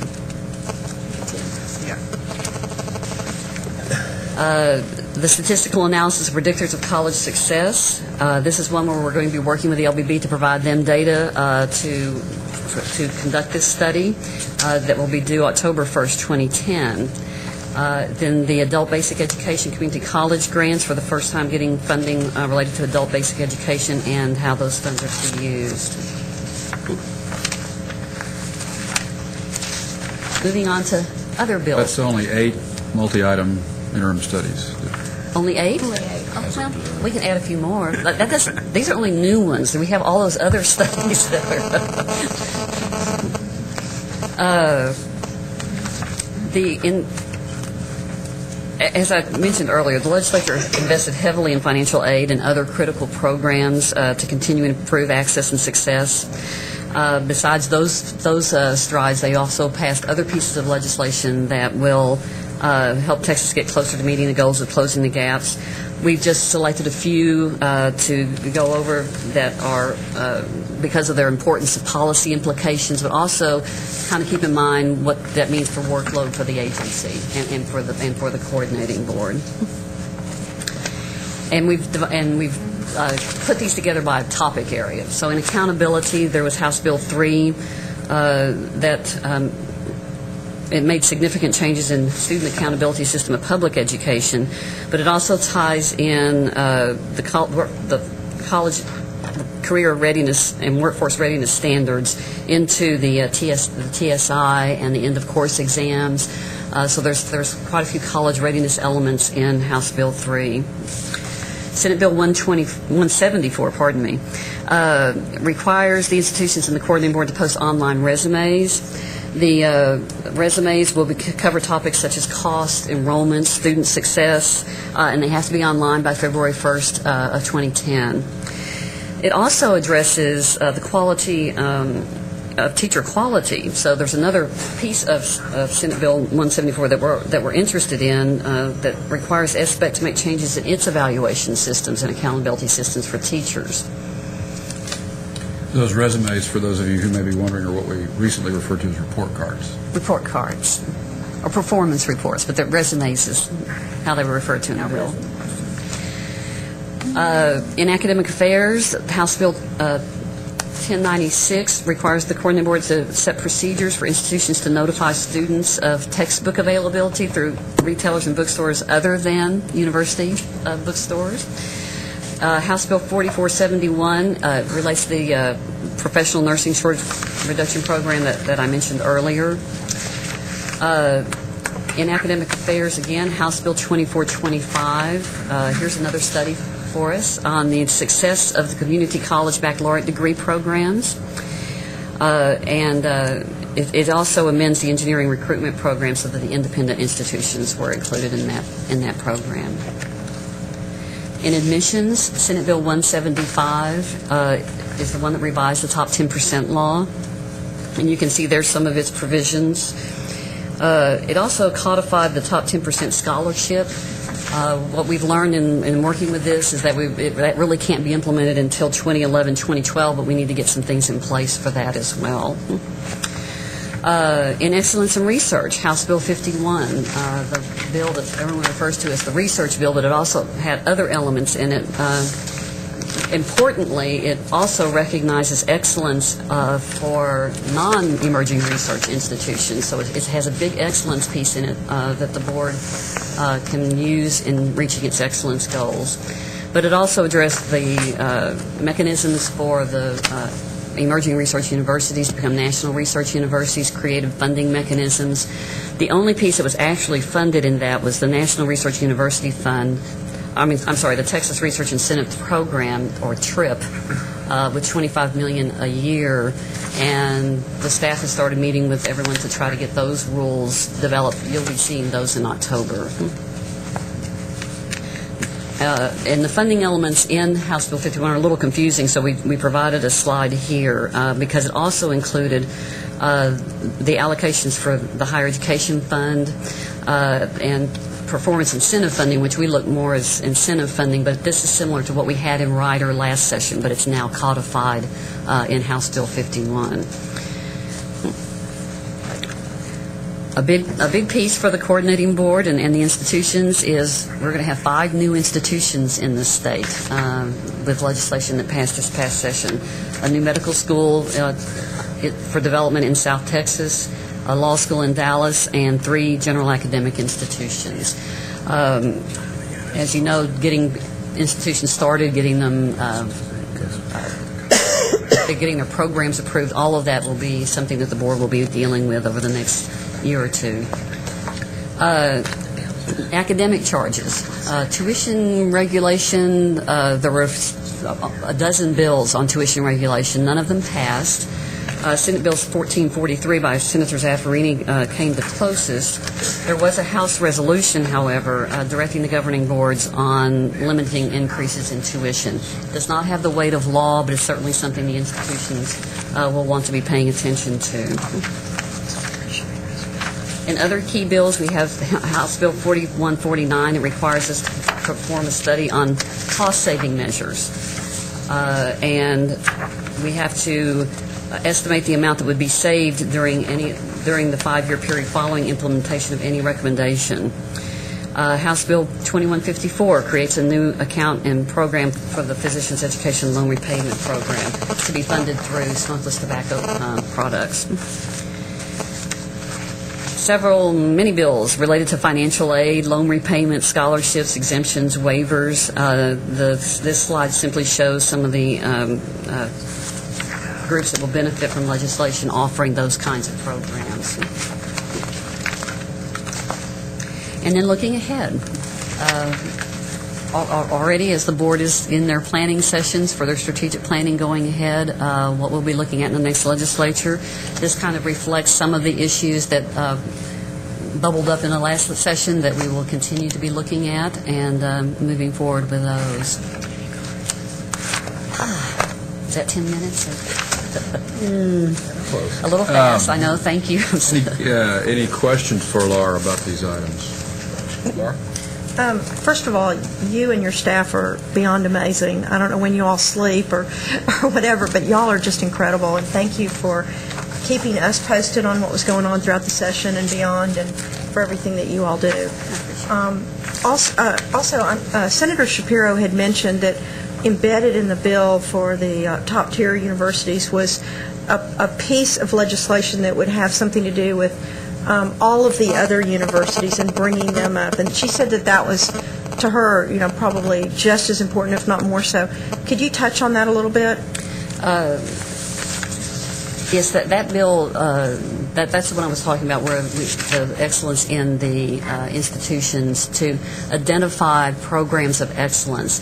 And what the intent is at some point to have grants to incentivize those kinds of developments. But in the meantime, the staff is putting together what that would look like and so that the institutions can submit the programs that they would like to have recognized in that fashion. So a very important piece of that legislation. Those are the grants will be $250 for non-STEM and $500. So the total cost once each of the 26 institutions has a program that meets or exceeds the benchmarks will, $6.5 to $13 million in grants. And we're charged with establishing those benchmarks. That's right.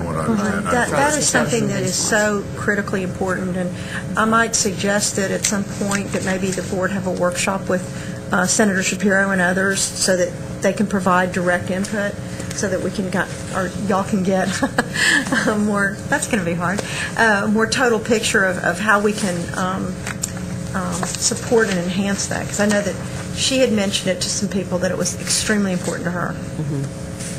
Other questions, Commissioner? Yes, I want to say to Lori that I've spoken to Senator Shapiro about this issue very briefly, and in fact, Susie from her staff is here, and we're trying to get an appointment with her next Monday. Perfect.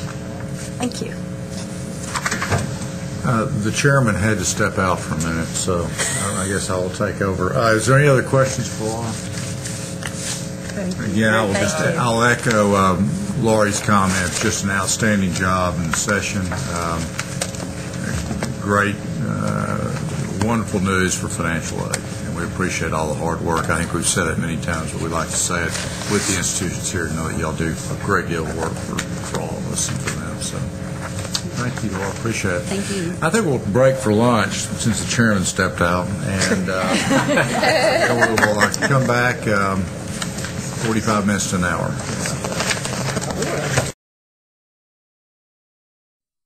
Thank you.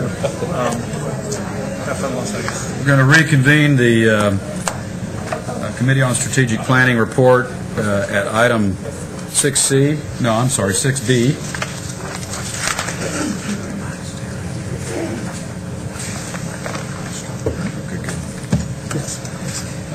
The next agenda item is an extremely brief report and update on the federal stimulus funds.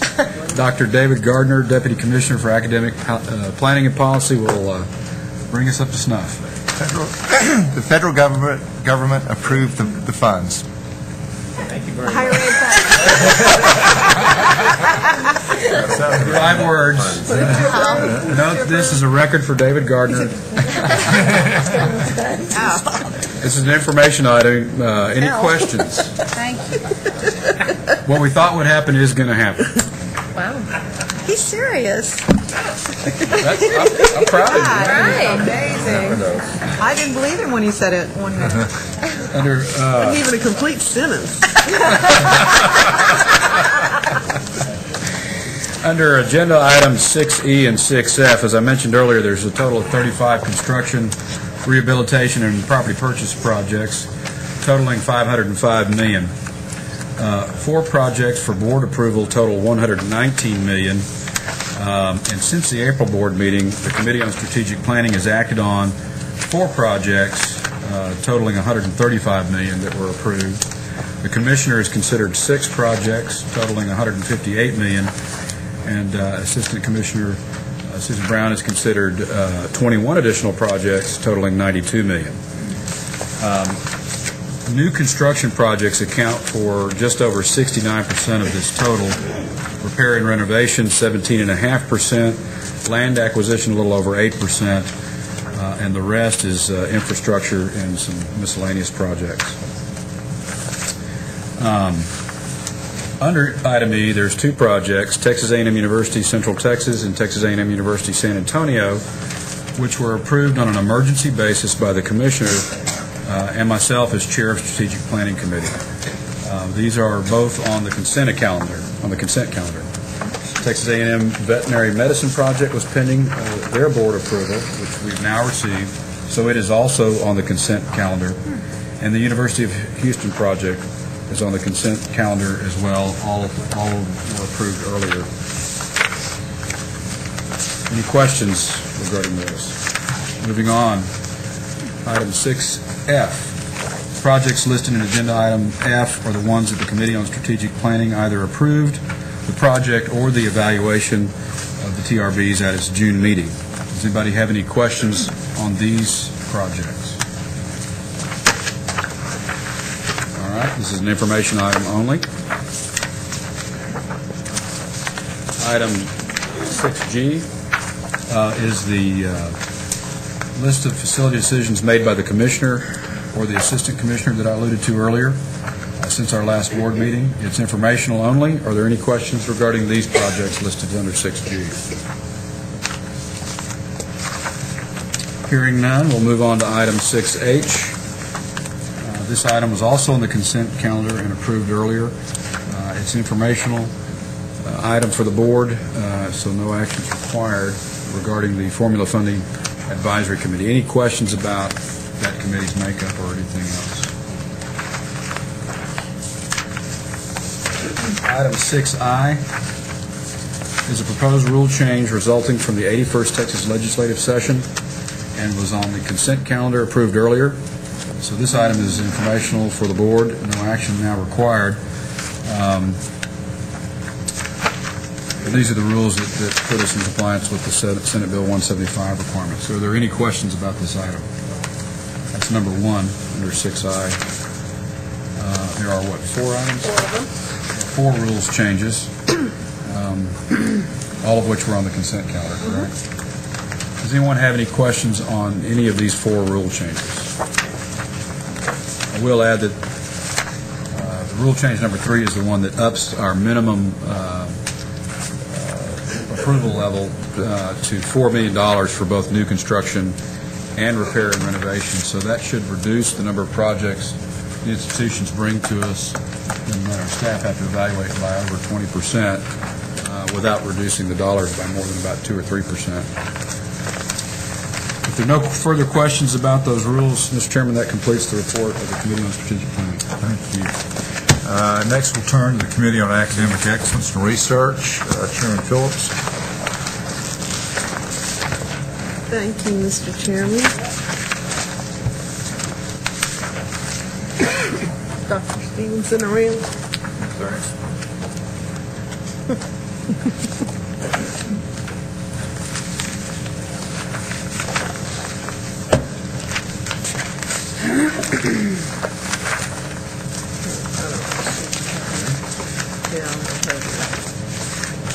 Okay, so we're starting out with the consent calendar? Actually, I think we've already taken care of the consent calendar. Oh, that's right. Okay.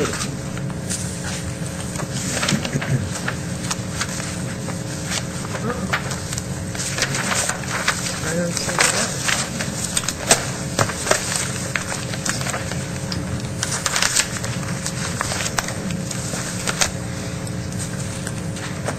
Okay, thank you. The AER committee met on June 22nd. We discussed and voted on preliminary authority and new degree program requests.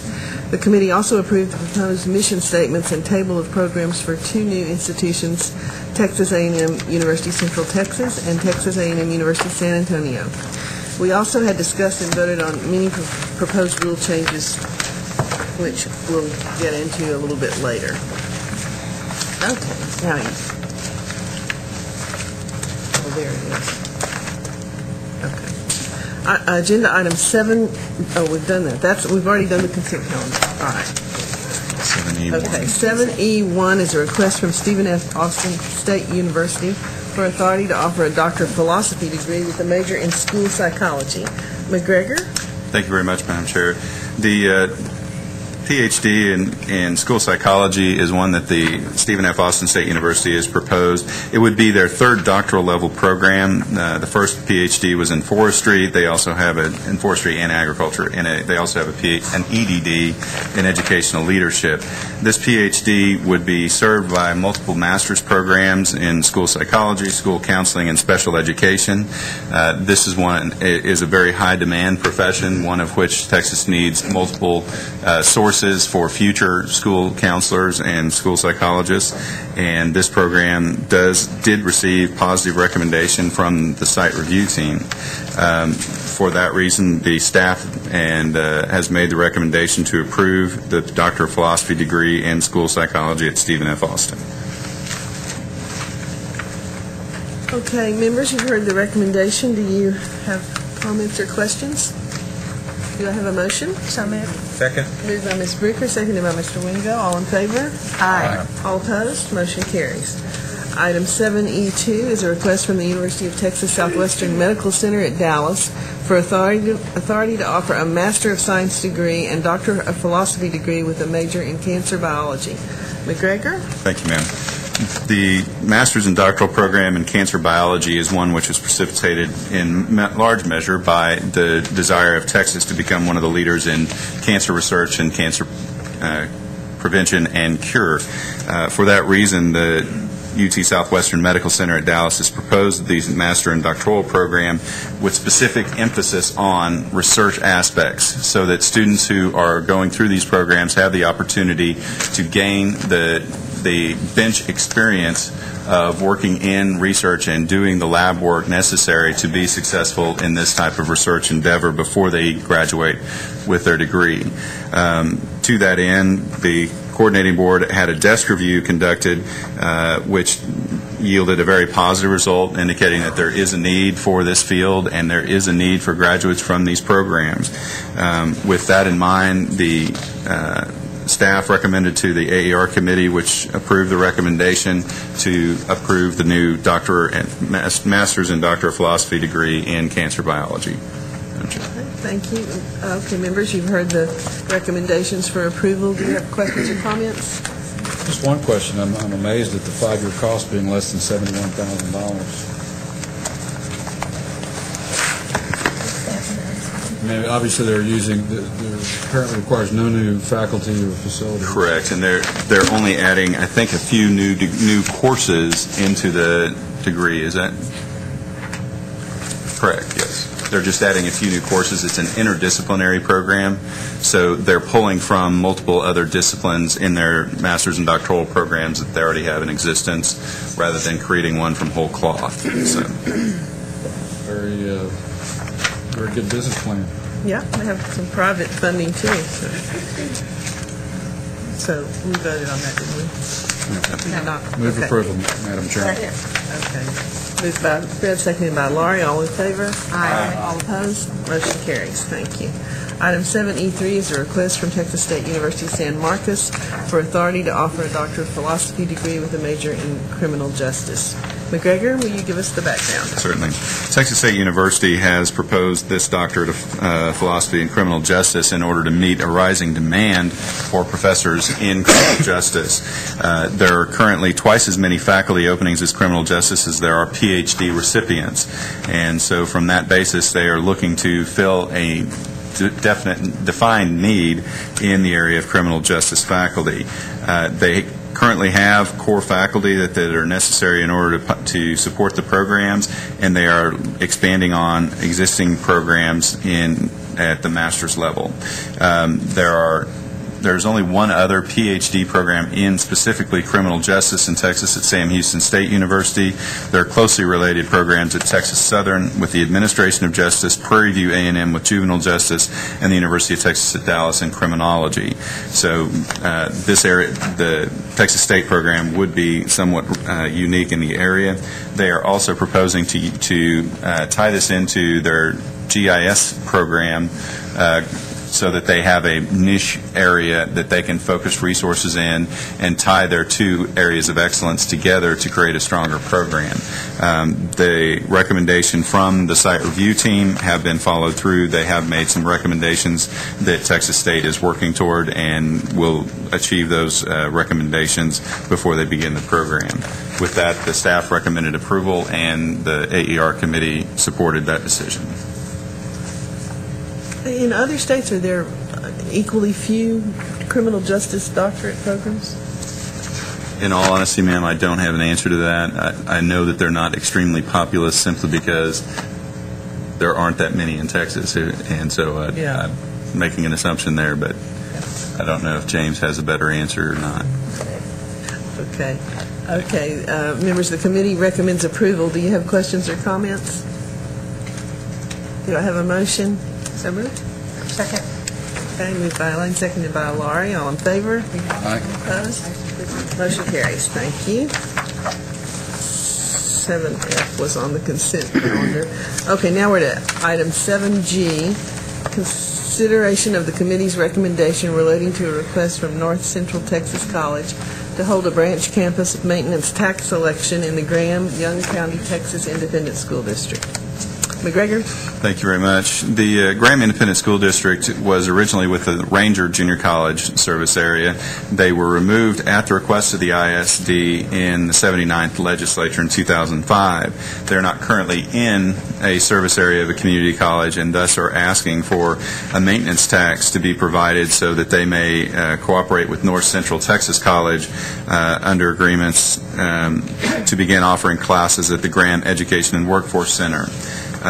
So from that perspective, they are working to try and take advantage of the local resources and the existing facilities and being able to support the efforts of North Central Texas College to make this happen. And Dr. Hadlock, the president of North Central Texas College, is here back in the back if there are any questions with respect to the request for the maintenance election.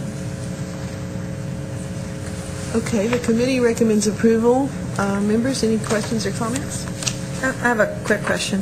If they decide to, at some point in the future, have a different tax structure, like if they decide to try to get annexed, can they change that? I mean, is this like flexible enough to where they could do something in the future and just maybe withdraw this and change? Because there's a limited amount of money they can get. What is it, 5 cents? I believe that's correct. And at the point in time, if they were to ask to be annexed into the North Central Texas College taxing district, then there would be a supplanting of one tax with North Central Texas College's taxing authority, and this would be removed. Is that correct, Dr. Hadlock? Okay, thank you. Do you have a motion? So moved. Moved by Ms. Ricker, second by Mr. Wingo. All in favor? Aye. All opposed? Motion carries. Thank you. Item 7H was on the consent calendar. Item 7I is consideration of adopting the committee's recommendation relating to amendments Chapter 5, Subchapter B, Section 5.24 of Board Rules concerning role and mission, table of programs, and course inventories. McGregor, tell us what we're doing here. All right. This is part of the major change that we're undergoing with academic affairs. This is where we are trying to step out of the way of institutions which are looking to expand their degree offerings at the baccalaureate and master's level for programs that are non-engineering below $2 million, and that so non-doctoral, non-engineering, and under $2 million. The key point in this is the elimination of preliminary authority for those out that are non-doctoral, non-engineering. We would no longer have preliminary authority being a required step in the process. This does not eliminate preliminary authority if the system or the Board of Regents for the individual institution chooses to keep preliminary authority as a step so that they know how resources are being expended. All we're trying to do is take the coordinating board out of making another step for the institutions to go through before they're able to offer a new degree program. The step that we're trying to get to is to remove ourselves from being a barrier to the expansion of degree programs and putting ourselves in the role of evaluating existing degree programs to ensure positive use of resources, positive outcomes for students, that there is not over-duplication based upon the demand from students for those degree programs, rather than trying to second-guess the institution's ability to make those decisions from a local and regional workforce demand aspect. And so by eliminating the preliminary authority, it's the first step. The next rule change, which shows the programmatic review, where we would actually give the institutions the ability to certify the set of standards that have been created under the Undergraduate Education Advisory Committee and the Graduate Education Advisory Committee to propose degree programs and certify that they meet the standards necessary, that there is appropriate funding, that it's non-duplicative, and that they have all of the necessary resources available for the program, which is what we basically do the review on presently. So basically we're eliminating the review on our side. They are certifying to those standards, and then they would be approved after a 30-day review period in which other institutions could comment.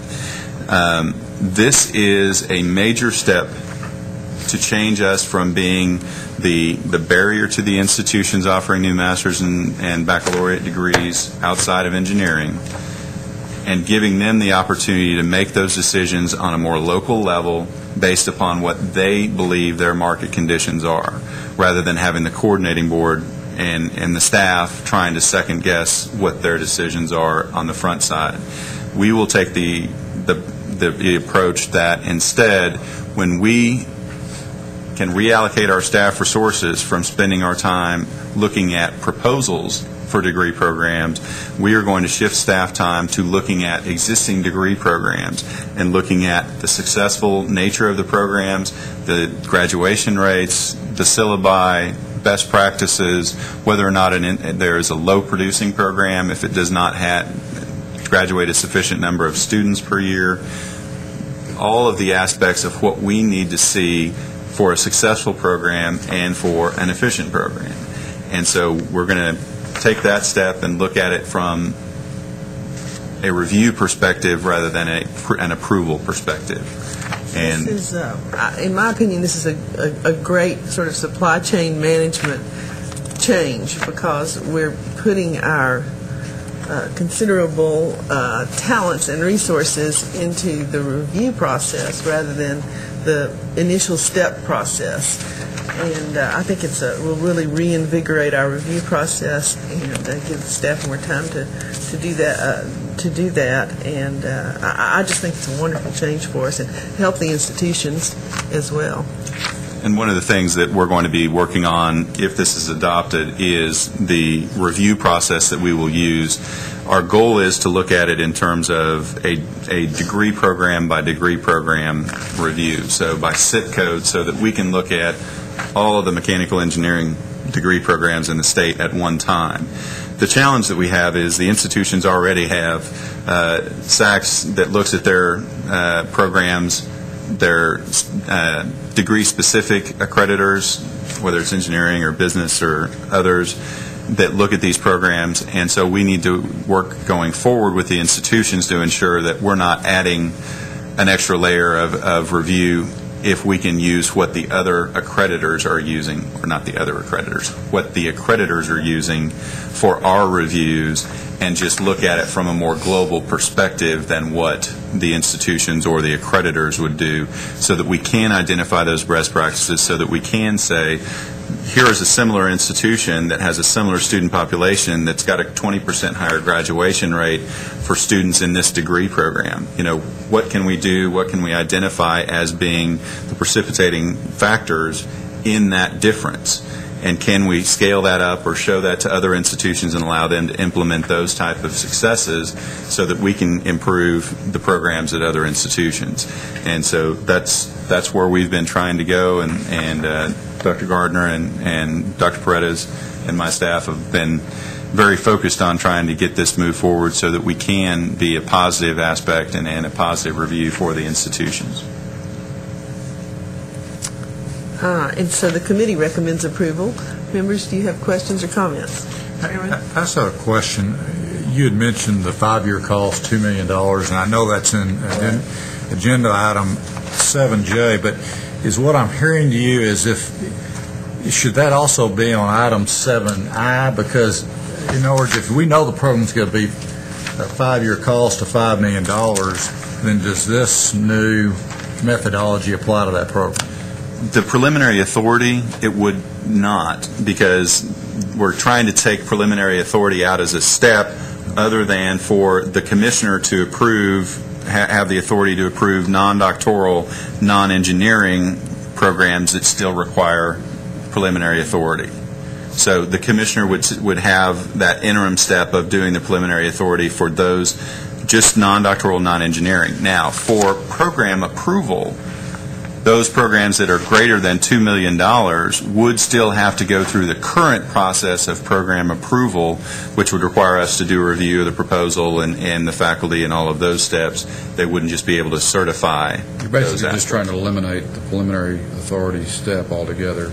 With the exception of those that for doctoral programs. For doctoral and engineering. Why do we make an exception for engineering programs? The high cost is primarily the aspect, and the fact that there does require a high level of facility investment. So back to the chairman's question, do we have, at the time of preliminary authority request, do we have a pretty solid cost estimate? It depends.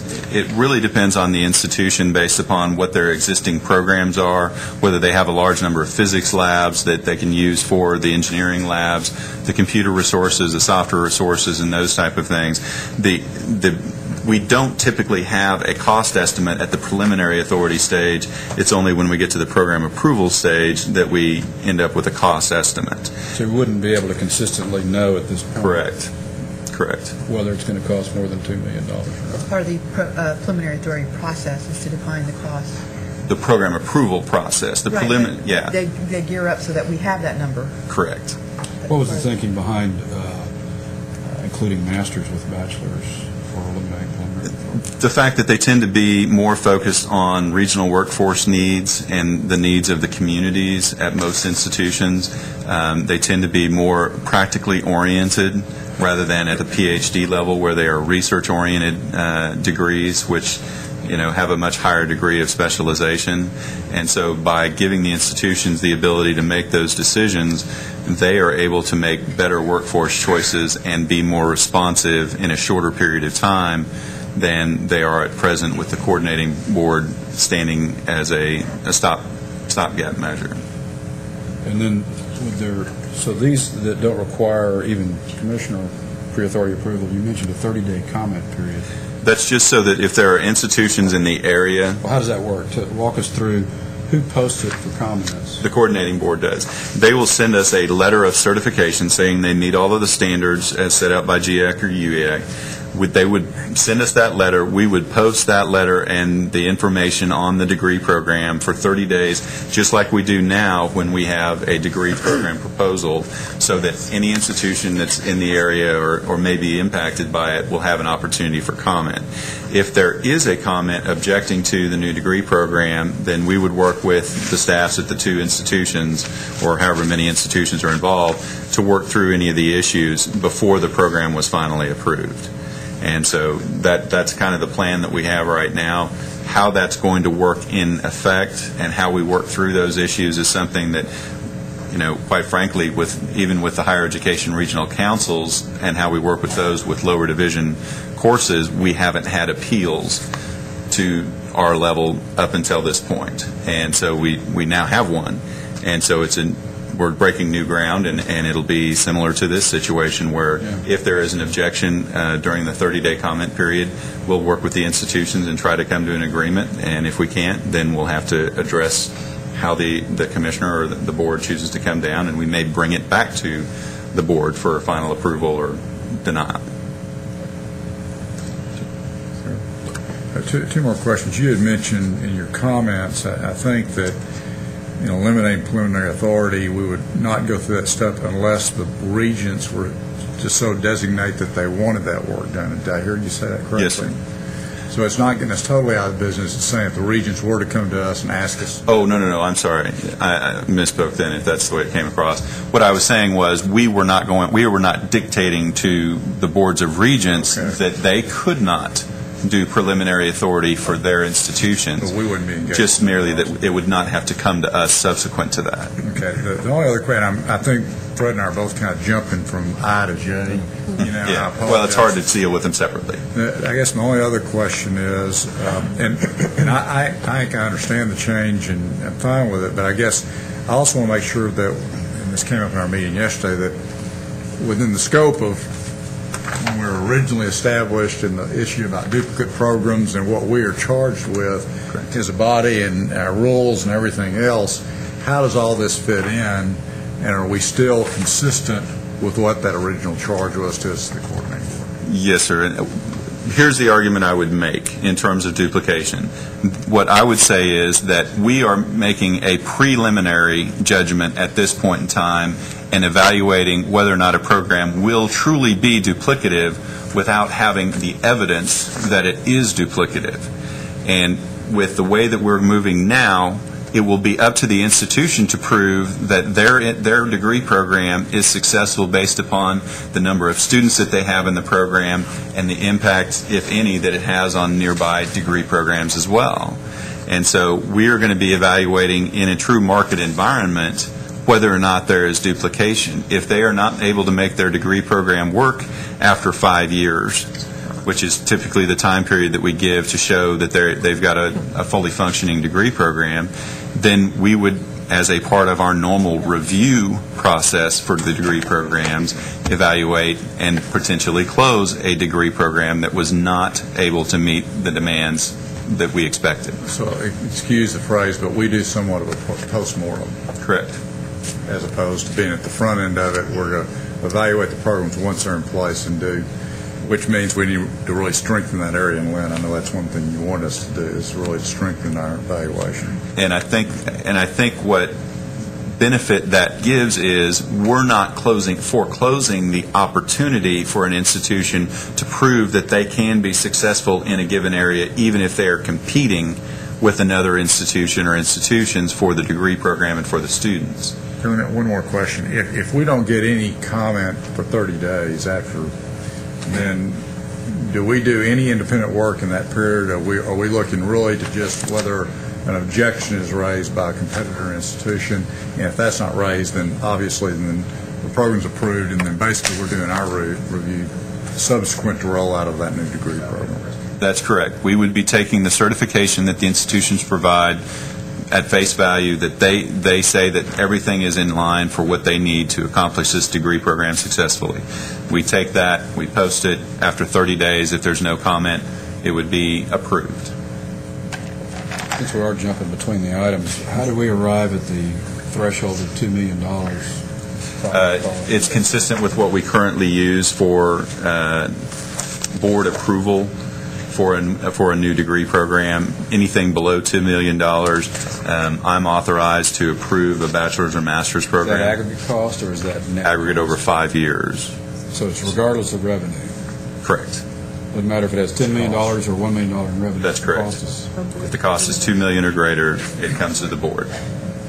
The only thing I'd just encourage us to do is just to make, and it sounds like you have, is to make sure that what we're charged to do by statute, that we're still accomplishing that. I understand exactly why we're recommending it, but I just want to make sure that we're consistent with what we're charged with as a governing body. And one of the things that we're going to be looking at as part of our programmatic review are low-producing programs that are currently in existence. And that's an area where we are, again, statutorily obligated to take a significant look and a significant role in evaluating low-producing programs, and that we will be doing much more in-depth review of those than we have in the past. Let me add, there's another piece of our charge that I think McGregor mentioned, but we would like to emphasize is that we also are charged with reviewing existing programs. And as we're presently situated, we really can't do that. There are literally thousands of programs that have not been reviewed, at least by the state. Now, they may hopefully have been all reviewed by outside reviewers, arranged by the institution, but it will mean that we'll have more understanding, not just of low-producing programs, but the quality and effectiveness of existing programs. It'll take, we'll review them all eventually over 20 years probably, but not in the meantime. But we'll be hitting key programs initially, and I think that's one of the real things that are important, especially what McGregor was emphasizing earlier, is learning from programs that maybe are being more effective and being able to share those results with others. And that's something that's clearly within our charge as well, that it's a balance of what the board wants to emphasize.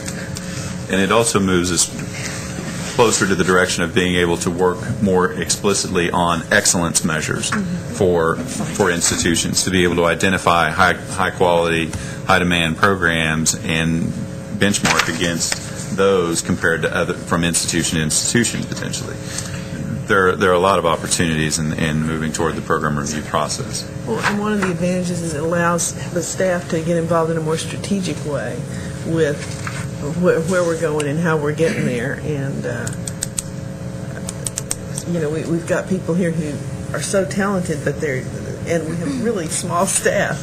And so to spend so much time just saying yes or no when it's almost always the answer is yes.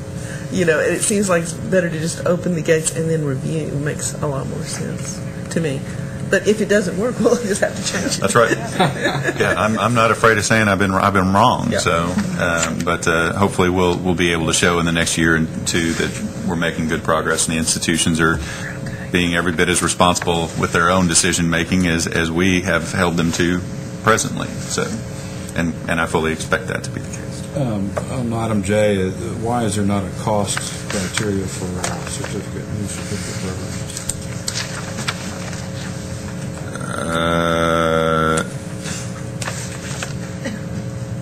Sorry. For new degree programs, we have cost not to exceed $2 million for the first 5 years, but there's not an equivalent criteria in the next section.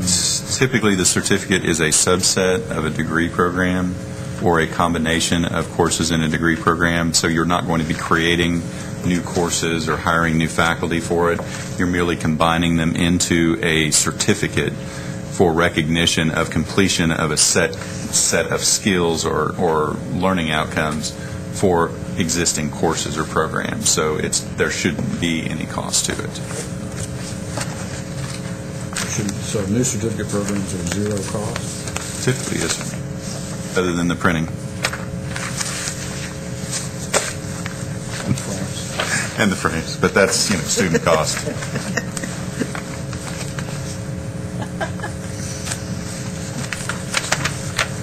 Any other comments or questions? I have just one question. Are there any concerns about people undershooting the cost of a program to be able to qualify for this? I'm sorry. Are there concerns for institutions undershooting the cost of a program so they could, lowballing the cost, and then they need to build a really Out expensive... of the mouth of babes. I mean, if our only safeguard is the 30-day window where someone can comment, and I'm not understanding yet if they post the cost on that, but if they do, is there any forum or safeguard against that? The only thing I would say is no more than we can anticipate now. Okay. So from that perspective, I think it's an excellent question. The flip side of her question is, what do we do when the costs run over the $2 million estimate? Do we get actual cost reports? That's something we can evaluate as part of the program review process in terms of what the existing programmatic costs are. If they went over by $10, we'll give them a really big revenue. I mean, I'm all for going from a prescriptive to a performance specification, so to speak. No, I think that's an excellent idea. But we need to see the actual costs and not be buffaloed.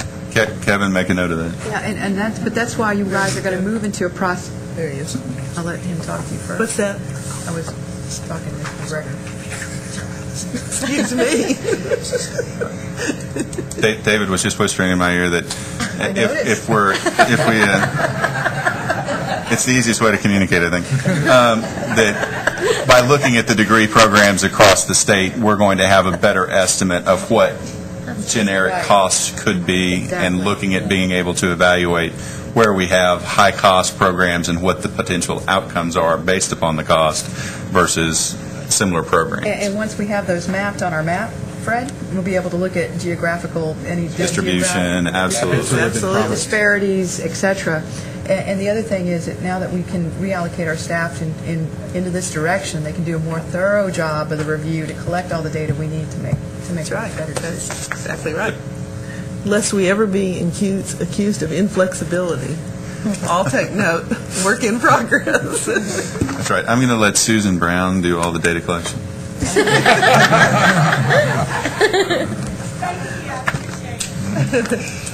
Well, she's got the maps, right? You've got the maps?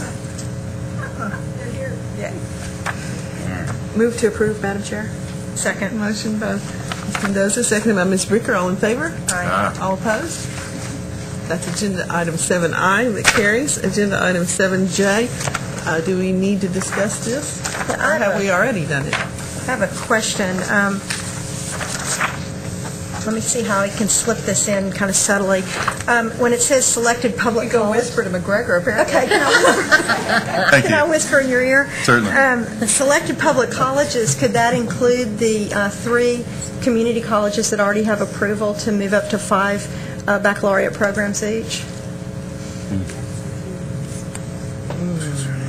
No, ma'am, because these rules under Chapter 5 only apply to public universities.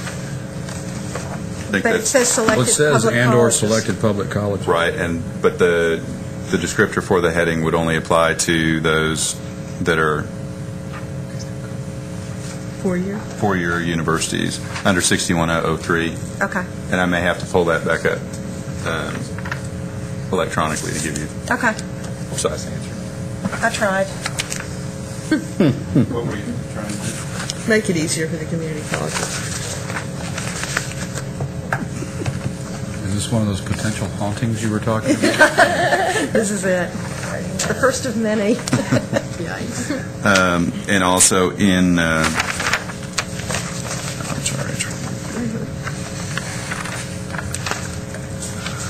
if you'll look on the second page of the rule, in the top gray box, the item F, the program would be offered by a university or health-related institution. Okay, what would be the description of a selected public college? Yeah, where does that apply? What is that? I mean, give us an example, maybe. You know, that's an excellent question. And I'm not sure I have a good answer. Kevin? Kevin's shaking his head, too. I don't think he wants in on this. That's like a legacy phrase, you know? You don't want to amend the motion and take that out? Does that go back to when colleges applied to four-year college? When you had like Texas Women's College. Well, would it be appropriate then to amend this language or to propose a modification? I believe so. I can't think of anything that wouldn't be included in public universities and health-related institutions, right? So we can take out and/or selected public. But would you have to republish this for comment if we change that? No. Okay. No? So strike and/or selected public colleges. Insert the word "and" between universities and health. Correct.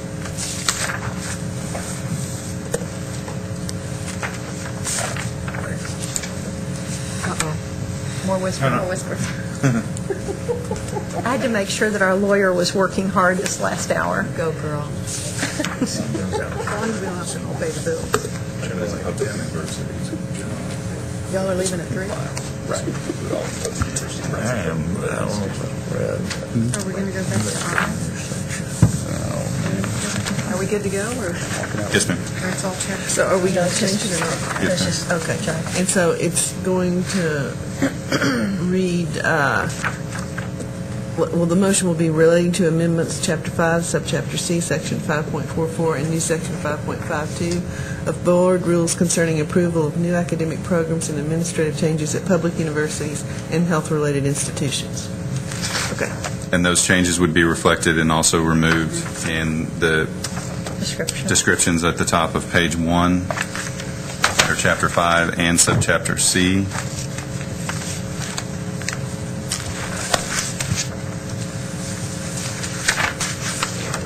I probably shouldn't have said anything, and then they could have just slipped it in. Did somebody hear something? Move to approve. Motion made by Ms. Baker, I'll second with a question.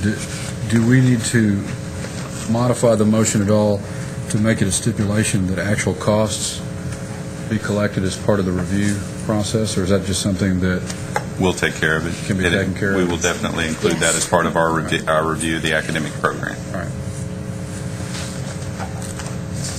Intellectual integrity. You know. Do you have a motion or a second? Yes. All in favor? Aye. All opposed? Motion carries. Sorry, I'm getting second-hand information. Can we hang on just a minute? Replay. Selected public colleges is defined as those community colleges that offer baccalaureate. Well, there you go. There you go. You just struck out what you wanted to do. The definition of selected public college in the rules is those community colleges that offer baccalaureate programs. Can I withdraw my motion? I think we need to refix this. Well, wait a minute. And that's fine. Within the rule itself, it's still excluding the community colleges from not having to go through program approval. So in other words, the community colleges still have to go through program approval under the way the rule is written. Okay. So the heading is actually misleading without the change we made. Right. Well, it's still leaving it in there is not going to make a difference one way or the other. The selected, and I apologize that I wasn't well enough informed to do that, to explain that to you. But, so, I mean, what would need to happen is, I think, is if the committee wants to consider what to do with those selected public colleges, then the committee ought to charge staff to come back with a review and recommendation on that as a separate potential rule change. I would think that would be. I think that would be excellent. I think they have thought about that, have an opinion. But I would love for them to do that. I'm sorry. It's for the future. To leave it the way it is? No. My recommendation, Madam Chairman, is that we leave the motion that we just passed the way it is. Yes. So that the heading is not misleading to those who might assume that embedded in the rules is an authority that's not there. That's right. And but certainly you could ask staff to come back with a future recommendation relative to those selected public colleges. Good idea. Okay. Okay, so we would ask you to come back with some discussion about whether or not those community colleges with baccalaureate program approval should have to go through the process. We'd like to hear you discuss that. Okay.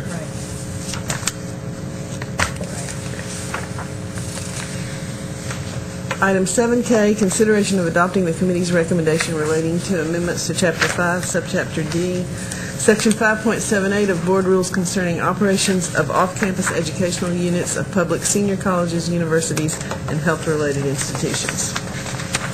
McGregor? Thank you, Madam Chair. This is basically changing our pathway model from requiring 3,500 full-time equivalent students for 4 semesters to 3,500 students for 1 semester, basically making the standard a little more reasonable for the institutions to achieve before they are able to attain independent status.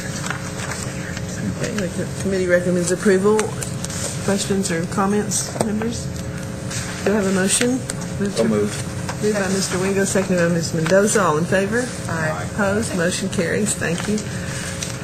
Next item is 7L, consideration of adopting the committee's recommendation relating to amendments to Chapter 13, Subchapter G, Sections 13.120 through 13.125, repeal of Sections 13.126 through 13.130, and new Sections 13.126 through 13.127 of Board Rules concerning Research Development Fund. McGregor? Thank you very much. This is basically a streamlining of our current rules in some ways. We are trying to make it a little more explicit what we're dealing with the research expenditures.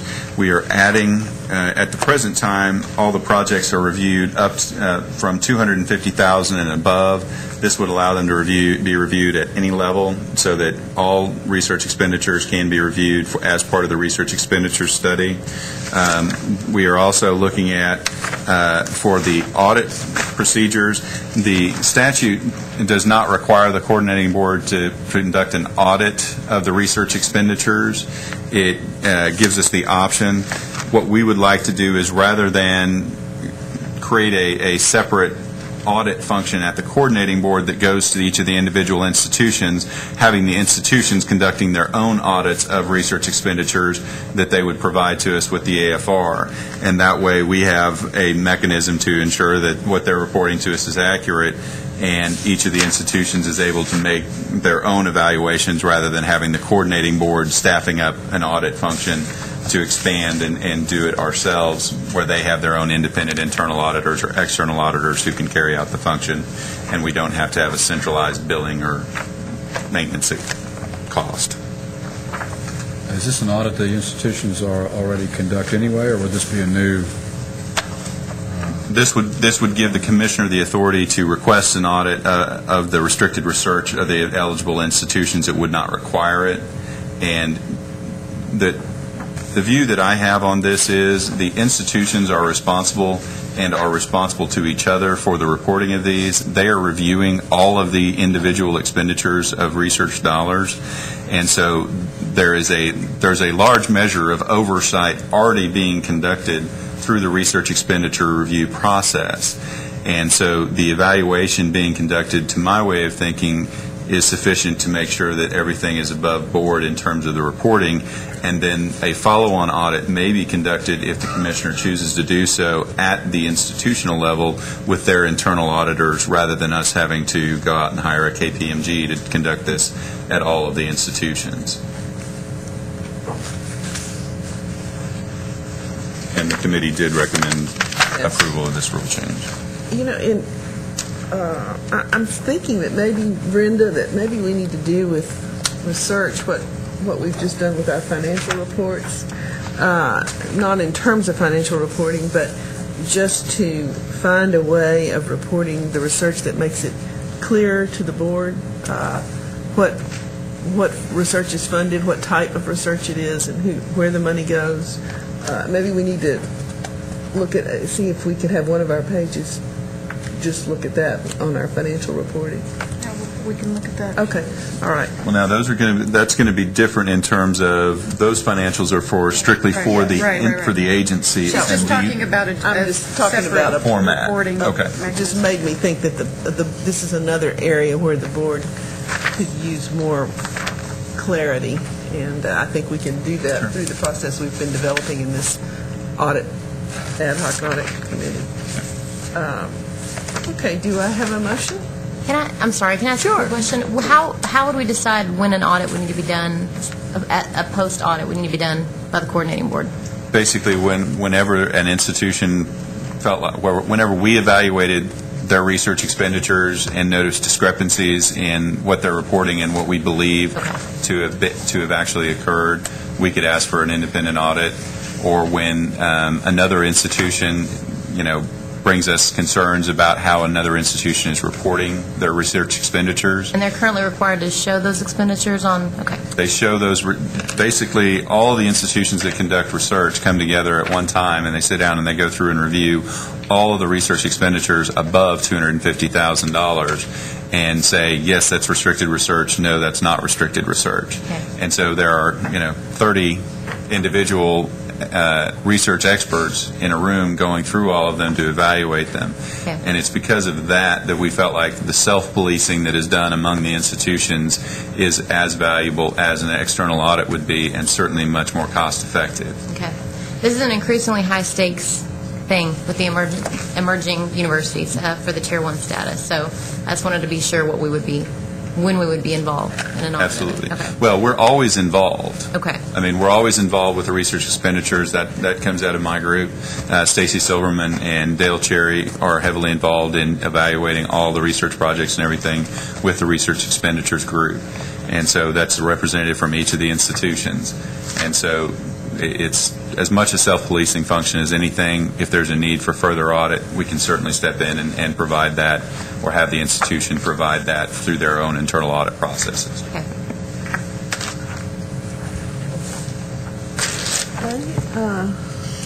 Do I need a motion? I've forgotten. You do? Thank you. I thought so. I'll move it. Thank you. Second. Moved by Ms. Mendoza, seconded by Ms. Bricker. All in favor? Aye. All opposed? Motion carries. Thank you. Item 7M, 1 through 4, is consideration of proposed rule changes resulting from the 81st Texas legislative session. McGregor, do we want to do these all at once, or? It'd probably be just as easy to just do them one at a time, Okay. Well, and that way, if there are any major questions, we can deal with them one at a time. 7M1, consideration of adopting the Commissioner's recommendation relating to amendments to Chapter 4, new subchapter M, Sections 4.215 through 4.218 of Board Rules concerning notice of the availability of higher education textbooks through multiple retailers as required by Texas Education Code Section 51.9705. McGregor? Thank you very much. House Bill 1096 of the most recent legislative session put in place a requirement that universities provide to incoming students every semester information relating to the fact that there are other bookstores other than the university-owned or affiliated bookstore, so that students would not feel that they were required or obligated to purchase their books from the local university-affiliated bookstore. To that end, the rule change before you is for that purpose, that is required to be provided to all students at the beginning of each semester regarding the availability of textbooks to each student during the week preceding each fall and spring semester and the summer term, and during the first 3 weeks of the semester or the first week of summer term as applicable. And it must also be provided to students or prospective students of the institution attending an orientation conducted by or for the institution.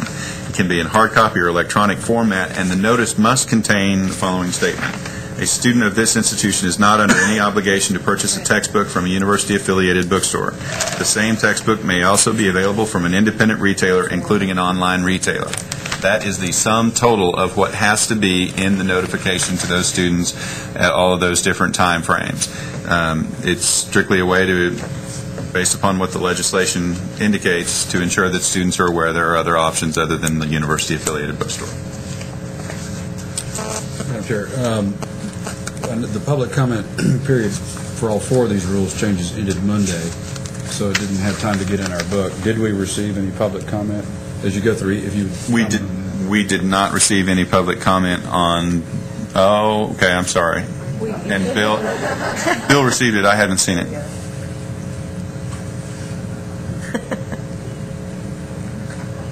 When is the public comment not a public comment? We received a letter from the governmental affairs representative of Barnes & Noble. We also received a letter from Barnes & Noble's legal counsel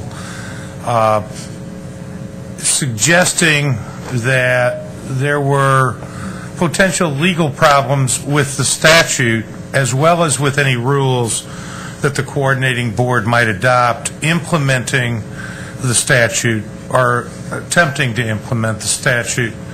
The commissioner responded to that letter with a letter of his own explaining that we had a different point of view and going through the statute and explaining that, in effect, what the statute does is simply direct universities to advise students to the current state of the law.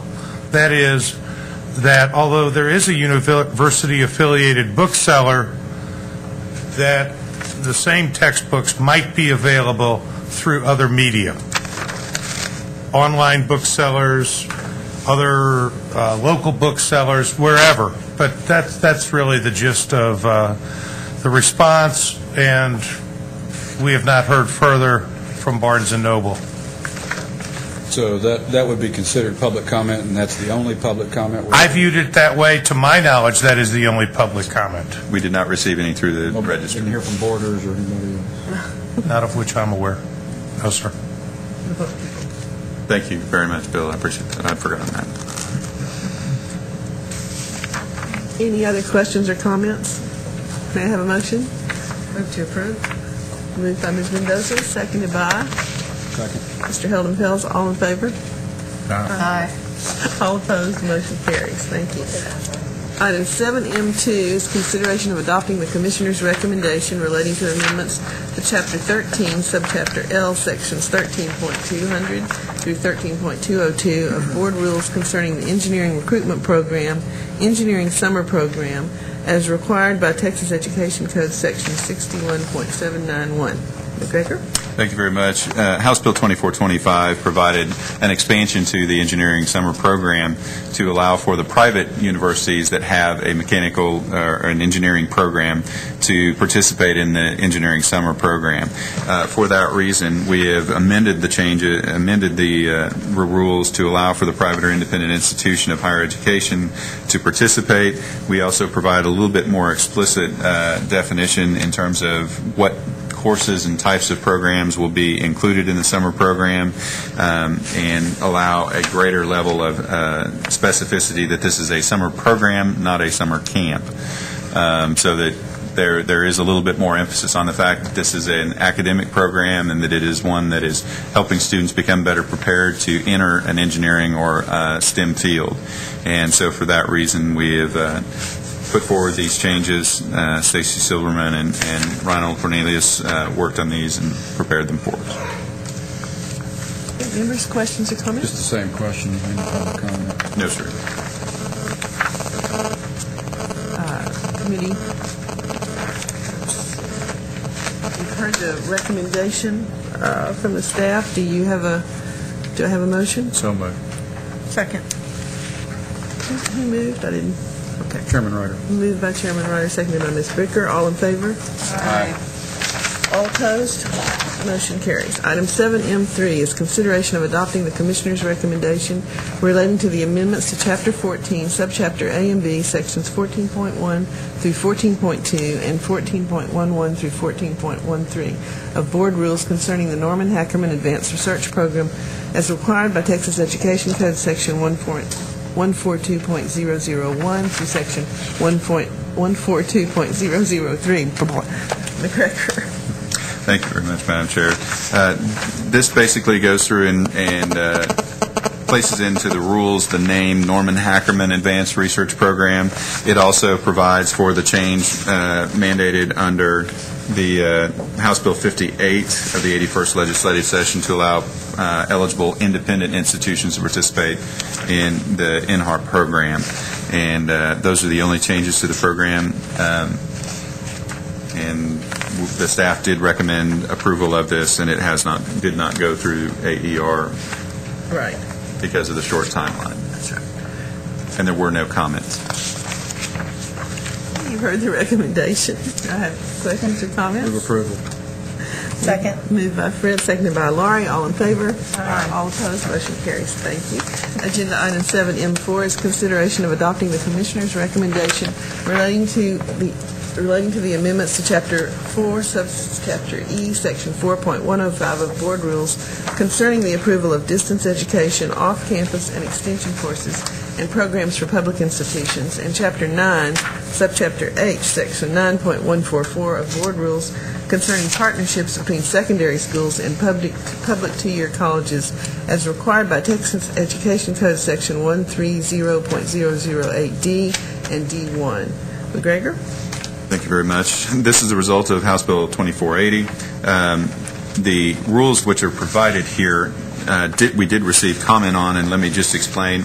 The purpose of this was to provide independent school districts with the option of indicating that they are not satisfied with their local community college provider with respect to dual course provision, and to then invite another community college district in to offer the course. Dual credit. Dual credit only. And this is very explicit to just dual credit and only after the school district expresses its dissatisfaction with the existing provider.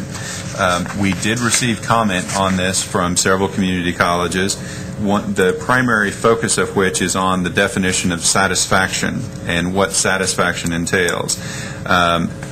Because of the time constraints and because we also felt that the definition of satisfaction was a question that could be best answered by the school district's evaluation, and that was kind of the source of where the motivation behind this rule came from, was from the school districts. We were somewhat hesitant to define satisfaction at that point. What we would propose to do for the October board meeting, for the September AER committee meeting, we are bringing forward a rule change that would amend and revise Chapter 4, Subchapter E, and divide it into two sections, one of which would apply to off-campus courses and one of which would apply to online distance education. For that reason, we would be reviewing this rule again for the September meeting. What I would like to propose is to go ahead and approve this rule as it stands now, with the understanding that we will be working with the community colleges and potentially superintendents to evaluate ways that we can define satisfaction, to at least provide some explicit definition of what the types of characteristics could be used to evaluate satisfaction. The concern that the community colleges have expressed is that, well, if there's a personality conflict, does that mean they can say they're dissatisfied with the service, or does it have to be something like the cost of the program or the faculty that are teaching the course or the content of the course? You know, what does satisfaction entail?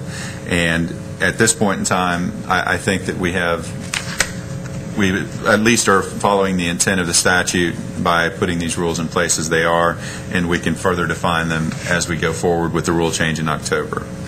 So we would be in violation of the statute if we tabled it until October? That was my question. Exactly. The implementation was for September 1, and so that's the primary reason why we were pushing to go ahead and get the rule in place. I don't believe...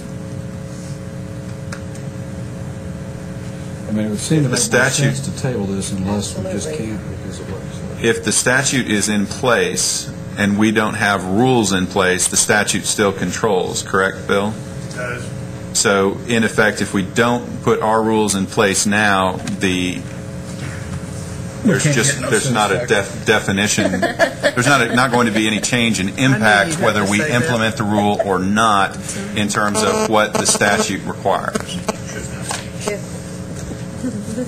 Madam Chair, if it makes sense, then, perhaps if it doesn't hurt either way, perhaps we should table for October, when we can define satisfaction. Just given the timing, I wonder if it will keep any district that is in this situation from making the change for the next school year. And that's what I was asking Bill was, if the statute is still in place, they could still go along with the statute even though there's not a rule in place from the coordinating board. Right. Is that a fair statement, Bill? That is correct. And that's what I meant, either way. Go ahead.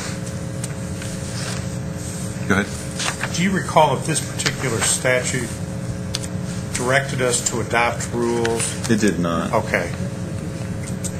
No. So- Then the statute would govern. Regardless. We can postpone consideration until the October board meeting. Okay. I move to table. Maybe Mick Jagger could come to our next meeting. I have a comment. If, in fact, you are going to gather some community college and districts together, school districts together, this might be a really good time to start talking about accountability and kind of what defines rigor, because as we talk about AP or IB, we have clearer definitions. So one of the things that we struggled with, this last year was how do we define some consistency of rigor and accountability from one dual credit course to the next. So that might be, if you've got this group together anyway, it might be something to discuss. Okay. So I'd like to recommend that. Can I say something? No. Only if you whisper.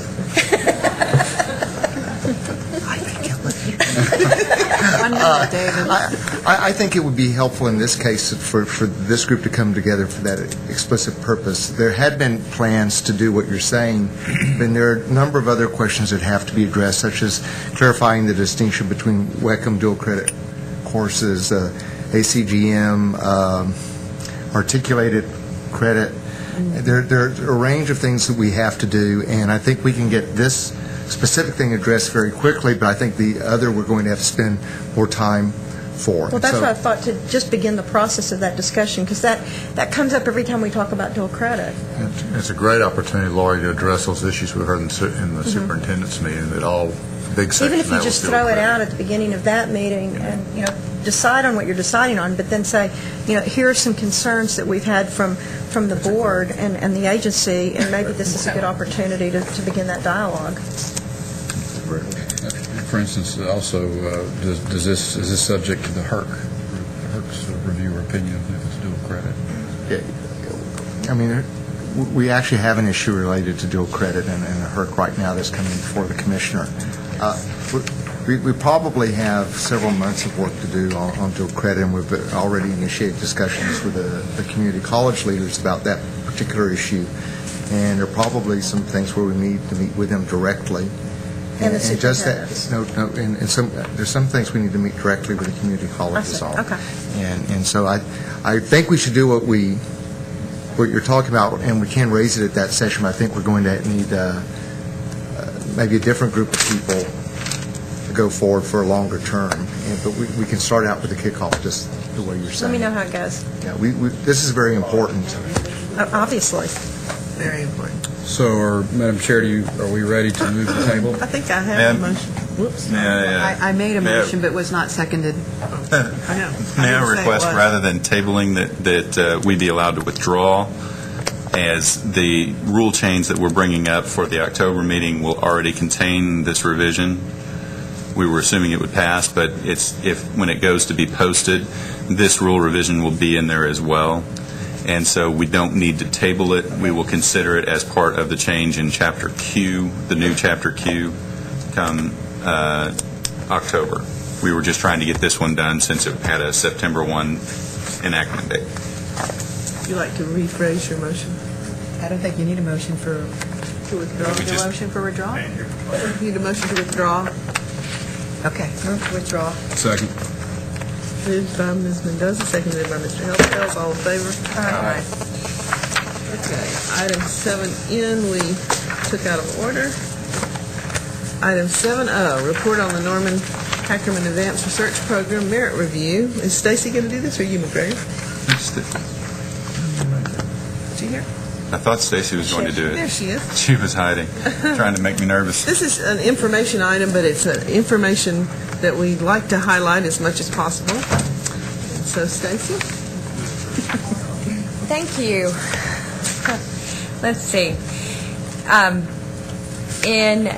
As many of you know, in 1987, the legislature created the Competitive Peer Review Advanced Research Program to encourage higher education institutions to promote research efforts and attract faculty and students to Texas higher education institutions. As you all heard yesterday, we are about to, and you'll take action a little bit later, to post the program announcement for the 2009 competition. Now, every year, well, actually every other year, the competition, the ARP program is reviewed, a merit review is conducted. And to fulfill the statute, the coordinating board receives this report, and that's included in your white pages. So this report was conducted in March 2009, and three folks came in to do this review, and here's a little bit of information about them on page 5 of your white pages. Alan Bowling chaired the committee, the review committee. David Hovda from UCLA's Department of Neurosurgery, and Humphrey Maris, who is with Brown University in their physics department, were the 3 panel members that conducted the merit review. Their recommendations were then forwarded on to our advisory committee on research programs, the ACOR group, and their recommendations were incorporated into that 2009 competition. One of the important recommendations that they made was that the program needs additional funding support. So that was their number 1 recommendation. And I believe the other recommendations are also included. We did go ahead and they did like the pre-proposal process that's included, and we are going to have the pre-proposal conducted again this time around. That is to allow us to whittle down a little bit more before asking the investigators to create a full proposal to submit. The merit review was provided to the AER committee, and that concludes my report. The report is in there in your white pages. Right. So. And I was present when this review report was made, and it was very exciting to hear how well this is perceived across the country, and something that we should really be behind and increase when we can. And also, if any of you want to come to the ACORP meetings, I invite you to.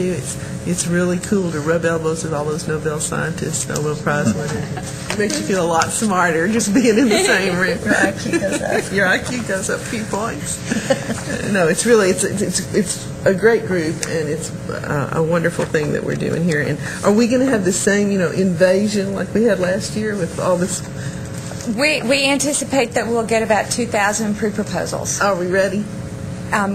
We're in the process of getting ready. I know it's a lot of work. It is, but we'll be ready. I have no doubt. Thank you, Stacey. Thanks, Stacey. Item 7P, update on Making Opportunity Affordable, Engineering Articulation Fact Book.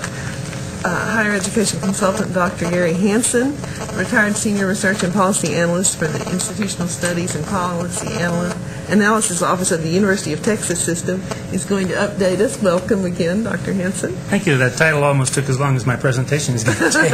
I'm here to make a very brief presentation on an Illumina grant-funded project that David Gardner and Mary Smith directed at the coordinating board. And the purpose of that project was to look at the pathways of students who started in 2-year and 4-year institutions who were intent on pursuing a bachelor's degree in engineering. And our interest is in looking at the students who started in fall 2002, and we tracked them for 6 years to see where they went. We tracked them everywhere. Some of these students went to multiple institutions, sometimes simultaneously. And we collected data on their enrollment history, their completion rates, their financial aid support, with intent of looking at some key questions. We were interested in who are these people who pursues engineering, what was the completion rate, how much time and effort did the students put in to get there, from their starting point to the end, and what kind of financial support did they require, and how much student debt did they leave with. We were also interested in probably the heart of the project was looking at what's the cost to produce an engineering degree, and does that cost differ for students who start at 2-year and 4-year institutions. And so we were interested in looking at the successful completers and what does it cost to produce one of those degrees. We also looked at the collective program costs, recognizing that faculty teach all the students in the classroom whether they finish or not, and so we looked at allocating the costs across all the students who pursued whether or not they finished, and looked at what does it cost when you average that across the degrees. We came up and looked at the Texas educational pipeline, and you've heard some of this before this morning, but about 2/3 of the students who started in fall 2002, there was 169,630 of those students. 2/3 started in community college, 1/3 started roughly in a 4-year institution. We identified students who at any time during the 6-year period say, I'm going to pursue engineering, a declared major. And we found that during this 6-year window, there were about 7,600 of those students. Of those students, about 1/4 started in 2-year, 3/4 started in a 4-year institution. If we look at the groups that we're primarily interested in looking at, you'll see that there were 8. And I'm not going to go through all 8, but just simply to point out, we looked at initial institution, where did they start? Did they get a degree in mechanical engineering, some other engineering, or a non-engineering degree? And then did they not get a degree? And so, for example, you can see in that very first row, of the students who started in a 2-year institution, got a mechanical bachelor's degree, there were 85 students. It's not very many. That was in the whole state. Then we started looking at, I'm sorry, I must have hit this, they're a little out of order here. Let me go back. No, okay. When we look at the cost per degree, we found that of these 7,600 students, the institutions spent over $424 million educating these 7,600 students. And for that investment, what we obtained were, first of all, there was almost 3,600 of those 7,600 that didn't finish at all. There were 2,566 engineering degrees, 649 of those were in mechanical, and there were another almost 1,500 students who got some other bachelor's degree. Successful completion, but they didn't finish. When we look at the individual and collective costs, we calculated in 2 ways. One was just of the successful completers, what was the average cost. You can see that was a little cheaper for the students who started in 2-year. In mechanical engineering, it was $77,700 for those that started 2-year. Other engineering is about $75,000. Those that started in 4-year, mechanical engineering was about $80,000. So there's a slight difference, but it's only a couple $3,000 spread over 6 years.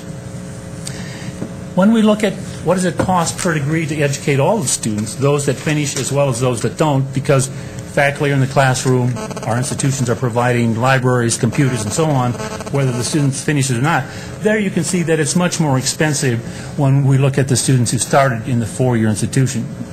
In mechanical engineering, they started in 2-year institution, it was $145,000 versus about $112,000 for those that started 4-year.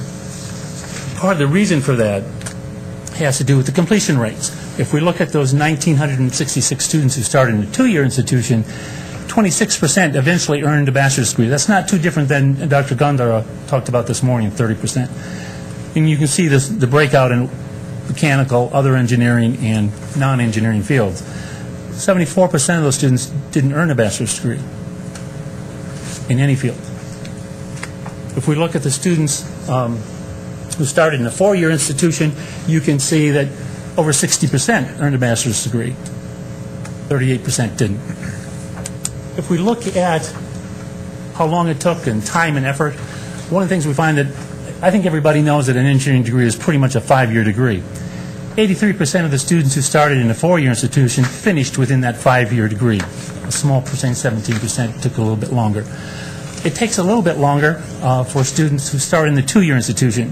Two-thirds of them didn't graduate until the sixth year. And so there's a difference in the amount of time. We also looked at the number of semesters they took. Community college students take on the average about 10, 12, 15 more credits than students who start at four-year institutions and finish that bachelor's degree.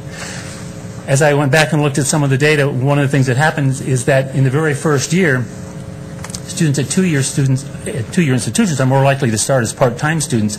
In the first year, they complete about 19 credits.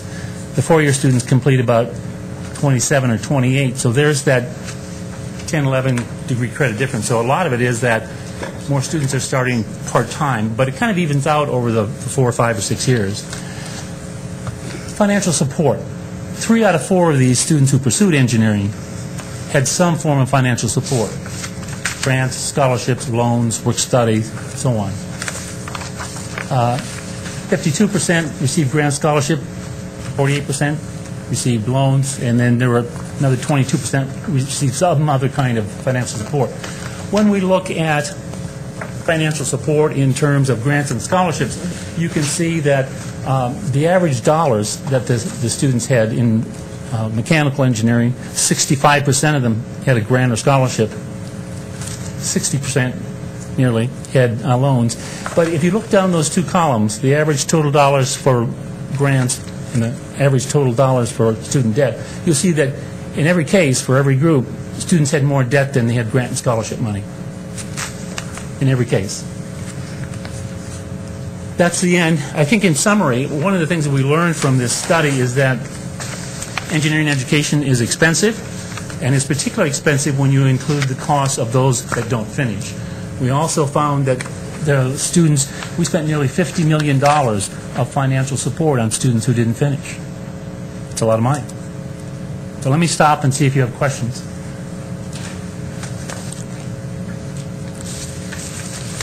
Eli? Absolutely, and I appreciate it. I know we discussed it at the committee meeting as well, but are we drilling down to the next level to talk about the reasons for the leak in the pipeline, for lack of a better term, other than financial and costs? In this particular project, no, we did not. Or are we? And I don't know in terms of the plans. I'll defer that to David or Mary in terms of looking at why was the completion rate lower for those that started in 2 years. One of the other aspects of this grant that Mary has worked on has to do with the articulation agreements between the 2-year and 4-year institutions, and making sure that those kind of courses are aligned. That's part of it. But still in the 4-year institution, we're not doing all that well. They're, I mean, better than the community colleges, but not all that well. Is there a reason to focus on mechanical engineering versus the other disciplines? It was, I think, the way the project was funded. There was an interest from the funding agency, so that was I think one of the primary courses. David or Mary, from I just think it would be so worthy to go to the next level, Mary, to look at the specific reasons why we're losing these folks. And I think that was one of the recommendations this morning from Dr. Gondaro, is to look into and commission some of the studies to look at what are the reasons behind that. I mean, I'm sure I think we can speculate on many reasons, preparation, et cetera, support systems once you get in, the part-time, et cetera, but it'd be nice to quantify those. I could say, very, very briefly, from my work at the University of Texas system, we looked at improving graduation rates. And I identified kind of 4 factors that lead to an improvement in graduation rates. One was making sure the students are well prepared. And for students coming into community colleges, a big portion that's going to be developmental education, obviously. Students need to be advised well. That was the second factor. to what extent, and that's where the articulation agreements that Mary is working on might come in. A third one is that they have to be financed well. Particularly, I think, in the STEM fields and engineering, those are very rigorous and demanding curricula. And students don't have as much time to work, for example, that maybe some other disciplines might. So funding there is particularly critical. But it's funding is an issue. And then the fourth area really has to do with making sure that the students are taught well. We found in some studies at UT Austin that the gatekeeping courses were particularly damaging. We looked at students who took any one of 18 gatekeeping courses at UT Austin at any time in their first 2 years. If they got a C or higher in all of those gatekeeping courses they tried, their graduation rate in 6 years was 80%. If they just got one D or F anywhere in the first 2 years, the graduation rate for those students dropped to 55%. Wow. And if they got 2 D's or F's, it dropped to 30%. So the ability to teach these students very well in those gatekeeping courses is a real critical component of that. We've talked about this in other areas where we need to talk about the philosophy of weed out versus persistence and helping. And also talk about low-hanging fruit. You know who they are right there. Exactly. You know, number 5 might be just too much partying by some of the... I've heard that rumor, yes. I could see that, a lot of attrition just because. Anyway, but I think that's important, is the philosophy change for quote-unquote, just calling them gatekeeping courses is it's semantics, but it sends a message. But I think we need to, definitely drill down because you're right. We have a captured population here that could help us with our numbers if we could just keep them engaged and excited about the opportunities yet to come. So, did you look at the impact? You talked about less work study, but cooperative education, co-oping? No, we didn't have any data on the students who participated in co-op education. Okay. And so there was no way to look at it, really. Oh, that's too bad. Couldn't capture it. Besides doing further study, what do you think is the best way to use this information? Well, I think there's a couple of things. One, I think what we found in this study validated what Dr. Gondra talked about this morning in terms of the really important things to do is one, to get the information out to let people know how important it is to really finance these students well. And I think one of her recommendations talked about a grant or fellowship program. So getting that word out. And these students are probably better financed than the students in other disciplines, 75% of them. I think another part of getting the story out is to get financial aid offices to look at how they package loans versus grants. One of the things that happens is I think students look at a certain level of debt, and keep in mind that the average debt level for these students was over $20,000, and that's for the successful completers. The ones who didn't finish were still in debt about $14,000 or $15,000, and so that's a lot of money to be carrying away without the degree. And so looking at how we package and that ratio of grants to loans to other forms of financial aid is another area to get the word out and start looking at.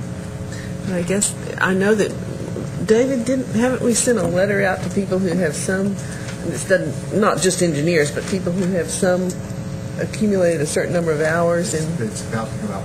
Gregor can tell you. Okay. We're working with students who have 100 or more hours. We are going to be going through the loan program database to try and tie up with students who have 100 or more hours but have not completed their baccalaureate degree, and they will receive a letter that will notify them of potential degree completion programs at institutions around the state. On our website, we will have a specific individual contact person at each of the institutions that is going to be participating in the program, so that when one of these folks calls in, that the individual they contact will hopefully know exactly what they're talking about and be able to help them with putting together a degree plan to finish out what the hours that they need to complete. And those should be the final information should be coming in this week, and hopefully we'll get the letters into the packet in the next 2 weeks as they go out with the loan program. in this group of engineers, of those students who didn't finish, the average number of credits they completed was over 90.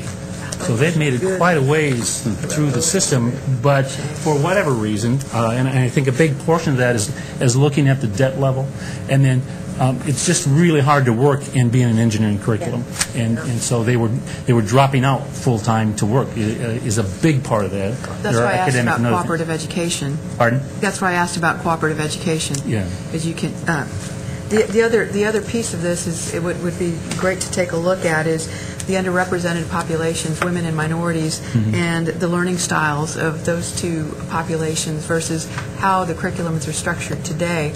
I know Texas A&M under Dr. Watson, I'm not even sure she's still there, started looking at more of the team environment versus the competitive one-on-one, and that was making some strides in terms of persistence and so on. So, there's a lot of things that we need to do to continue forward. Relating to some of the conversation we had at our planning meeting yesterday, this is an area where we could really benefit from having a partner, because what if the letter said, we will pay, a certain percentage of your loan for every semester, and if you complete your degree, if we had a partner, just think how many people might bite on this little line we're throwing out.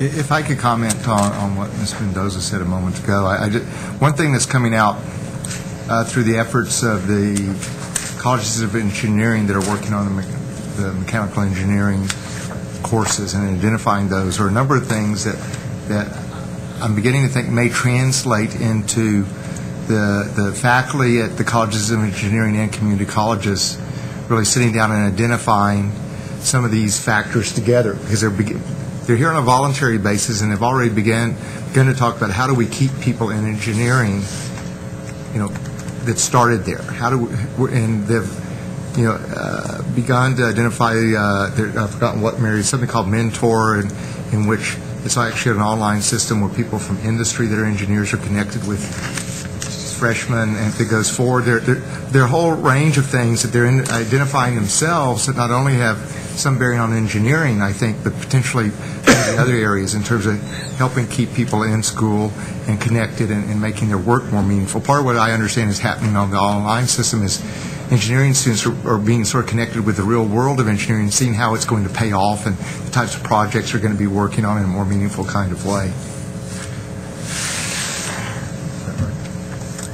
Well, thank you very much. It's a powerful piece of information. Scary, too.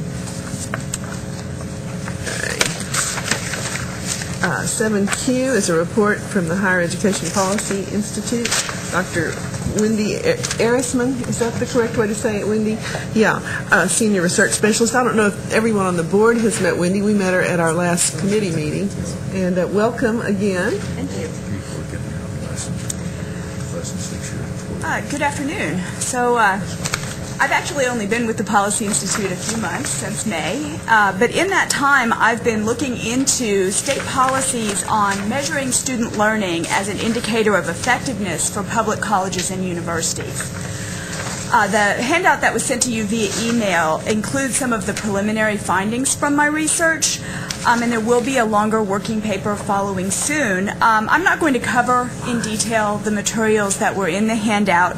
I just really wanted to touch on a few key points today. One of the things that I've learned in this research is that nearly all states use measures of student success, such as retention and graduation rates, as ways to assess institutional effectiveness. But direct measures of student learning are much less commonly used. In fact, what I've learned is that less than half of states use direct measures of student learning in their accountability systems.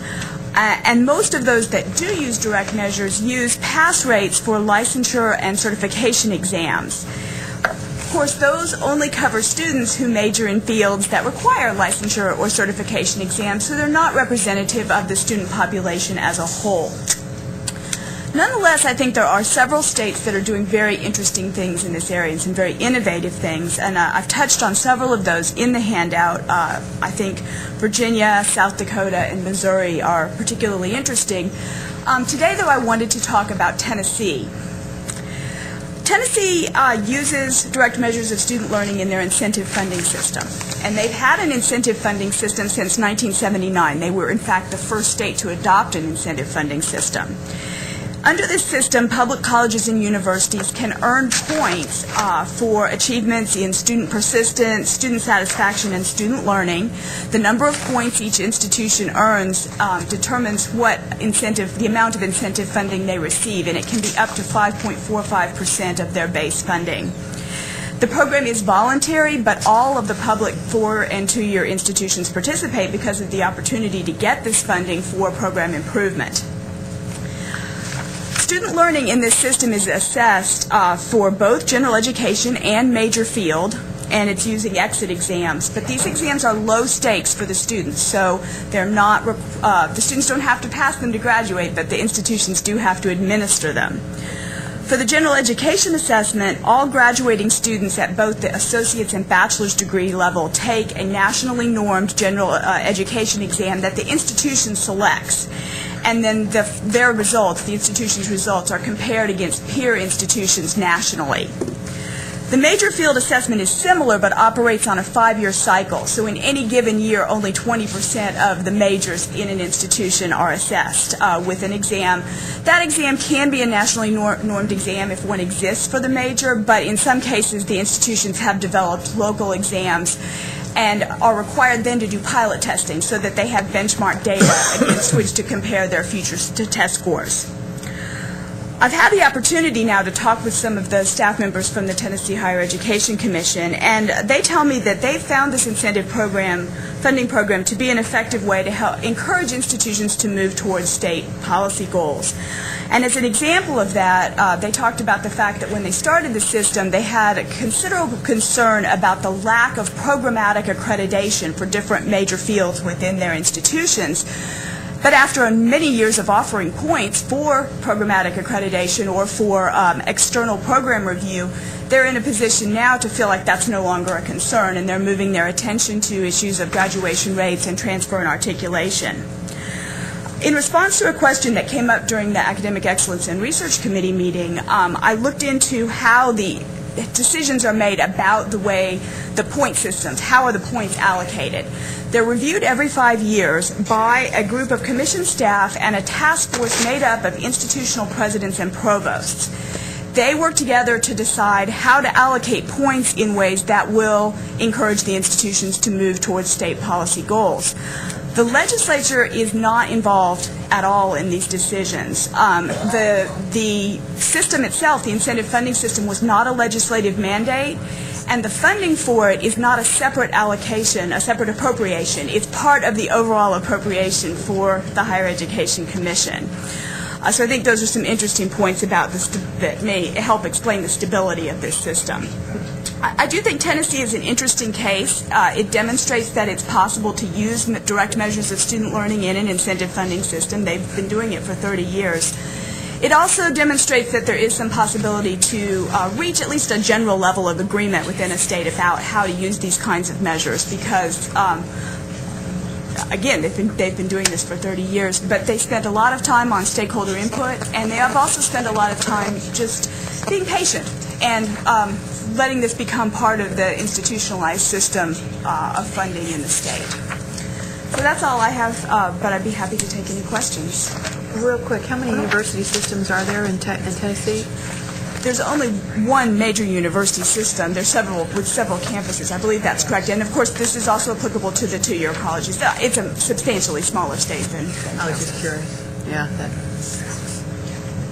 Is there consensus? Do you have any idea of the total dollars involved? I don't have that figure. I know it, but I don't have it with me. Any other questions or comments? Thank you, Lynn. Thank you. Item 7R, summary of compliance notification resulting from institutional effectiveness evaluations of associate degree granting institutions. This item does not require any action. Do you have any questions or comments? Move on to agenda item 7S is a report on proposals approved by the commissioner or assistant commissioner since the previous meeting. Again, an information item. Questions or comments? Okay, are we still pending on the next item? Yes, ma'am. We can move to withdraw the next item. Okay. Item 17 is still pending, so I need a motion to withdraw. Move to withdraw. Moved by Ms. Mendoza, seconded by Ms. Bricker. We'll withdraw. All in favor? Aye. All opposed? We'll withdraw item 17. Mr. Chairman, that concludes my... Thank you, Ms. Chair. I appreciate it. I'm going to shift a couple of things around, and Ms. Bricker, if you don't mind, I think we may be getting ready to lose a quorum. I don't know, we may be getting ready to lose what we got left in our audience, too. But a couple of us have flights at 4:30, and then our next flight until 7:30. So what I would like to do is let Ms. Pevich do agency ops, at least the action items. Then we'll come back to the top of your agenda item. Not a problem. And we'll still have a quorum, but in case the two of us have to leave. Okay.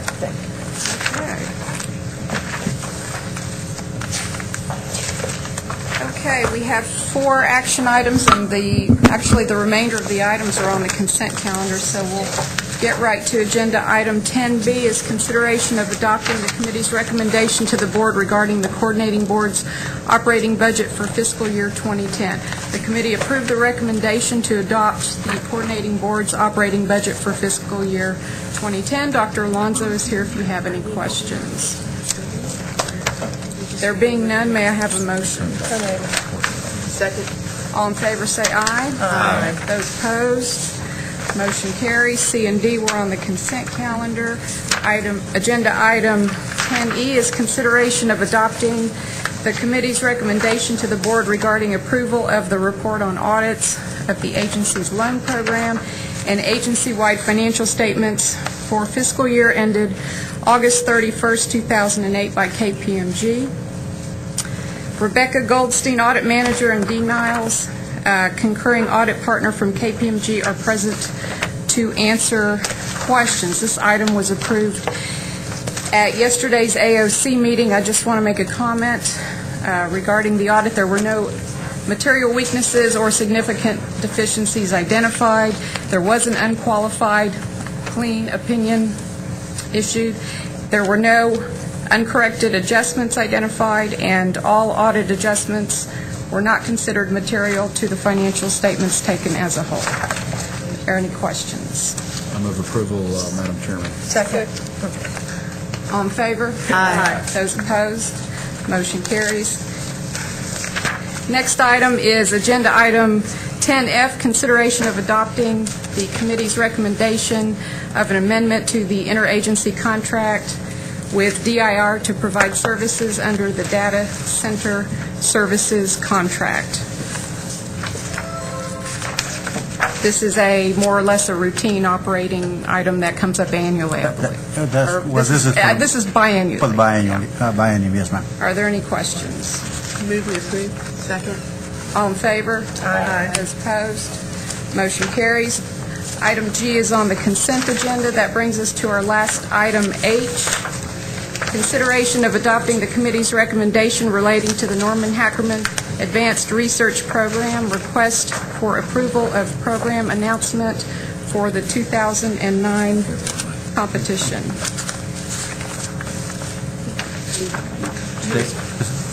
Stacy is available if there's any further questions, even though the committee did adopt the We spent considerable time on this. Most of us were there. I moved to approve. Second. All in favor, say aye. Aye. Those opposed? Okay, items I through V are on the consent calendar. These are items related to grants, purchase of materials or services in excess of $100,000 but less than $750,000, and RFQs and RFPs, Mr. Chairman. This concludes the AOC section of the board agenda. Quickest report in the history of the board. I would thank you so much, Madam Chair. I will now turn it over to Vice Chair Heldenfels as well as Chairman Bricker. I cannot believe I'm not going to be here to hear the final report by Chairman Bricker, but thank you, and thanks for letting a couple of us bow out to catch airplanes. So. Sure, no problem. All right. Madam Chairman, if you want to proceed with the report from the Committee on Participation and Success. Okay. Do you want me to just do the action items, or since they're leaving anyway, should I start at the beginning? What's your preference? Okay. So start at the beginning. Okay. Agenda item 9A is the committee chair's overview. Mostly an overview of major projects and events and P16 initiatives. Pending approval, which we already have done by AOC approval for funding, the coordinating board staff is now going to contract with institutions of higher education across the state to plan, coordinate, and host 10 regional roundups in the fall of 2009. The ones that have been hosted thus far have been amazing. And I really want to thank Dr. Laredo and her staff for these programs, and so glad that you're doing it again. A new work-study mentorship program, fiscal year 2010 and 2011. Request for applications has been developed and routed for internal approval. This RFA allows institutions of higher education to apply for work-study student mentorship funds totaling $5 million over the biennium. Pending board approval of the RFA, webinars will be held to review the work-study RFA on August 3 and August 4. P16 Council's recognition process has been developed and is in place. P16 councils are in full operation, and those in the development stage will now have a formal process for notifying the coordinating board of their operation. This will facilitate the communication and funding opportunities for councils. Also, a parental outreach training of trainer programs is planned for P16 councils. Sylvia Acevedo, president of Communicard, will conduct the training. Proposed rules addressing the new process for uniform recruitment and retention strategy development with connection to other areas of the agency, such as program approval, facilities, etc., have been drafted and presented to legal for review and recommendation. Once approved, the rules will be posted for 30 days, as well as presented to stakeholders in the field. Rules will then be presented for approval to the P&S committee in September and the board in October for implementation with this year's plans. The current URRS plan reporting and matrix have been revised based on the proposed rules. Finally, the continuation grant application for the AmeriCorps Vista Gates grant was completed and submitted, and approval for implementation during the 2009-2010 grant year has been received. This grant is part of the Gates grant currently in place in the Houston Independent School District. Agenda item 9B is the discussion of the quarterly update on college readiness initiatives. I think all of us were asked to submit any kind of questions to Dr. Laredo. If you have any questions or if there is any discussion, we can do so now. But as a personal, maybe personal preference right about now, I'd like to ask, that you all continue, with what Whit did when he was chairman of P&S, and then the last couple of years with me as chair, to continue to monitor and champion the college readiness initiatives. Are there any questions on that agenda item? Madam Chair, I just have one. We talked about revising these objectives or editing them to include workforce readiness into the language, and I know that we came to a conclusion about how to do that, but I can't remember what it was. We were going to do it internally, and then we were going to figure out a way to get the rule change or whatever. Yes, and I know we have done that with the college and career readiness standards, that we have gone in there and done the language. This is the one that we need to work on. Yeah, and I just noticed in some of our documents and on our website, we have not, we are having trouble making the transition to saying college and workforce readiness. And the other thing, too, the State P16 Council is the one that has come up with this. These are the objectives, and their next meeting is set for September 30th, and it would have to be on that committee agenda for the commissioner to present at that time. Could we get it on that agenda, do you think, Commissioner? I should think so. Yeah, I'm just saying, the next one is the 30th, so when we propose your agenda items, we could propose that as one of the items. That would be great. I think that's a step we need to take, and we wrote these in the first place anyhow, so we just wrote them wrong. I just I wanted to add that for any of the items that were approved by AOC and ultimately approved by the board, those will all now be added into this document, and we'll be tracking them quarterly. Yes. And is this on our website? No, I don't think so. Could it be? Yeah, it could be. Yeah, I'm just thinking that it might be something for P16s to follow, so that they can watch what you all are doing at the state P16. No, we've not thought of putting on there, but we could do that. Okay. That was really so that I could keep getting copies. I was going to say. Mechanism. What To are be we an doing effective here? haunter. Yeah, that was pretty good, huh? It slipped right by her. mechanism. I got one by Dr. Laredo. I'm pretty sure she's going to call in, She's already offered to serve on any committee that we would have. I have a feeling we'll be getting texts during our during the meetings. Oh, I didn't think about that, but what a good idea. Agenda item 9C is the consideration of adopting the staff recommendation relating to the statewide developmental education plan. Tamara Clunas, Director of Developmental Education and Adult Basic Education, will present this item. I would like to also thank Tamara. She has gotten up from a bed to be here today, because I told her I could not do justice to this plan that she has worked so hard on for the last month, traveling the state and meeting with all constituents. That's why she lost her voice. That's why she lost her voice. She left it in one of the states, one of the cities. She did come to be with us, and I thank her. Good afternoon, Chairman Helden, fellows of the board. I will be succinct, which is a good thing. That's all you can do. Yes. The plan that we've submitted for you, the staff, to the board for approval, it goes in line with our plan to close the gaps by 2015, and developmental education has been a center point of that discussion of wanting to address that system. And since October of 2008, the board's been meeting with experts in developmental education programs from around the state and research experts to look at the best practices, promising practices, and that's reflected in the plan that you have before you today.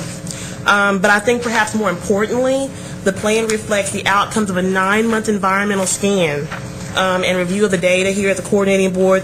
We've met with national and state developmental education associations, institution administrators and faculty, and regional meetings around the state. I've made site visits at various institutions, and we do believe that the plan that you have before you does reflect those best practices and the cutting edge of research in developmental education. We had an opportunity to look at how our proposed plan aligns with the Gates Foundation Developmental Education Initiative last week at their kickoff meeting, and we were very excited to see that the plan that you have before you is aligned with their policy levers for their program for the next 3 years. So I'll just briefly touch on the goals and answer any question that you may have. We're going to look at innovative practices and curriculum redesign. This is very, very important. A lot of times you see institutions, when we're trying to do systemic reform, we focus on the structural aspects, but our plan also gets to the heart of instruction and curriculum redesign. That's where the real cutting-edge research is coming from. It's in curriculum.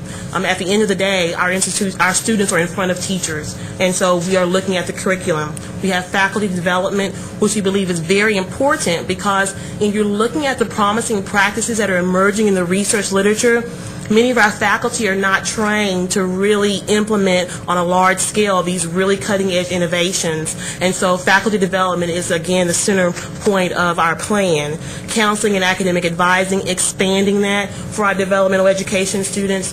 Program excellence, encouraging our institutions and our programs to make sure that they're using the best practice and the cutting-edge evidence-based literature in developmental education. And then assessment and placement, and then looking at transition of our adult basic education ESL students into post-secondary from a workforce development standpoint for training. So those are the broad goals. I could talk to you at length about this. You have the plan. If you have any questions, I'll be happy to answer any questions you have. Thank you very much, Tamara. Questions? Generally, the $9.1 million that we have to spend, how just ballpark is that spread across the 6 goals?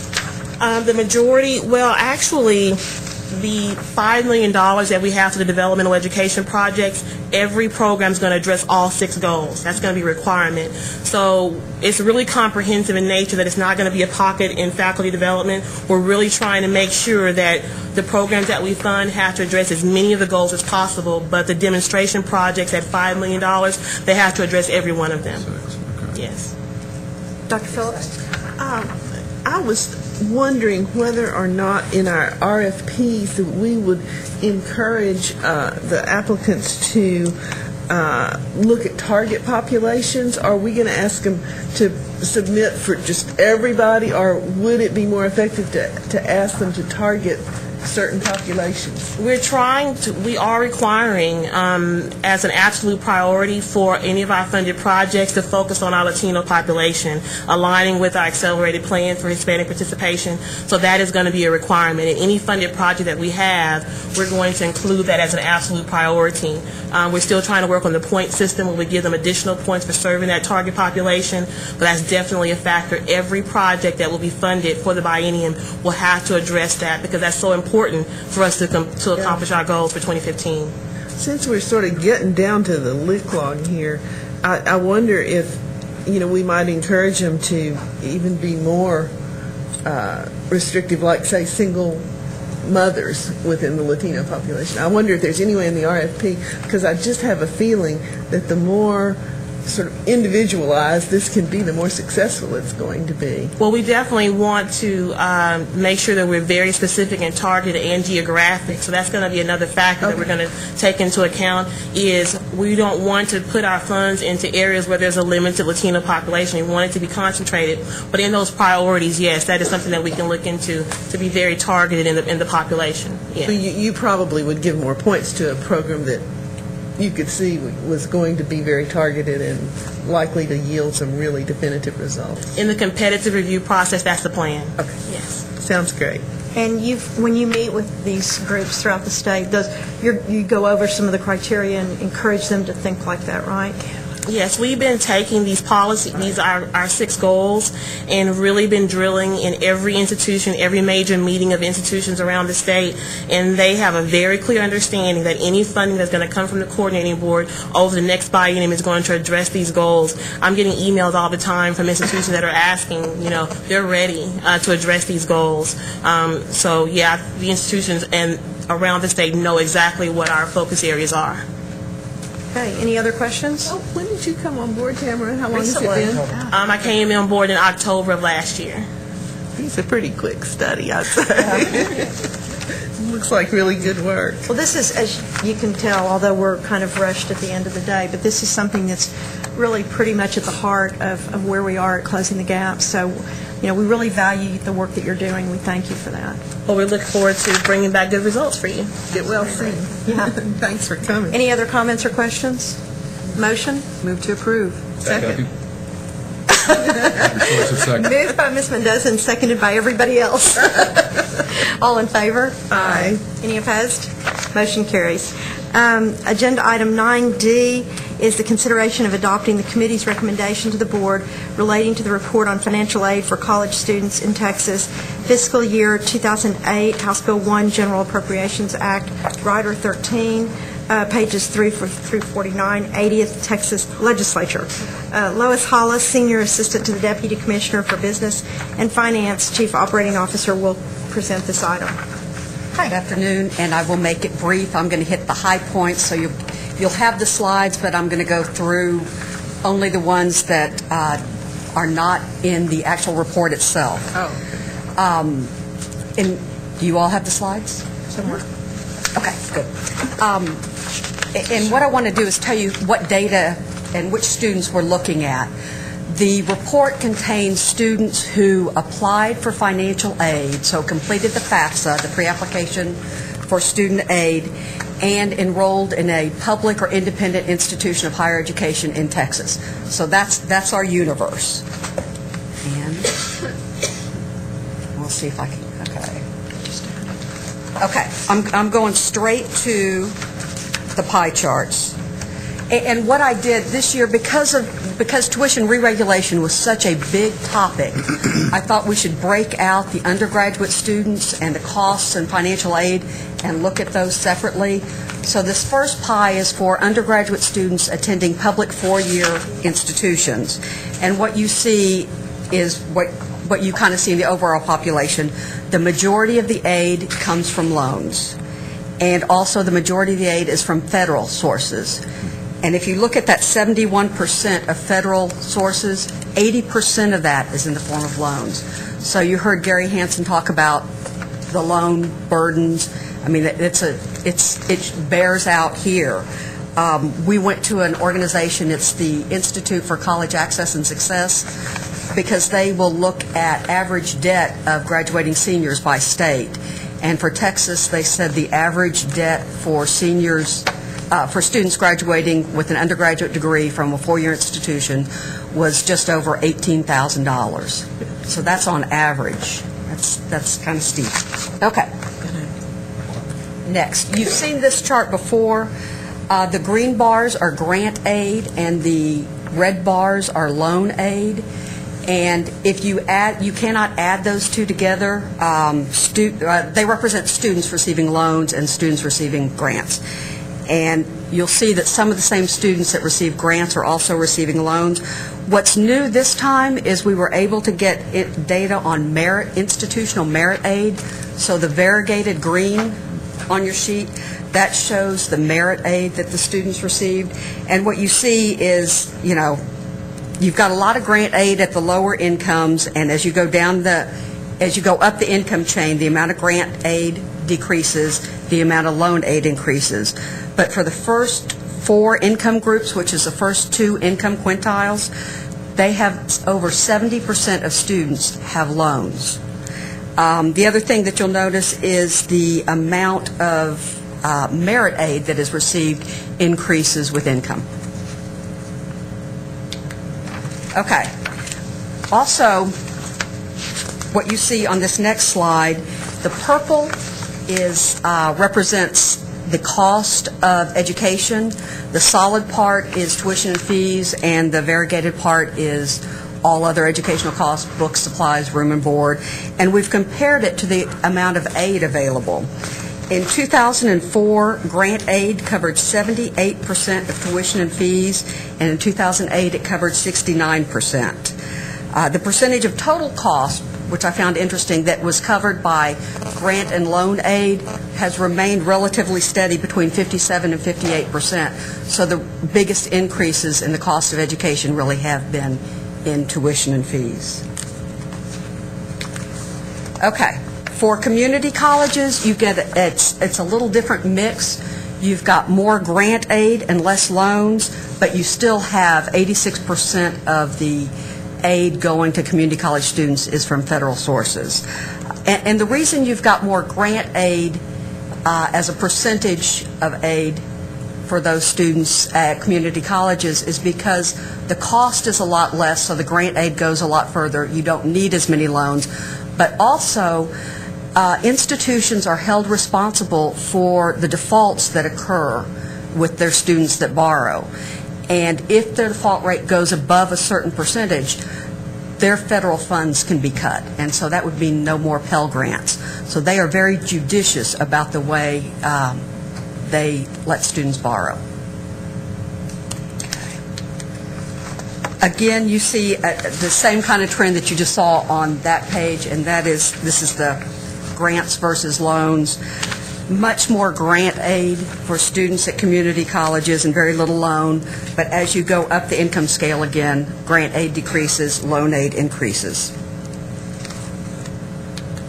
Okay, and you can look at this on your own. This is nothing earth-shattering. So let me just leave you with this, and you've heard it already. This was a historic legislative session. Now that we have over $1 billion in financial aid, I never thought I would say that. It is incredible. It was tough economic times. Who knew if we were going to get level funding? But the fight that the board went out and fought for us and for the students of Texas was incredible. You made financial aid your number one priority, and we got a huge increase, and that was fantastic. So I want to thank you, and if the students of Texas knew, I'm sure they would thank you too. In order to continue making progress in closing the gaps, we've got to continue to increase the funding for financial aid. I mean, it's got to happen, and I know next session it's not going to be easy at all. And while we're going after that more funding, we need to make sure that the aid programs that we have focus on success as well. And that's it. I'll be glad to answer any questions. Any questions or comments? Slides would keep anybody awake. Those were very colorful, but also very clear. Especially the peppermint sticks. And he likes the peppermint stick. Yes. Okay. Good report. Do I have a motion? So moved. Second. Motion by Mr. Wingo and second by Dr. Phillips. All in favor? Aye. Any opposed? Motion carries, and that actually concludes the presentation and discussion by the committee because agenda items 9E through 9H are on the consent calendar. And if I might take another moment, I'd like to thank Dr. Laredo and your incredible staff, Lois, Evie, Lynette, all of you. Y'all are just incredible to work with, and I'm going to miss you guys a lot. I'm not finished, though. Oh, you're not finished? No. Another agenda item. Oh. You want to pass that down to her? Am I supposed to open this? Well, you can. And there's a significance behind it. We don't know if you drink wine or not, but let me explain. I've had the pleasure of working with Mrs. Bricker, and it's been hard to call her Laurie, although many times I've been corrected when she would say, just call me Laurie, just call me Laurie. But I came to the coordinating board a year and a half ago, and that is when I started to work with her and the committee, and it has really been not only a learning experience for me, but one of tremendous opportunity, having come from public education myself into then 22 years of higher ed. I can understand where she comes from, especially having served as the president of one of the largest school systems in this state. So let's look at the bottle and let's think about you as a person and what you have done for this agency. The top of that bottle has it's in the container, has probably somewhere in that thing, has a little silver cap. On the top of that. Oh, it's in here? Oh, you're right. Has a silver cap, and I know that someday we will have a silver lining because we will have achieved that magical number by 2015. And the flowers or the grapes that are on the front of the bottle certainly represent the fruits of your labor. Very nice. So whether you put wine in it or whether you but it's meant to be for your home and not for your office. Just keep this in mind, and I've said this many times when I think of all the efforts of educators across the state, that we only have the opportunity to walk once through many, many avenues or experiences in our lives. But the most important thing to be able to say is that in passing, your passing has not been in vain. Thank you. Sounds like I'm going to die.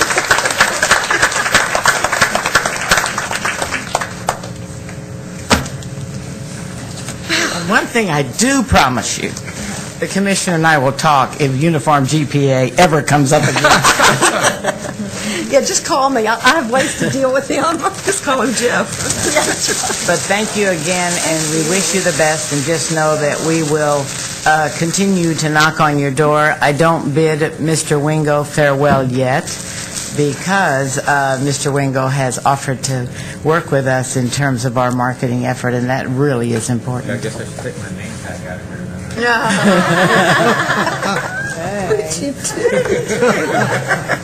So I'll find something for you to do too, Mrs. Britt. I hope so. Thank you very much. I've already volunteered to Mary to judge the Star Awards. Oh, okay. So there. Thank you so much. Thank you for that report, Laurie. That was short and sweet for participation and success, but came at the end of a long meeting, and I think Judy said it for everybody in expressing thanks, and that was really a nice gesture, Judy. Yeah. Very nice. So much. I look forward to sharing whatever you put in I that. figured you would.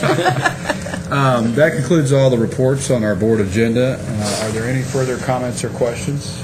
If not, the chair will entertain a motion to adjourn. So moved. Second. We have a motion from Laurie and a second from Bob. All in favor, stand up and leave the table.